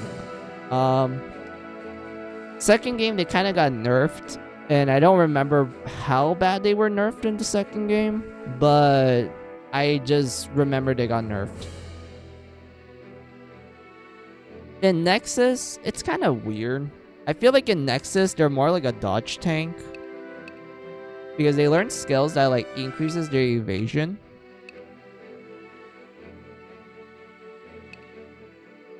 And like Hazy Arrow, I remember being like really good. Like I remember using Hazy Arrow a lot. It was really powerful. There were dodge tanks in the first game too. Yeah, now that you mention it, yeah, you could make your survivalist a dodge tank in the first game.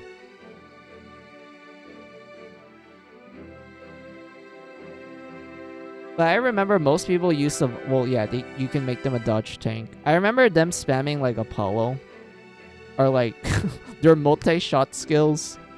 I remember those are like some of the broken parts of survivalist. There's also the whole like, what was it? No, it was not that one. Fuck, what was the name of that skill? Like you shoot an arrow, it comes back like in the later turn to do a ridiculous amount of damage. Was it Apollo arrow? I don't think that was the name of it. I don't remember. Apollon. Yeah, Apollon. Yeah, I remember that skill. I remember how much damage that did when I did like a team of like survivalists. Well, no, actually no. I had a survivalist for my team setup when I played 1 back on the DS back in 2010. Yeah, 2010 was when I played the first game. Yeah, I remember that skill being like ridiculously powerful with the damage output. And whatnot, but like yeah, I don't know. I feel like going dodge tank survivalist in this game is still good. This one was fine. I wasn't a fan of like power shot is okay. Flame arrow was fine in the early game, but I don't know. I feel like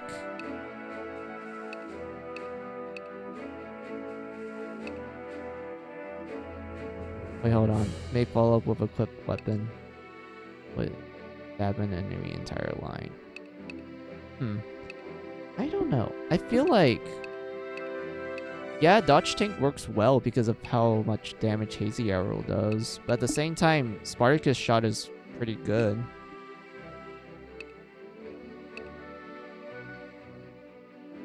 Same thing with drop shot if there's like multiple enemies. Multi-shot is... yeah, multi-shot was still... yeah, multi-shot was still decent. I remember that. I don't remember using Flame Arrow that much outside of, like, the early game. There's different tastes of DPS. Yeah, pretty much. I don't know. I feel like at the start... they're kind of underwhelming. I do feel that way when it came to survivalists in this game. Like, at the start, yeah. I feel like it's, like, mid to late game when you get their more advanced skills is when you can, like, I guess have fun with them.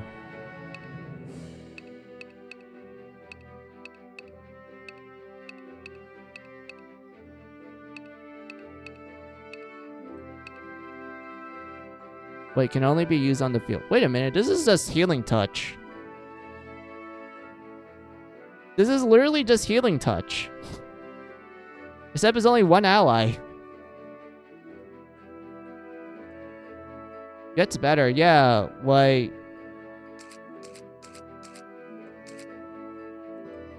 yeah, it lets you revive one person for, like, low price, too. Wait a minute. Let me double check the cost. Wait, it starts at 2. Ends at 3. So at the cost of 3 TP, you can revive a person. And it can also heal a lot as well. It's actually decent, now that I think about that.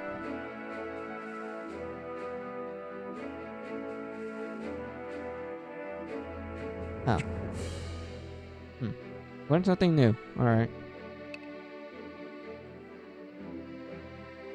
Ronin. Oh. They're the samurai class of the first 2 games. I don't know how to describe. I know they're not that good in the first game because of how stance work in that game. The second game, they were a lot better. And then this game, yeah, they also get better in this game too because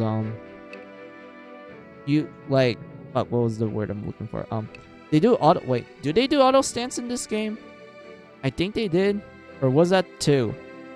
Because I know in 2, like stances were greatly improved to the point where Ronin is actually a viable viable class to use compared to the first game. Because Ronin really sucked in the first game, which is really sad. Because like it was a cool concept, but then the stances were kind of a pain to deal with. 2 fixed that. And I don't remember if Nexus made stances like auto, like you do an auto stance and such.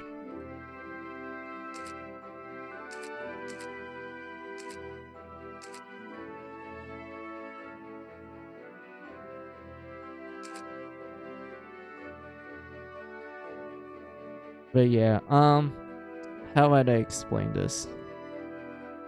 Thank goodness Nexus does auto stance. Yeah.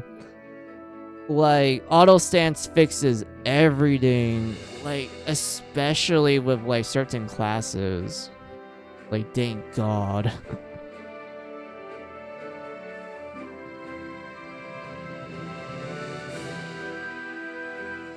But yeah, what was I? Oh yeah, Ronin. Depending on the stance, it gets certain effects. Like upper stance is more attack, clear stance is more defense, swift stance is, more agility. There's air blade range attack, which is good if you want to put your Ronin in the back line if you want. This one is binding enemy. Duel is really good, especially for bosses.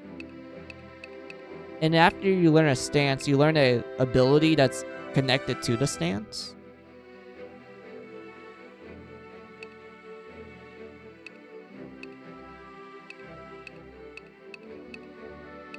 And such. But like, yeah, Ronin is pretty interesting. Like, you can just take advantage of their stances. And just, I guess you can fill like a certain role for them. I feel like with Ronin, I tend to use upper stance or swift stance. It's either those two. I don't use clear stance because, I don't know, I feel like I'd rather finish battles quickly. So I'd rather have the Ronin use upper or swift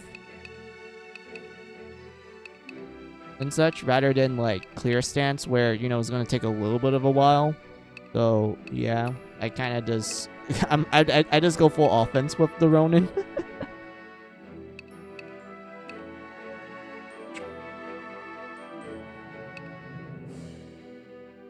Alright, what in this class? War Magus. So War Magus are essentially, they're from the second game. They're kind of a, I guess you can call them a jack of all trades type of character. I mean, they can fill a certain role, but you could use them mostly for like healing. But they do have good offense capabilities. Like for example, the way how their healing works is that they will heal an ally at the start of the turn and again at the end of the turn. So effectively, you're healing the person twice per turn. And at first you're thinking like, okay, that sounds neat, decent. How is this good? You get to War Revive. May revive one ally at the start of the turn and another at the end of the turn. And it gets stronger as you upgrade it to the point that, if I remember correctly, if you get it to like the highest level, it's like a guaranteed revive, especially if you're like, you know, doing the other chance at the end of turn. Like, this is like me going by like literal memory. Like, I just remember like, oh yeah, I remember like it becomes guaranteed revive at the like at max level or something around those lines and whatnot. But like, yeah, like War Revive is good if you can tell if like the person is gonna die in the middle of their turn. Like, you can tell like, yeah, this guy's gonna die near the end, so might as well plug in this spell on them so they get revive afterwards.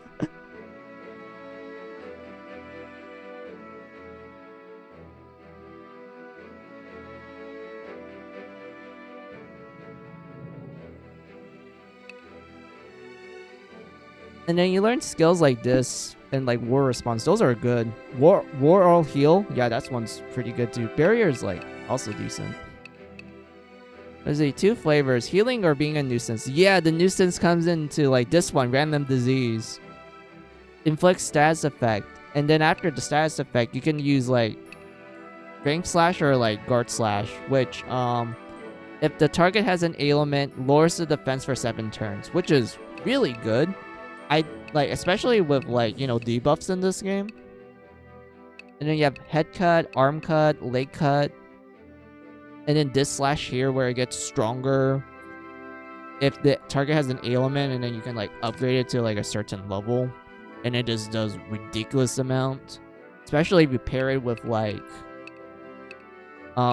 War Edge Master. This one, like, if you how I describe this for people who don't know it. I mean, I know Demi knows it, but I need to explain it to like the chat that doesn't know it.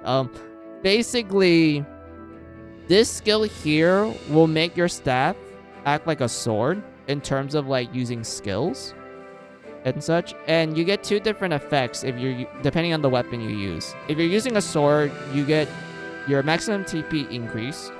If you're using a staff, it increases your damage.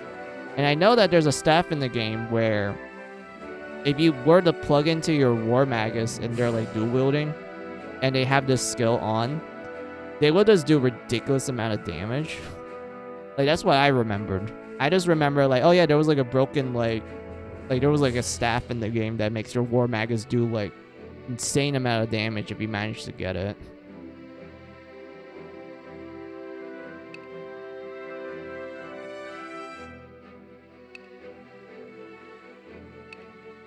And whatnot, but like, yeah, oh yeah, Mind Drain was pretty good too. Like, recovers TP to user's line if the enemy's both bound and has an ailment. Oh, sorry, I sneezed.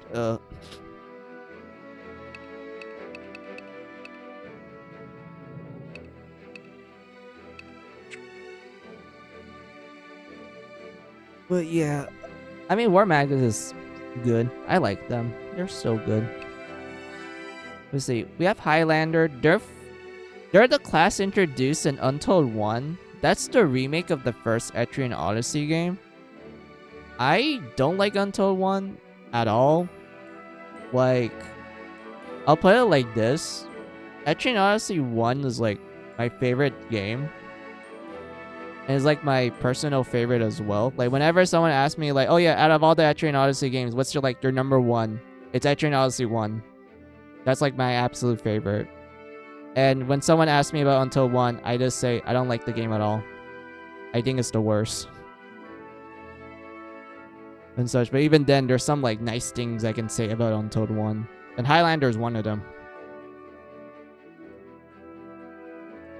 So if I were to describe this class, basically they were broken in Untold 1. I remember like the amount of like team subs you can do with a Highlander, and they can just do ridiculous amount of damage as well. I just noticed that a lot of the classes that I tend to describe, they can just do huge amount of damage depending on how you like build them, and like the team setups you can do with them and such, and everything. I just realized that, huh? But anyway, yeah, Highlander.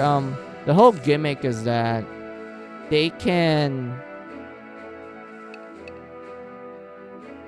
Yeah, they use their HP to do damage skills. Like how Demi explained. They're like Dark Knights in Final Fantasy. Like, look at this description here. Wait, oops, that's the wrong one. My bad. This one. Consumes users' HP for a melee stab attack to the enemy front line. Of course, you're wondering, like, how is this good? Because, you know, they're losing HP all the time. Comes in the form of Bloody Veil. When the user takes damage, all defense increase until end of turn. This applies to skills that drain their HP as well, since you are, in theory, taking damage. So every time you use your skills, Bloody Veil will activate. And then Bloody Offense will work too, because like, for the next 3 turns, all attacks for 1 line what? Oh wait, that's a buff, my bad. But, like, yeah, this is like a poison effect. And it works with Bloody Veil too. Bloodlust. Oh my god, I remember Bloodlust. I remember it will trigger even if you're like defending and such. Back in Untold 1, I remember that. But yeah, the whole point of Bloodlust is that you perform a normal attack every time you lose HP. So like, hey, if you happen to get poisoned, that means you're losing HP, which means Bloodlust will work.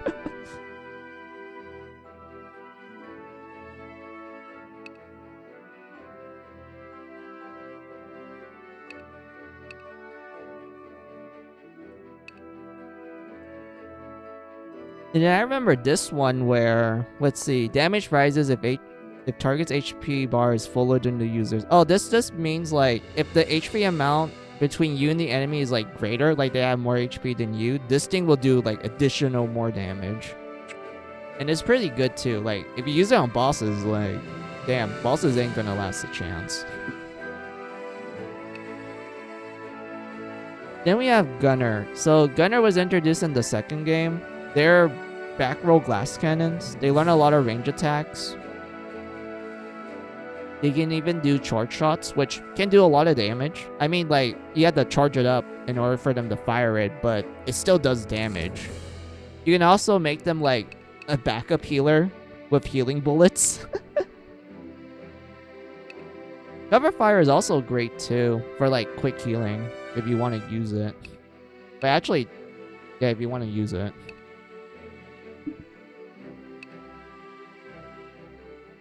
You can also use them for binding enemy limbs. And then, you know, there's like charge shots and then multi-shot that has a chance of like your attack skills activating for a second time, which is really good if you manage to get charge shot to like, you know, trigger with multi-shot.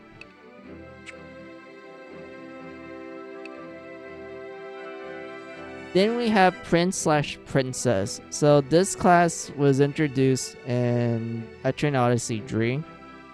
Their whole gimmick is that there are buffers that you can put in the front line because they can wear armor.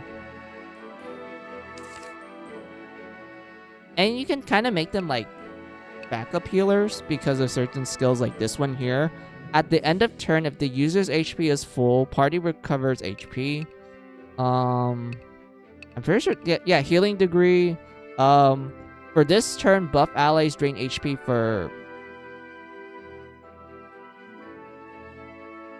damage dealt. Wait, is that good for healing? No, I don't remember that was good for healing. We'll just ignore that for now.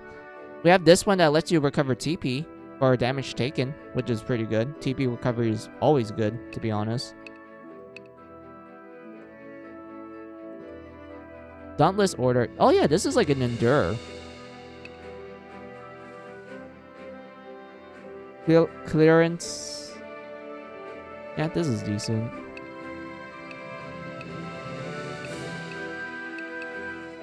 Wait, healing degree lets the party heal as they attack. Okay, so it is a drain effect. I was like kind of confused with the wording a little.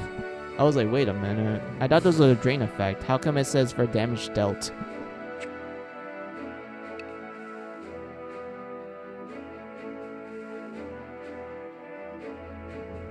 Alright, we didn't have ninjas.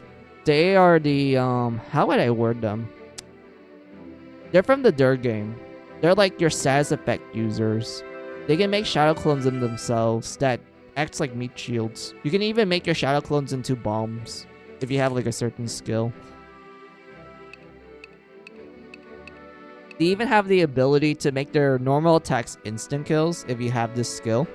And alright, I think Demi know what I mean by this. I remember when I played Etrian Odyssey 3 and I learned about subclassing, I decided like, hey, I like farmers. I like to use farmers most of the time. So I decided like I'm gonna dick around. And I made my farmer have the subclass of a ninja. Little did I know, it was actually really good. Because of their high luck, and it keeps triggering beheading. So as a result, a lot of like normal encounters just die. They just immediately die the moment the farmer touches them.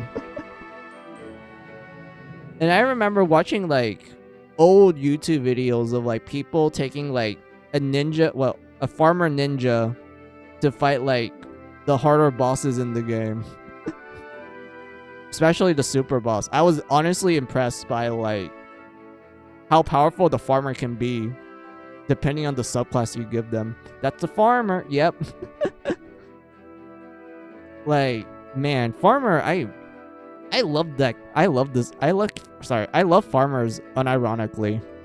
Like, they're one of the funnier classes that I unironically enjoy from the Dirt game, and I always make a farmer. Granted, I do make a team of farmers, but at the same time, like, you know, I like bringing my farmer with me no matter what.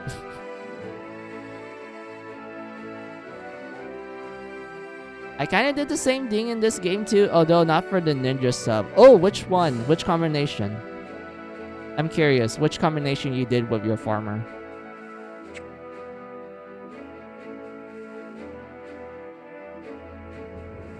So yeah, that's what ninja is. Zodiac. They're from the Dirt game. They're the mage. Farmer / Shogun. Oh, that's interesting. How does that work? So yeah, I will explain Zodiac real quick. So, Zodiac is the mage class for the Dirt game. Their whole gimmick is that they do more damage if you hit the enemy's weakness, and I do mean like the weakness damage that they do is like greater than like the average like, you know, weakness damage you normally do with another class. That's the whole point of a Zodiac.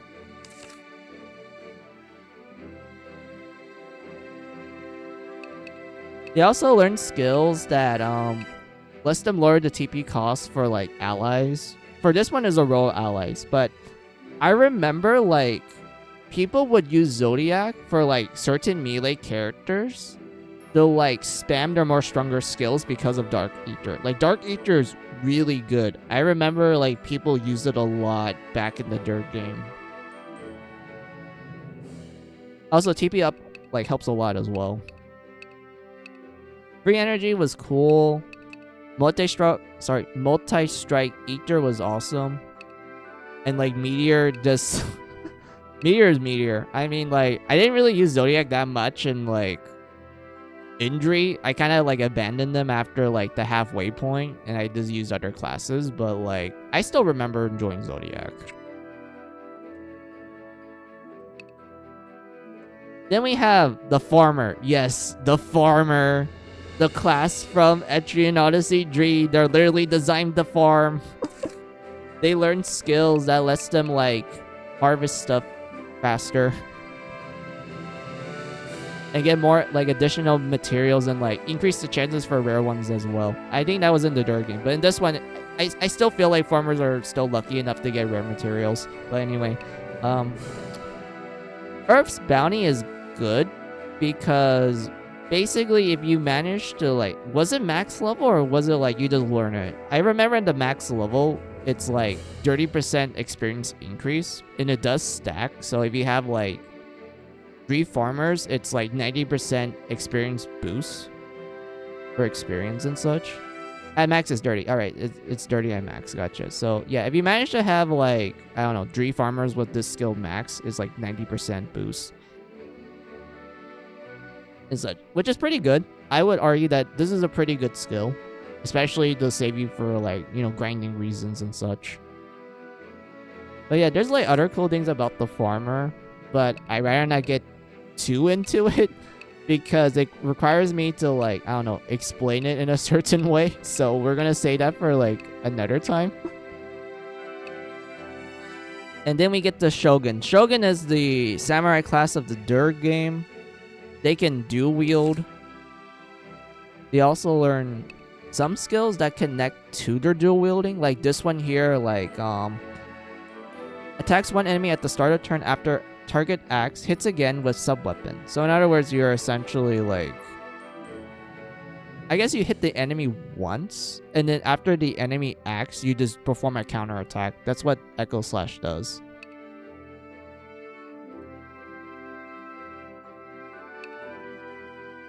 And then 5-ring sword. I remember using this a lot. Like 5-ring sword was pretty cool, especially when you dual wield.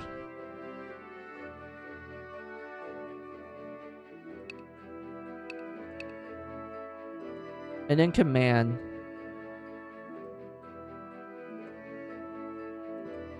Let's see. Shogun can be either the damage dealer or the commander. Oh yeah, the command skills. Let's see. Frontline. Counterattacks will equip. Oh yeah! Like their whole shtick was that depending on the commands you give them, it does a certain effect. Like this one here, if a target ally gets attacked, frontline will counterattack. If the user attack all other allies counterattack with weapons. Blitz command, all other attacks. Wait, on the user's turn. Shot command, warrior's might. Yeah, I remember these now. I completely forgot. I never used the command skills. I was just focused on like damage dealing.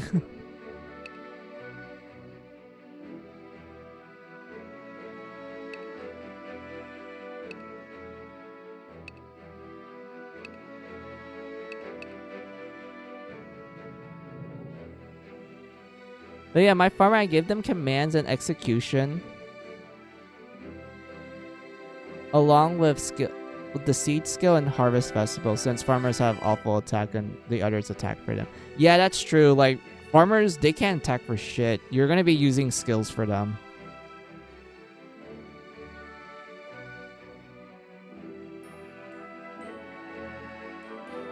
Yeah, that is a pretty good idea now that you word it like that. Like, your farmer gives the command, especially something like, I don't know, like blitz command.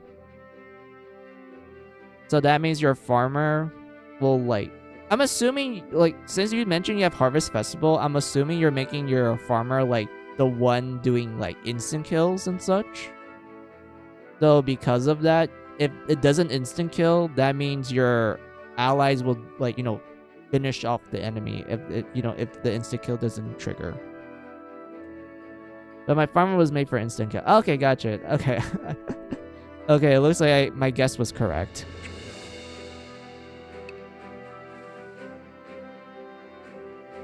But yeah, we have the land sharks. They're from the first two games, but they also appear in the fourth game. This is their fourth game design. Execution is what got the final kill. Execution. Wait, let me see if I can. Wait, let me see that one. Hold on. Execution. KO enemies and allies who fall below a certain HP threshold. Oh, okay, that works. Yeah, that works. All right, now I get that. But yeah, land sharks. So this is their fourth game design. In the first two games, they used swords and axes. Swords were like the more balanced option for them. They learn AoE attacks. They know Link skills, which I remember being really, really good in Etrian Odyssey 1. Axe skills are good for like single target damage. You will mostly use axes to kill like bosses and such. That's what I use axes for. Because in Etrian Odyssey 1, I made my land shark use both swords and axes. And honestly, it worked. I was actually surprised it worked. Because at first I was just thinking of focusing more on swords or like more on axes, but I just decided why not both? Like I want to try that out, and it actually worked. It actually worked in Etrian Odyssey 1. I know in 2, they give the axe more skills where it how I word it. I remember in 2 they gave the axes more skills, and at that point people are like, oh man, now there's an actual like, you know, difference in builds. So like you can either go full sword or 4 axe and such. And I don't remember what I did for 2. I think I went with swords in 2. Even though like axes did got a better moveset in that game, but I just stick with swords at that point. But like yeah, enough of my jibber jabber. Let me read what you guys wrote down real quick before I like continue with land sharks. But that is a story for another time. Oh, alright. But yeah, this is their 4th game design. So in the 4th game, land sharks uses swords and rapiers. And at first you're thinking like, what can they do in the 4th game? They can do link attacks. These are follow-up attacks essentially.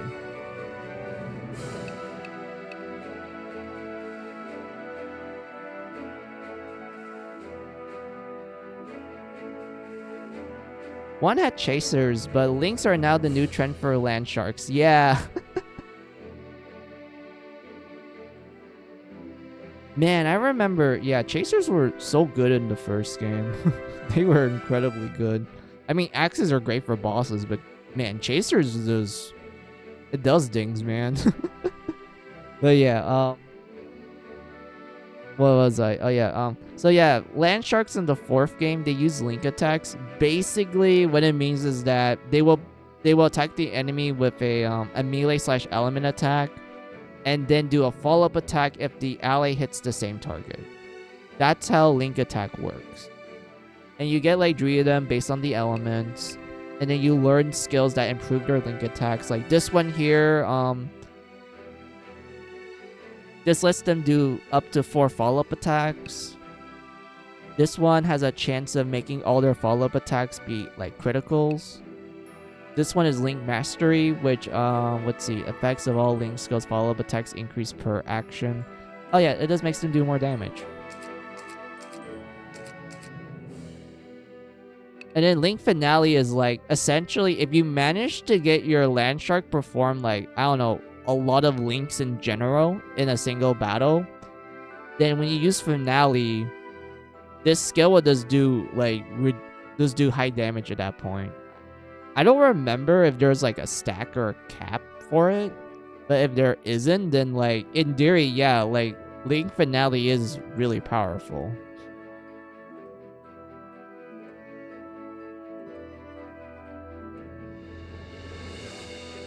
Was it improved? Brings it to 7 or to 9, I think. Okay, gotcha. Thank you. Wait, does it go up to 9? Wait. Hold on, let me read this real quick. Starts at 4.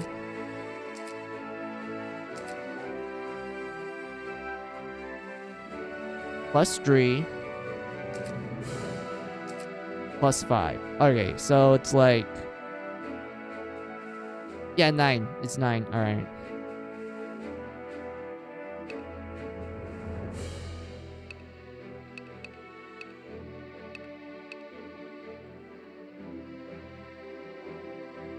And then we get to Vanguard. Alright, so Vanguard is pretty much...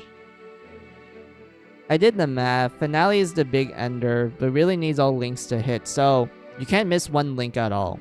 If they miss, then the Finale does PP damage. It's not gonna work. Alright, Vanguard. How would I word this? Okay, it was well, yeah, it was broken in the 4th game. Because while it did the same thing here, like, you know, lowers defense for 5 turns and increase your physical attack and speed. But in the 4th game, instead of like, you know, straight up increasing your speed, it makes your land shark be like guaranteed first turn. Like, when the turn starts, they will always be the first action no matter what. That was like what Vanguard did in the 4th game. And I remember like thinking, this is way too broken. Like literally, like it's literally too broken. Like, guaranteed first action every turn. That means you can make your land shark does, like, I don't know, do like use a healing item like immediately if like the party needs it and such, or like I don't know,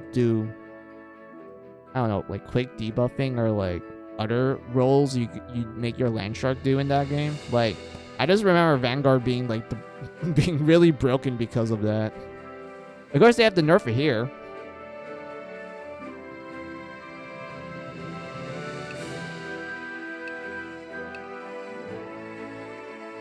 And such, but like yeah, let's see, if I remember correctly, there was power, like yeah, there were the break skills that like lowers the stats.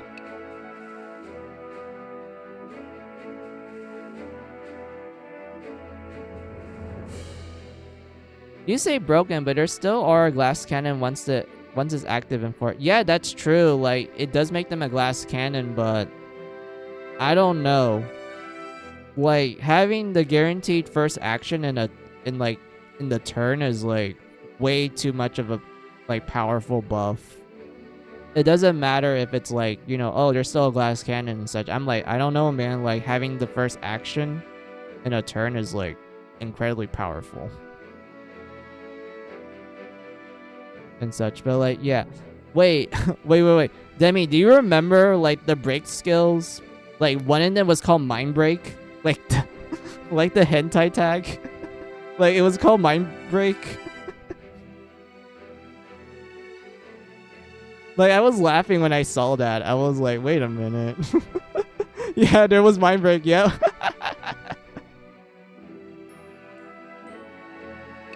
For shame. I can't believe they removed Mind Break, Demi. We only have Attack Break, Guard Break, Speed Break, and Full Break. No Mind Break. Sad. Absolute sad. We lost a good one, yes.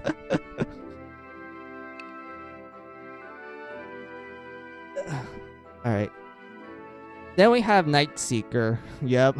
07. 07's in the chat. Yeah, we have Night Seeker. They're from the 4th game. Their whole gimmick is that you can put them in the front line, and well, actually, you can put them in the back or the front if you want. So they do status effects. They essentially draw like Dagger's coat in ailments to, you know, inflict the enemy with an ailment. Like this one, they toss sand in the eyes. They toss sleeping powder, curse powder, paralyzing needle, a poison. And then you can learn this skill here that makes their like their drill skills go from like a single target to hitting all enemies, and also increasing the chances of those elements hitting. And auto spread, man, like Demi, remember how good auto spread was? Like if you're going with a team that's like fully dedicated to like spamming ailments, like auto spread was like really good for like random encounters. It's really, yeah, it was really useful. Like, goddamn. We talked about Mind Break on the Tunia Doujins. Oh yeah, I remember. Yeah, I remember. Some of the popular Neptunia Doujins have Mind Break in it. I remember now. Yeah, it was useful. Like, yeah, like Demi said. We have proficiency. Like, man, I remember like the big boost in damage that proficiency does when, you know, like you manage to hit the ailment on the enemy, and then you're like, okay, Night Seeker, do damage, and then the damage from proficiency just it's like a big difference. Blade Fury, this one lets you attack twice per turn if you're using like 2 weapons, which I remember a lot of people like used for like certain builds, especially for their like physical fighters. Like they use a Night Seeker as like a subclass, and they learn Blade Fury to do dual wielding, to do like a lot more damage and everything.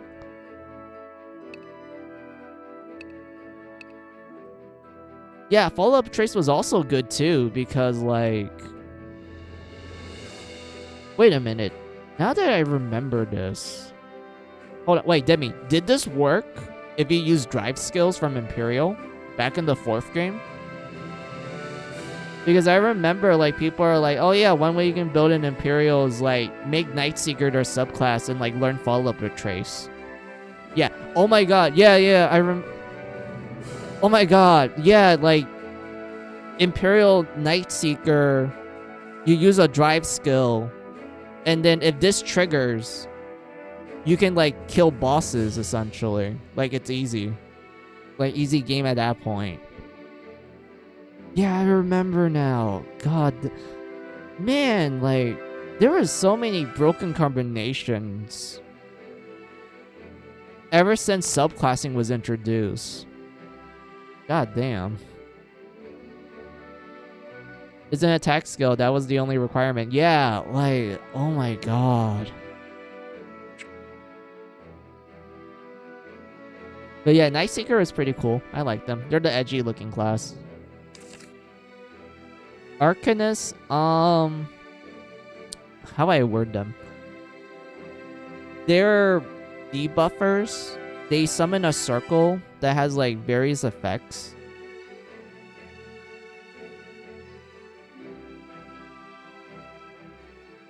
Like one circle is like used to recover HP at the end of the turn for the whole party. One is like, you know, has the chance to bind enemy limbs for the next 3 turns. Same thing for ailments as well. That many of the skills were not versatile and needed a weapon to work. Yeah. Yeah. Yeah. I mean, I know there's like some restrictions, true, but like still, like, like when you do meet the requirements, it is broken. But yeah. Others are only single target. Yep. But yeah, Arcanist is like how Demi describes it. They are full party ailment and binders.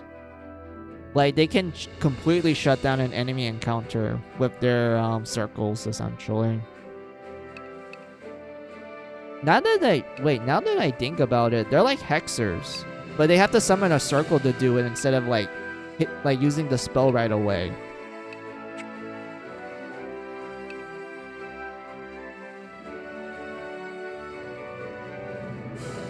But yeah, then we get to Imperials. Oh boy, Imperials. Their whole gimmick. Well, they're from the 4th game. I need to explain that. They're from the 4th game. They're designed to do burst damage. Like the moment you use one of their skills, big boy damage just absolutely annihilates like single target enemies. You will be using an Imperial to fight bosses. That is for sure. But the only drawback to them is that after you use their skill, they go into a cooldown period where they're kind of defenseless for a bit until it goes away. Of course, you do learn skills that, like, you know, lowers down the cooldown. And yes, I do know about the edge skills, but I don't remember which edge skill was actually decent. I think it was Impulse Edge. That was actually, like, one of the good ones.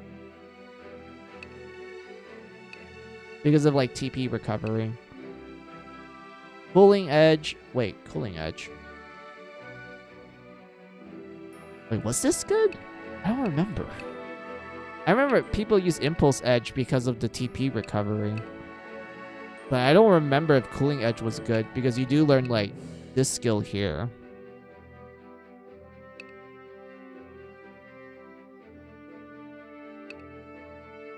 But, like, yeah, so yeah, the drive skills, they do a lot of damage. They hit hard.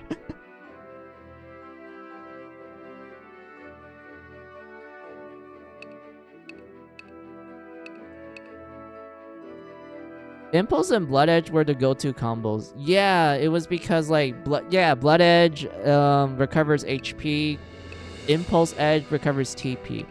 Wait, I should have realized it's Blood Edge. Like the name Blood Edge makes sense for them to recover HP.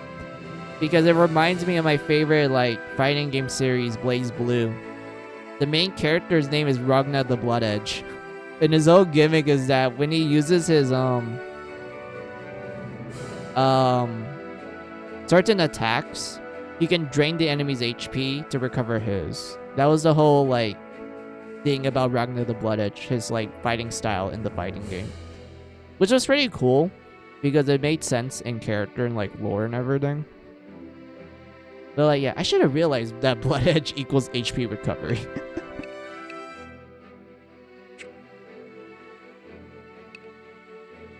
Yeah, Pugilist. I already explained this back in the 5th game for chat, so I don't have to explain that. Same thing with Harbinger as well.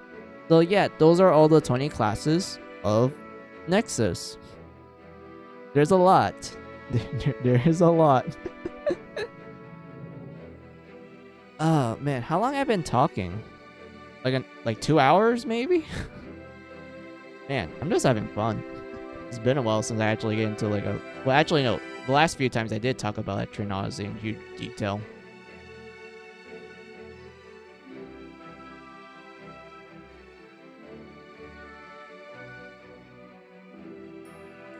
And whatnot. But like, yeah, I'm done talking. So... we'll start making characters. Alright, Demi. Would you like to make your character? If so, just tell me. Just take your time. I noticed that the temperature is rising in my room, so I'm gonna go turn on the fan real quick. So, you know, just take your time, guys. I'll be back.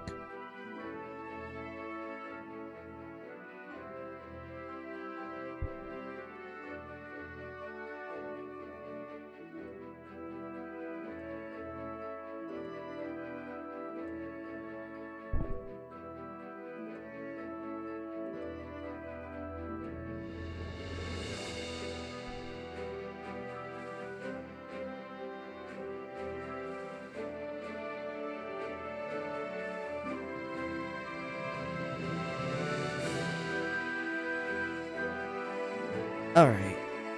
I'm back. Okay. Let's see. Sure, I'll take Land Shark. I did play some Blaze Blue, not much of the story though. Oh, that's cool.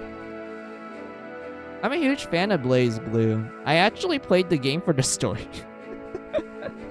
I know it's weird given that it's a fighting game, but I actually played Blaze Blue for the story.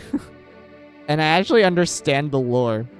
And I know most people go like, but it's so convoluted. It's like Guilty Gear and such. I'm like, well, yeah, but it actually made sense to me.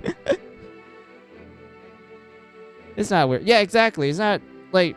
I always feel like people like over dramatize like the lore for both Guilty Gear and Blaze Blue.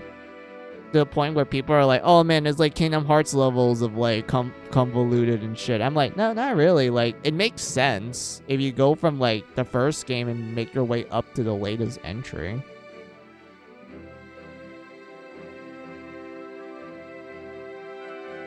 It's just that the story pacing was not for me. I mean, yeah, true. It's like a fighting game story format. You know, long cutscenes, and then you get like 1 or 2 fights. And then long cutscenes again.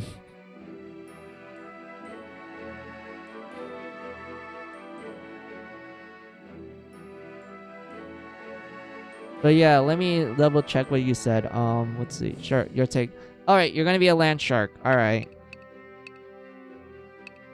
Calamity trigger to Central Fiction. Man. I remember when I was streaming Blaze Blue.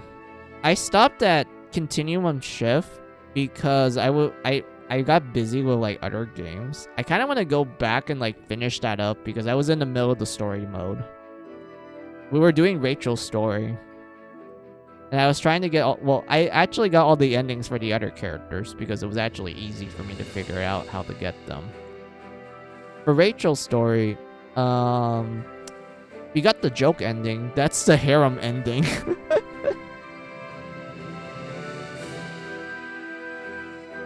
And how that harem ending, like, does... that it just made so many ships. And I even got, like, sequels and shit. like... Man, the harem ending was, like, But I always found it funny because of like how Jin because of Jin appearing in the end. And he was affected by the glasses as well. But yeah, let me go back to like Etrian Odyssey real quick. I'm sorry, Demi. I'm sorry it took a while. I was like kind of reminiscing on like Blaze Blue and like the most nonsensical parts of it. But yeah, Land Shark. All right, Demi, which portrait would you like? Guy, girl, guy, girl, and then their second colors. If you like, you can also like look at the DLC portraits if you want. Like we have the classic designs for the Land Shark as well. And like, you know, the other classic designs for the other classes, including the ones that didn't make it into this game.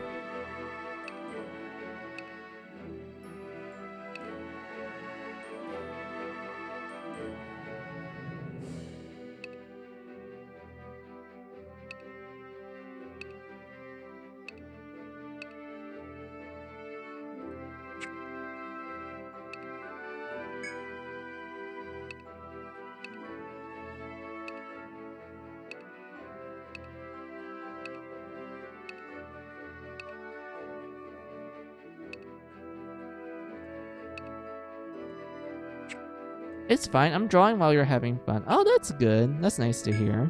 I hope your drawing goes well.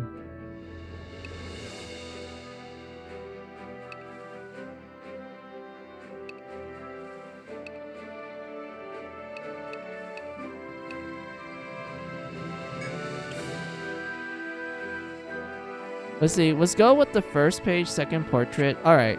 Hold on. This one.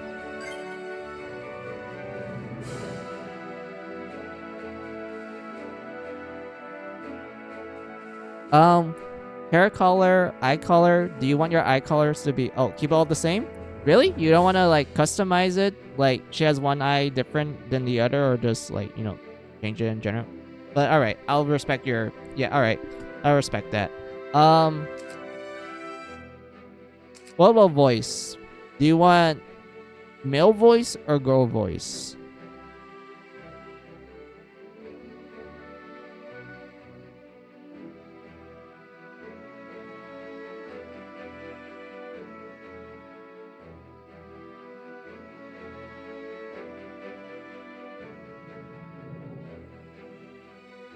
Let's hear some of the males. All right. これで行きます。行くぜ。見せてやる。やってみます。本気で行くよ。うん。これで行きます。よし、やるぞ。行っちゃうよ。始める。決めます。行くとしようか。見せてやろう。始めましょう。始めましょうか。まあ、援護する。Wait, I didn't hear this one. Hold on. 終わらせてやるよ。All right. はあ参ります。始めよう。見せてやるわ。行くぞ。始めようか。仕方がないの。行くぞ。行ってみるかな。フォースブースト。片付けてやるぜ。準備します。 Alright, so those are all the guy voices. 2 or 4. Alright. 行くぜ。全力だぜ。これで終わらせる。やってみます。準備できました。行きましょう。これで行きます。I mean, both of them are good. Like, it's kind of like a cute voice. Fits the character. 4? Alright, 4. これで防げるはず。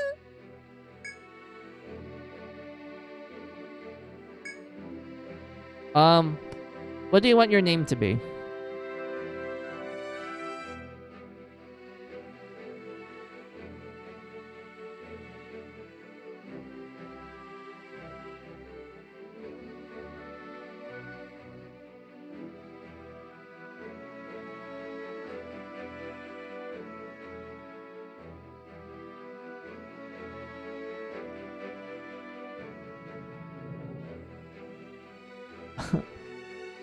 Etria. Alright. Was name her after the... Let's name her after the city of the first game. Alright, let's do it.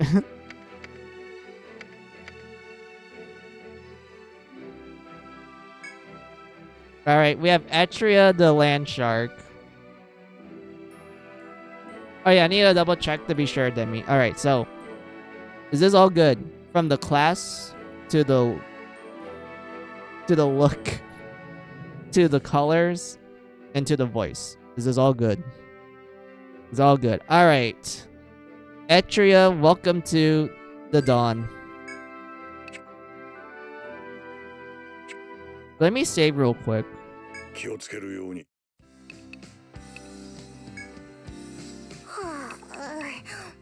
任せとけ。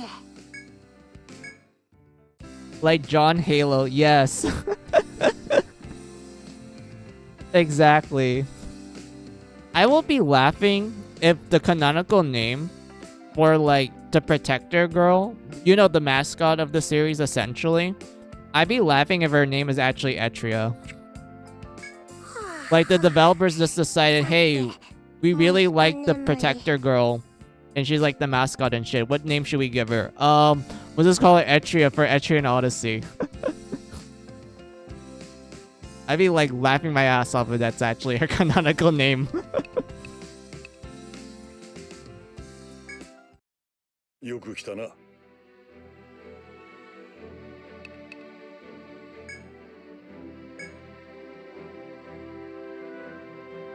But yeah, let me...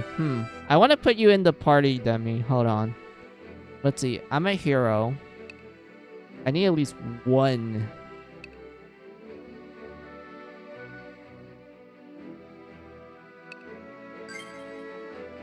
We have a Highlander. We have a Ronin. And a healer. Hold on.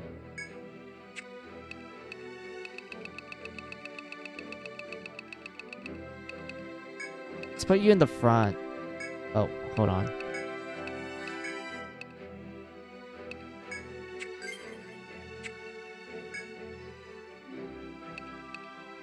You can put me in group 2. Well, I want to do experimentation. So I'm trying to figure out which team setup might work. Let's see, we have a hero. We have a Highlander. A land shark. A Ronin. And a medic.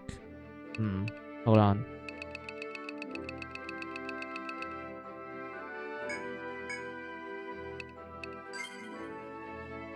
We have a pugilist. And a gunner. This one is a prince/princess.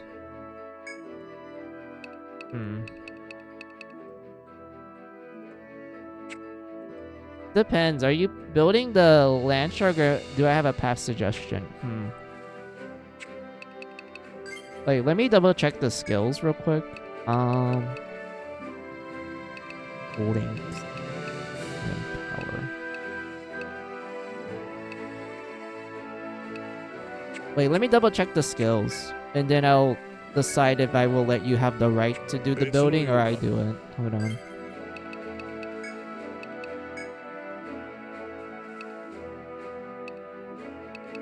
Let's see, we can just see, we can either focus on this damage in general. Or we can just focus on links. Or breaks. Your choice, you're on the wheel. Alright. I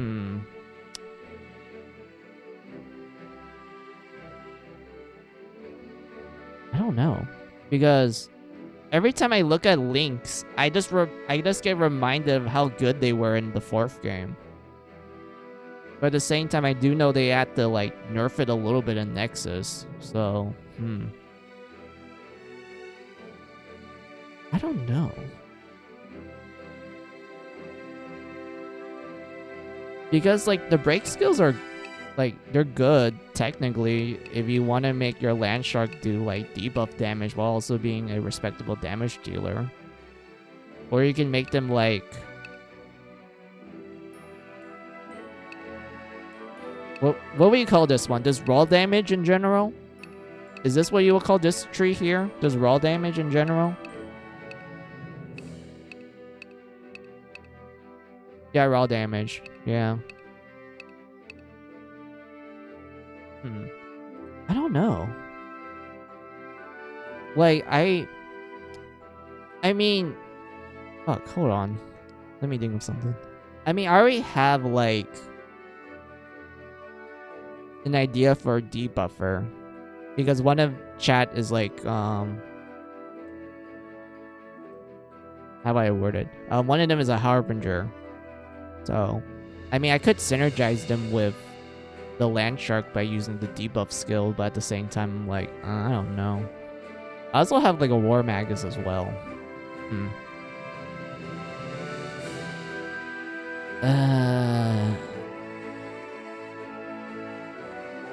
Well, debuffs do stack. Yeah, that is true. They do stack. That means if I'm going with a team that's fully dedicated to like debuffs and status ailments, then like, yeah, a land shark going through the debuff tree is like really good. But the team I'm doing right now, it's like, I guess I'm just goofing around at the moment. Like, I have a hero, I have a a Highlander, I only have one medic.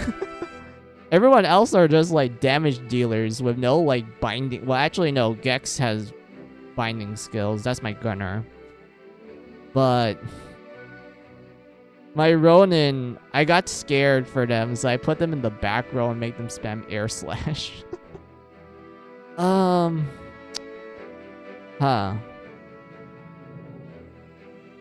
that means I have like technically 3 damage dealers. Technically 3 well, if I count the Ronin as a damage dealer, then like, yeah, 4 damage dealers. And like you said, yeah, Breathe is good for the back row for Ronin. Like, make them backup healer. And I have 1 medic. If I were to include the land shark, that means I can either replace my Ronin or my gunner. And even then, it depends on how I want to build it.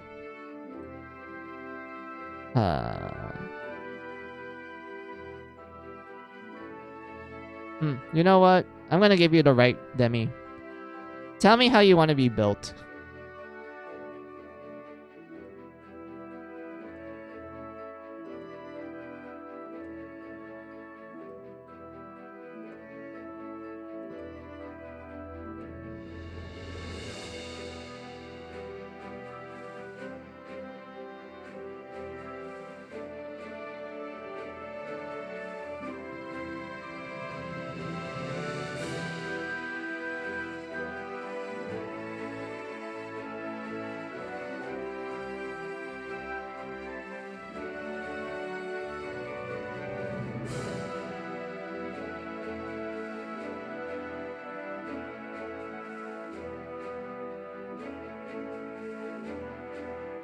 Was the S a tank? So Vanguard, defense up, and power break. Alright, so we're gonna make you a tank then.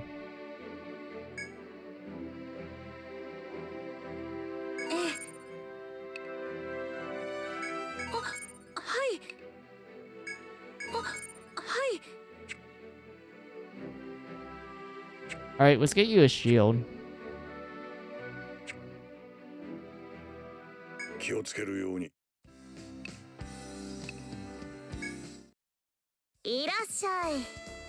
なんじゃ、お主たちか。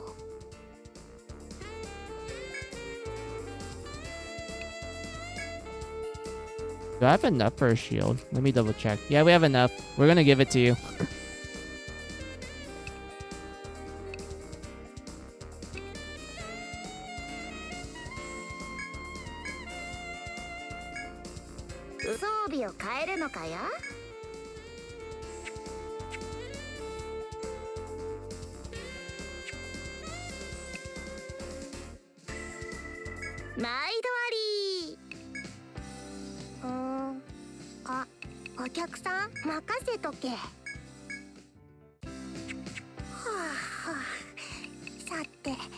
もう一眠り。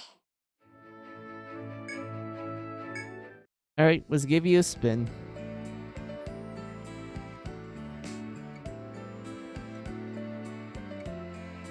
よろしくです。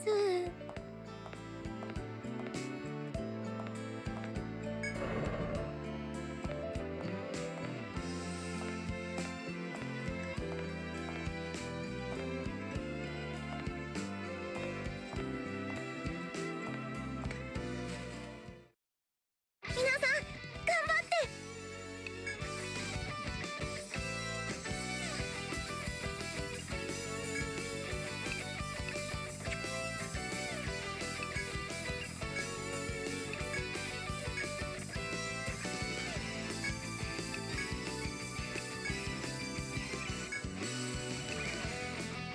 Oh wait, I forgot to make my prince/princess learn skills.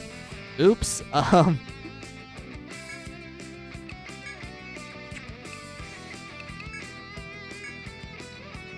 覚悟しなさい。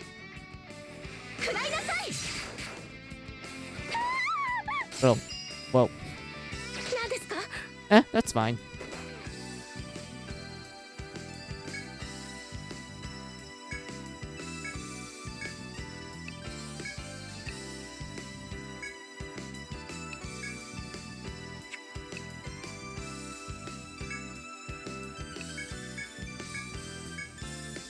どうだ。まだいけるな。隙だらけです。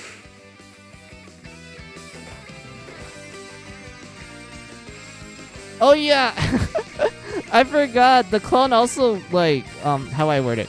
The clone copies like the same status as you. That includes like ailments. Rip, rip after image rip.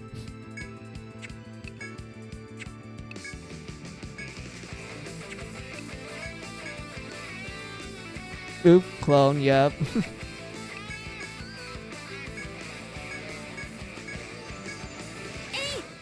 大丈夫か？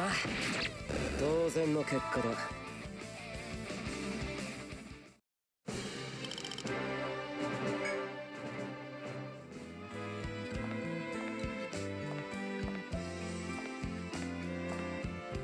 Huh, that did work.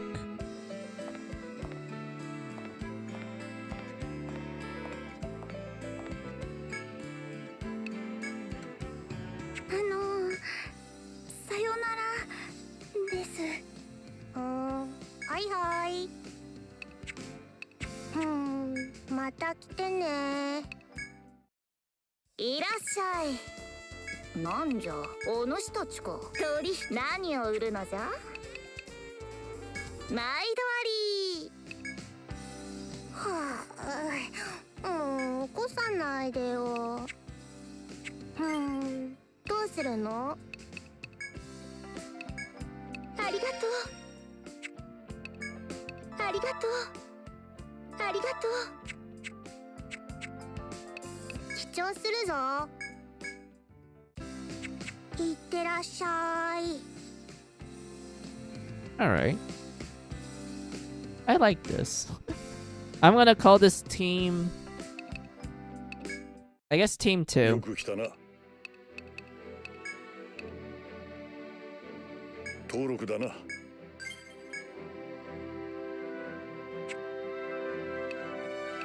ではな。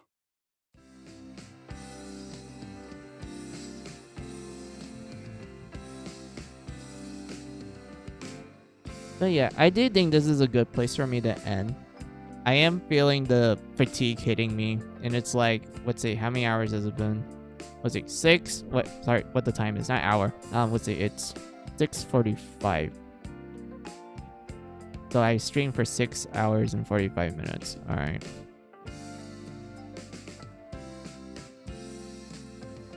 So yeah, let me pull up the ending screen.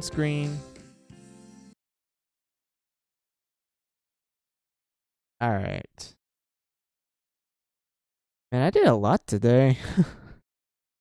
What did I do today? I streamed Kirby Dream Land 2. I'm almost done with the game. I got to the last level. I just need to get the last rainbow drop to do the true ending. After that, I swapped to my 3DS. I played a little bit of Kirby Planet Robobot, showed the ending sequence and how it's pretty cool. And then I played Etrian Odyssey 5. We made some more people in chat, and I explored the beginner dungeon for a little bit. Still very fun. I really liked it. And then I played Nexus for a bit, explaining a lot of stuff from it, and also like getting reminded of how certain things work, since it has been a while since I played it. So like because of that, I thank you for the review, Demi. Like it actually helped a lot. It made me go like, oh yeah, I remember that. It's really nice to get a review of like old information that I honestly forgot. It's really nice. Thank you. But yeah, tried out Demi's character. They work pretty well, so I'm glad for that.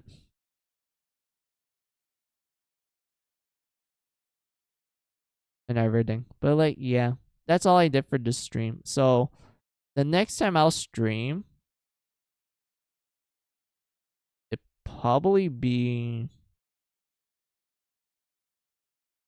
I would say tomorrow. I'll do a stream tomorrow. Usual time, 11 a.m. PST time. And let me see what we wrote down real quick. Underboob hits includes Makoto, PQ Menace, Q Cooley, Shinji Works. Oh my god, Grants. Wait, Grants? Grant. Shoot. Wait, Gantz. Grants. Oh my god. Yeah, oh my god, Grants. I remember that series. I was so... How I word it? I was kind of sad that the anime didn't fully adapted the story. And while I did like the manga, I also like how I word it. I felt like the yandere character was like one of the few times I went like, yeah, I probably don't want to have the yandere. I'd rather end up with the other character instead.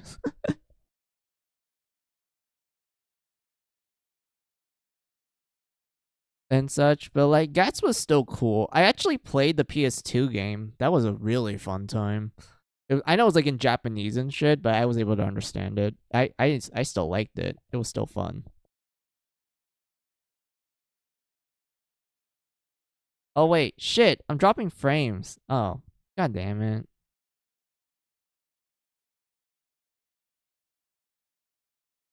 Why did it start dropping frames now? OBS, come on. Yeah, sorry about that, guys. I guess OBS just decided to dick around.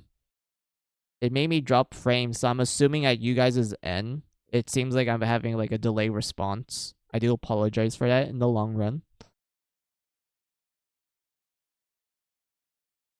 But yeah, what else was there? Monster Masune. Yeah, there was a lot of underboob in Monster Masune.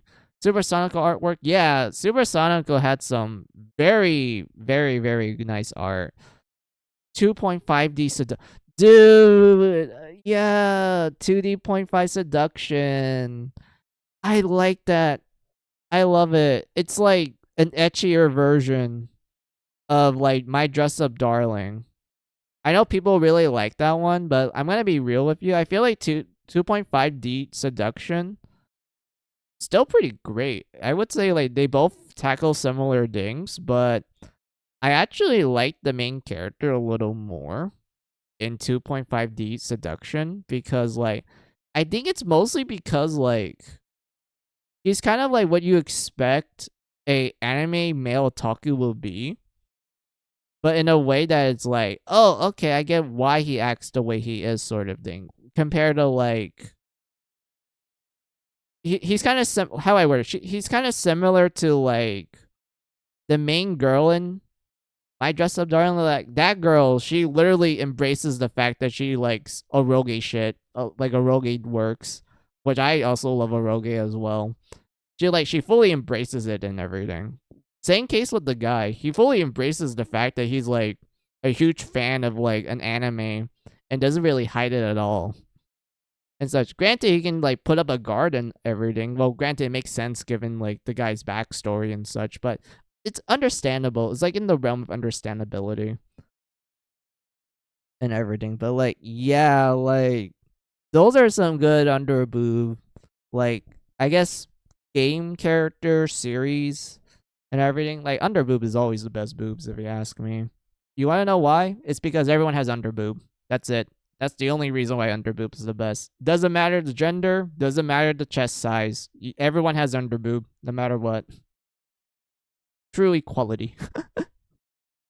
But yeah, enough of my ramblings. I already told you guys the schedule. It'll be tomorrow, 11 a.m. PST time, and I'll probably finish up Kirby Dream Land 2 and play a little bit of Superstar. And then if I feel like it, I'll like play a little bit of Etrian Odyssey with you all. Just for like, just for the funds essentially. I'm not gonna fully stream the game yet until I get to a point when I stream like a certain amount of games, and that's when I'll actually fully stream an Etrian Odyssey game. But like, yeah, until then, it's only gonna be like small glimpses of it. But yeah.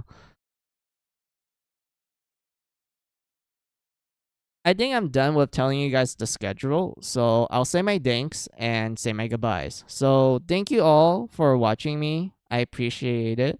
Those who've been lurking, I appreciate support. You guys are cool. Those who've been chatting with me, I enjoy the conversations we had. Honestly, today's conversations were pretty good. Most of it was like reminding me of how certain skills in Etrian Odyssey works, especially how some classes work in Nexus, and it helps me like, get a good understanding of how I can like actually build them a little properly now. Um and it's just nice reviews essentially. And I also got to see Stella again because it's been a long time since I saw them. But like, yeah, I'm glad I was able to see Stella again, to have some like funny conversations with. Also, Reno always like, telling me all sorts of things, which I appreciate. But yeah, heart, yes, thank you. And everything. But yeah, I still want to thank you guys and everything. But yeah, thank you very much. So since I'm done with thanks, I'll say my goodbyes. So have a good day, have a good night, have a good afternoon, whatever time it is on your side of the world. This is Fine and Mizu saying goodbye. Goodbye. Alright, now I need to go double check something real quick and I'll press the button. Hold on. Was it? You have a good one. Thank you. I hope you have a good one too, Demi. Let's see. That one works. Okay, turn this off because I'm not gonna use that one.